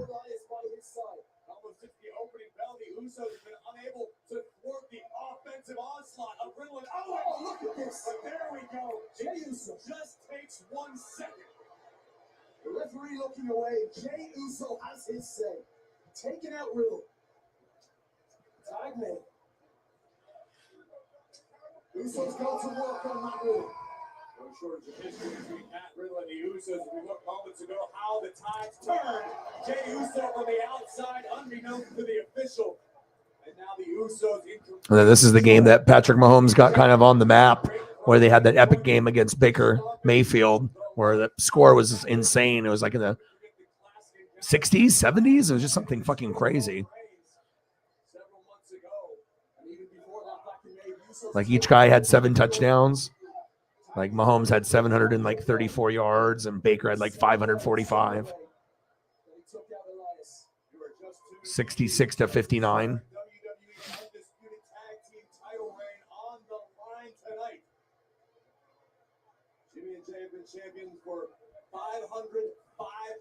That was a wild game. As we look once again at flawless teamwork of the Usos, and that to me is what's going to make all the difference. As Jimmy Uso makes the climb to the top rope, backbreaker by Jey. Uso's going to work. Jimmy takes out Riddle. Cover once more to retain. Riddle kicks in.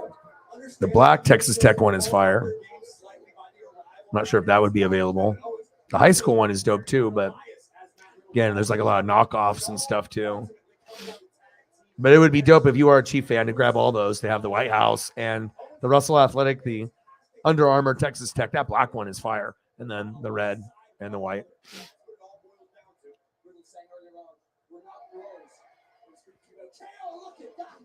Jimmy Uso, a devastating dig to Riddle. Jey uppercut nearly turned the original pros lights out. You can't discount the value of the honorary Uso Sami Zayn at ringside, as well as Solo Sikoa. Before Sami was an honorary Uso, he was known as the master strategist. I assure you, Sami's watching everything like a great coach on the sidelines right now. Riddle now takes off the ropes, collected. Oh my lord! Tag team action by the Usos.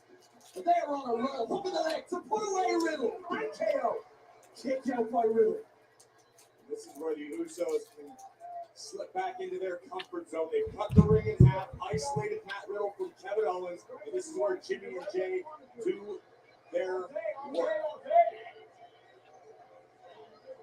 We did receive breaking news. The winner of this match, the tag team champions, will face Sheamus and Butch for the undisputed tag team titles on Friday Night SmackDown. Drew McIntyre medically disqualified for that match. No rest for the weary. No matter who wins this matchup, no matter who leaves Washington, D.C. as tag team champions, it's going to be the Usos. That's got to This is the moment for Jey Uso and the Usos. Kicked out by Riddle. Riddle and KO are still alive. Humbug. My signal is totally ghosting me. You need a better network. 'Tis the season to switch to Verizon. They'll give you the new iPhone 14 Pro. Amazing. How the hell did the Buccaneers win the game?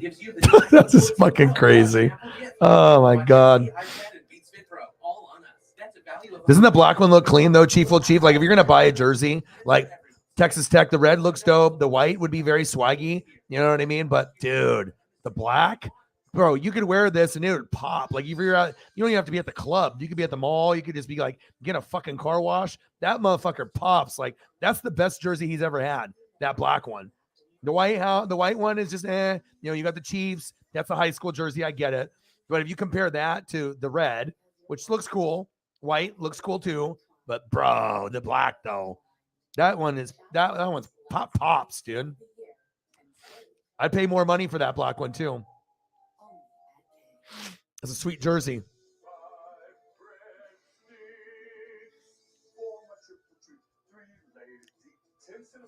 Yeah, but it's been so bad this year. Because you should have. Because the Rams stink. The Rams are absolutely horrible. I mean, if you're playing against someone's backup or third string quarterback, I mean, there's no excuses. And no Cooper Kupp, no Aaron Donald. Okay. All the players are injured. You know, you can't lose to that team.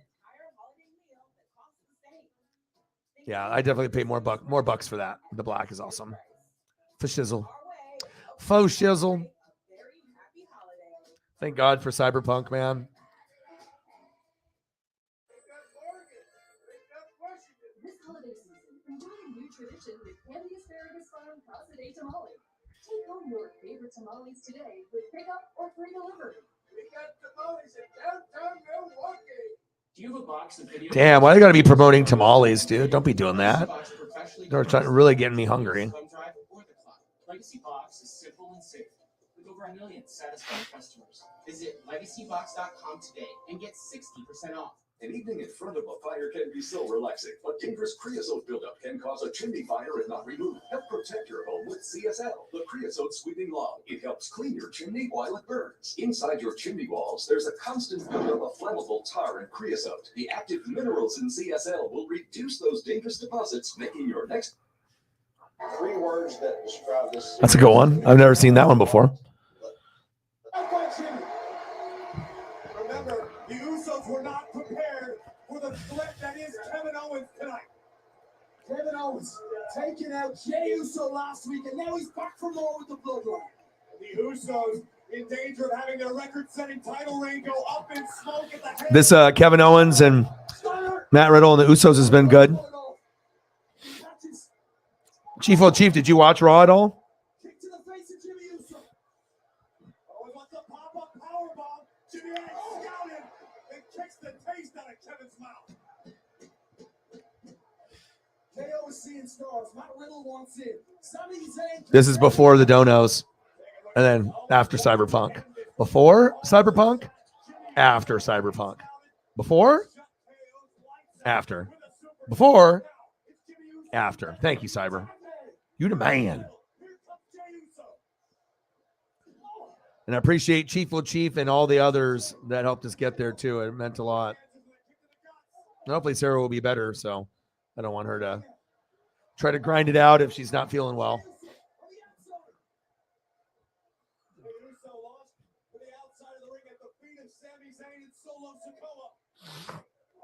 All right, Jameson, take it easy.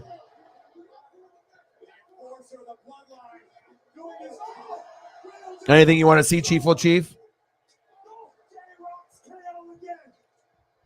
seeing here? It's absolute madness ringside. Riddle now just chucking Jey Uso back inside. Riddle was paying attention to Sami Zayn. Meanwhile, the Usos made it tag. Jimmy Uso, the legal competitor, unbeknownst to Riddle. Jimmy smelled danger back inside. Super kick to the face of Riddle. They've nailed it. They've nailed it. 1, 2, 3. Usos are getting oozy.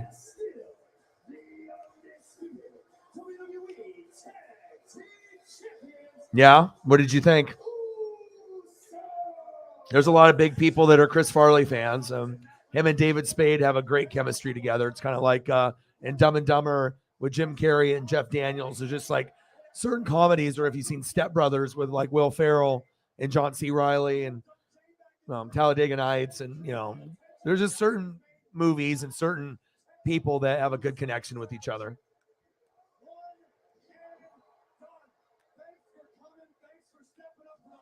Oh, okay. Chief's like, I got better time to spend my time watching wrestling. You still owe me some pictures, though, of those fucking foods, bro. I need the food.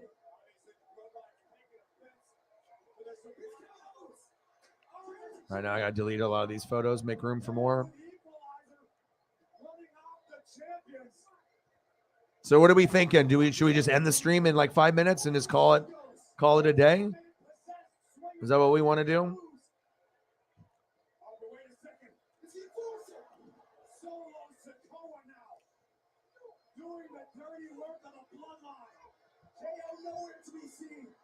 Oh, I got you.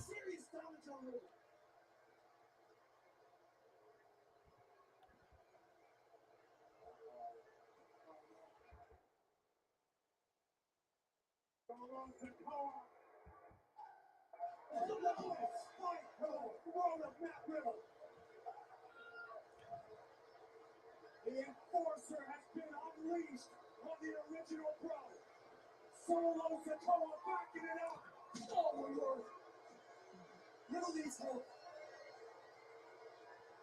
Solo Sikoa now. Yeah, I probably just will end it in like 5 minutes. I think that's a good time.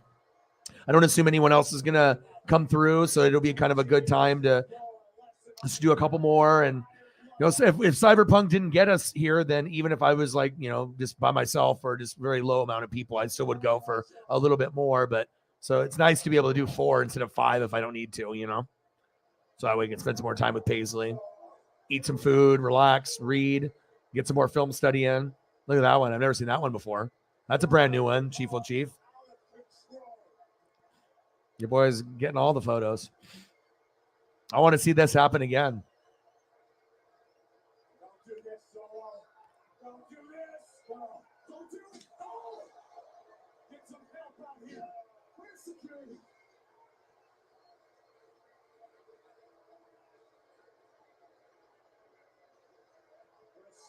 Those are crispy.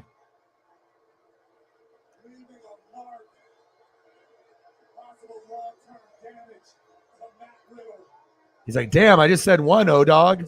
Yeah, that's how I work. That's how I fucking operate. It's like telling a story. It's like about to get the trophy. He's got the trophy. He's about to grab the trophy again. And then kissing the trophy. Yo, boy is good. It's crazy to have that many good ones I have access to, though, because sometimes this shit is not, it's going to be not formatted, not the correct size, not HD, not 4K, but not to only get one photo, but to get 4 different angles. Pretty sweet, dude. This one's really cool. Never have seen this one on the stream ever. We've seen this one and this one. And then we've even seen this one, I believe. Or maybe it was this one and that one. And then this one I have not seen, the closer angle. And then that one for sure. Kissing the trophy, baby.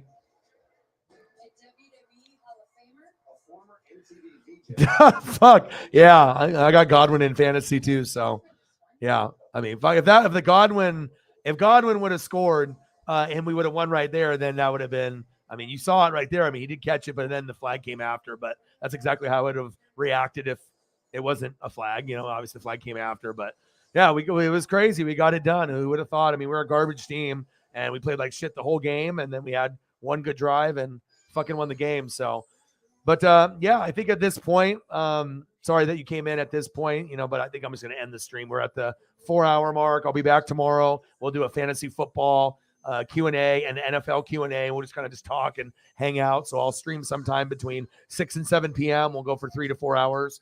People will need help with fantasy, and also we can just talk about the state of the NFL at this point and playoff projections, things of that nature, or if there's anything else that's going on, that baseball free agency or other news, sports headlines, we can go over that as well. But I do appreciate everybody in the room, and big ups to Cyberpunk, fucking GOAT, coming through at the end with a $58 dono to get us there, which I did not think was going to be possible. So shout out to you. You are the best. And shout out to Chief and everyone else that participated today, shared the channel. You guys are the best for sharing, commenting, donating, and made the stream an ultimate success. So appreciate you guys very, very much. And I got one question for you. Who talk sports like us? Your boy Ryan, Northwest Sports Fanatics. And I am out until tomorrow. Have a great rest of your night, gang.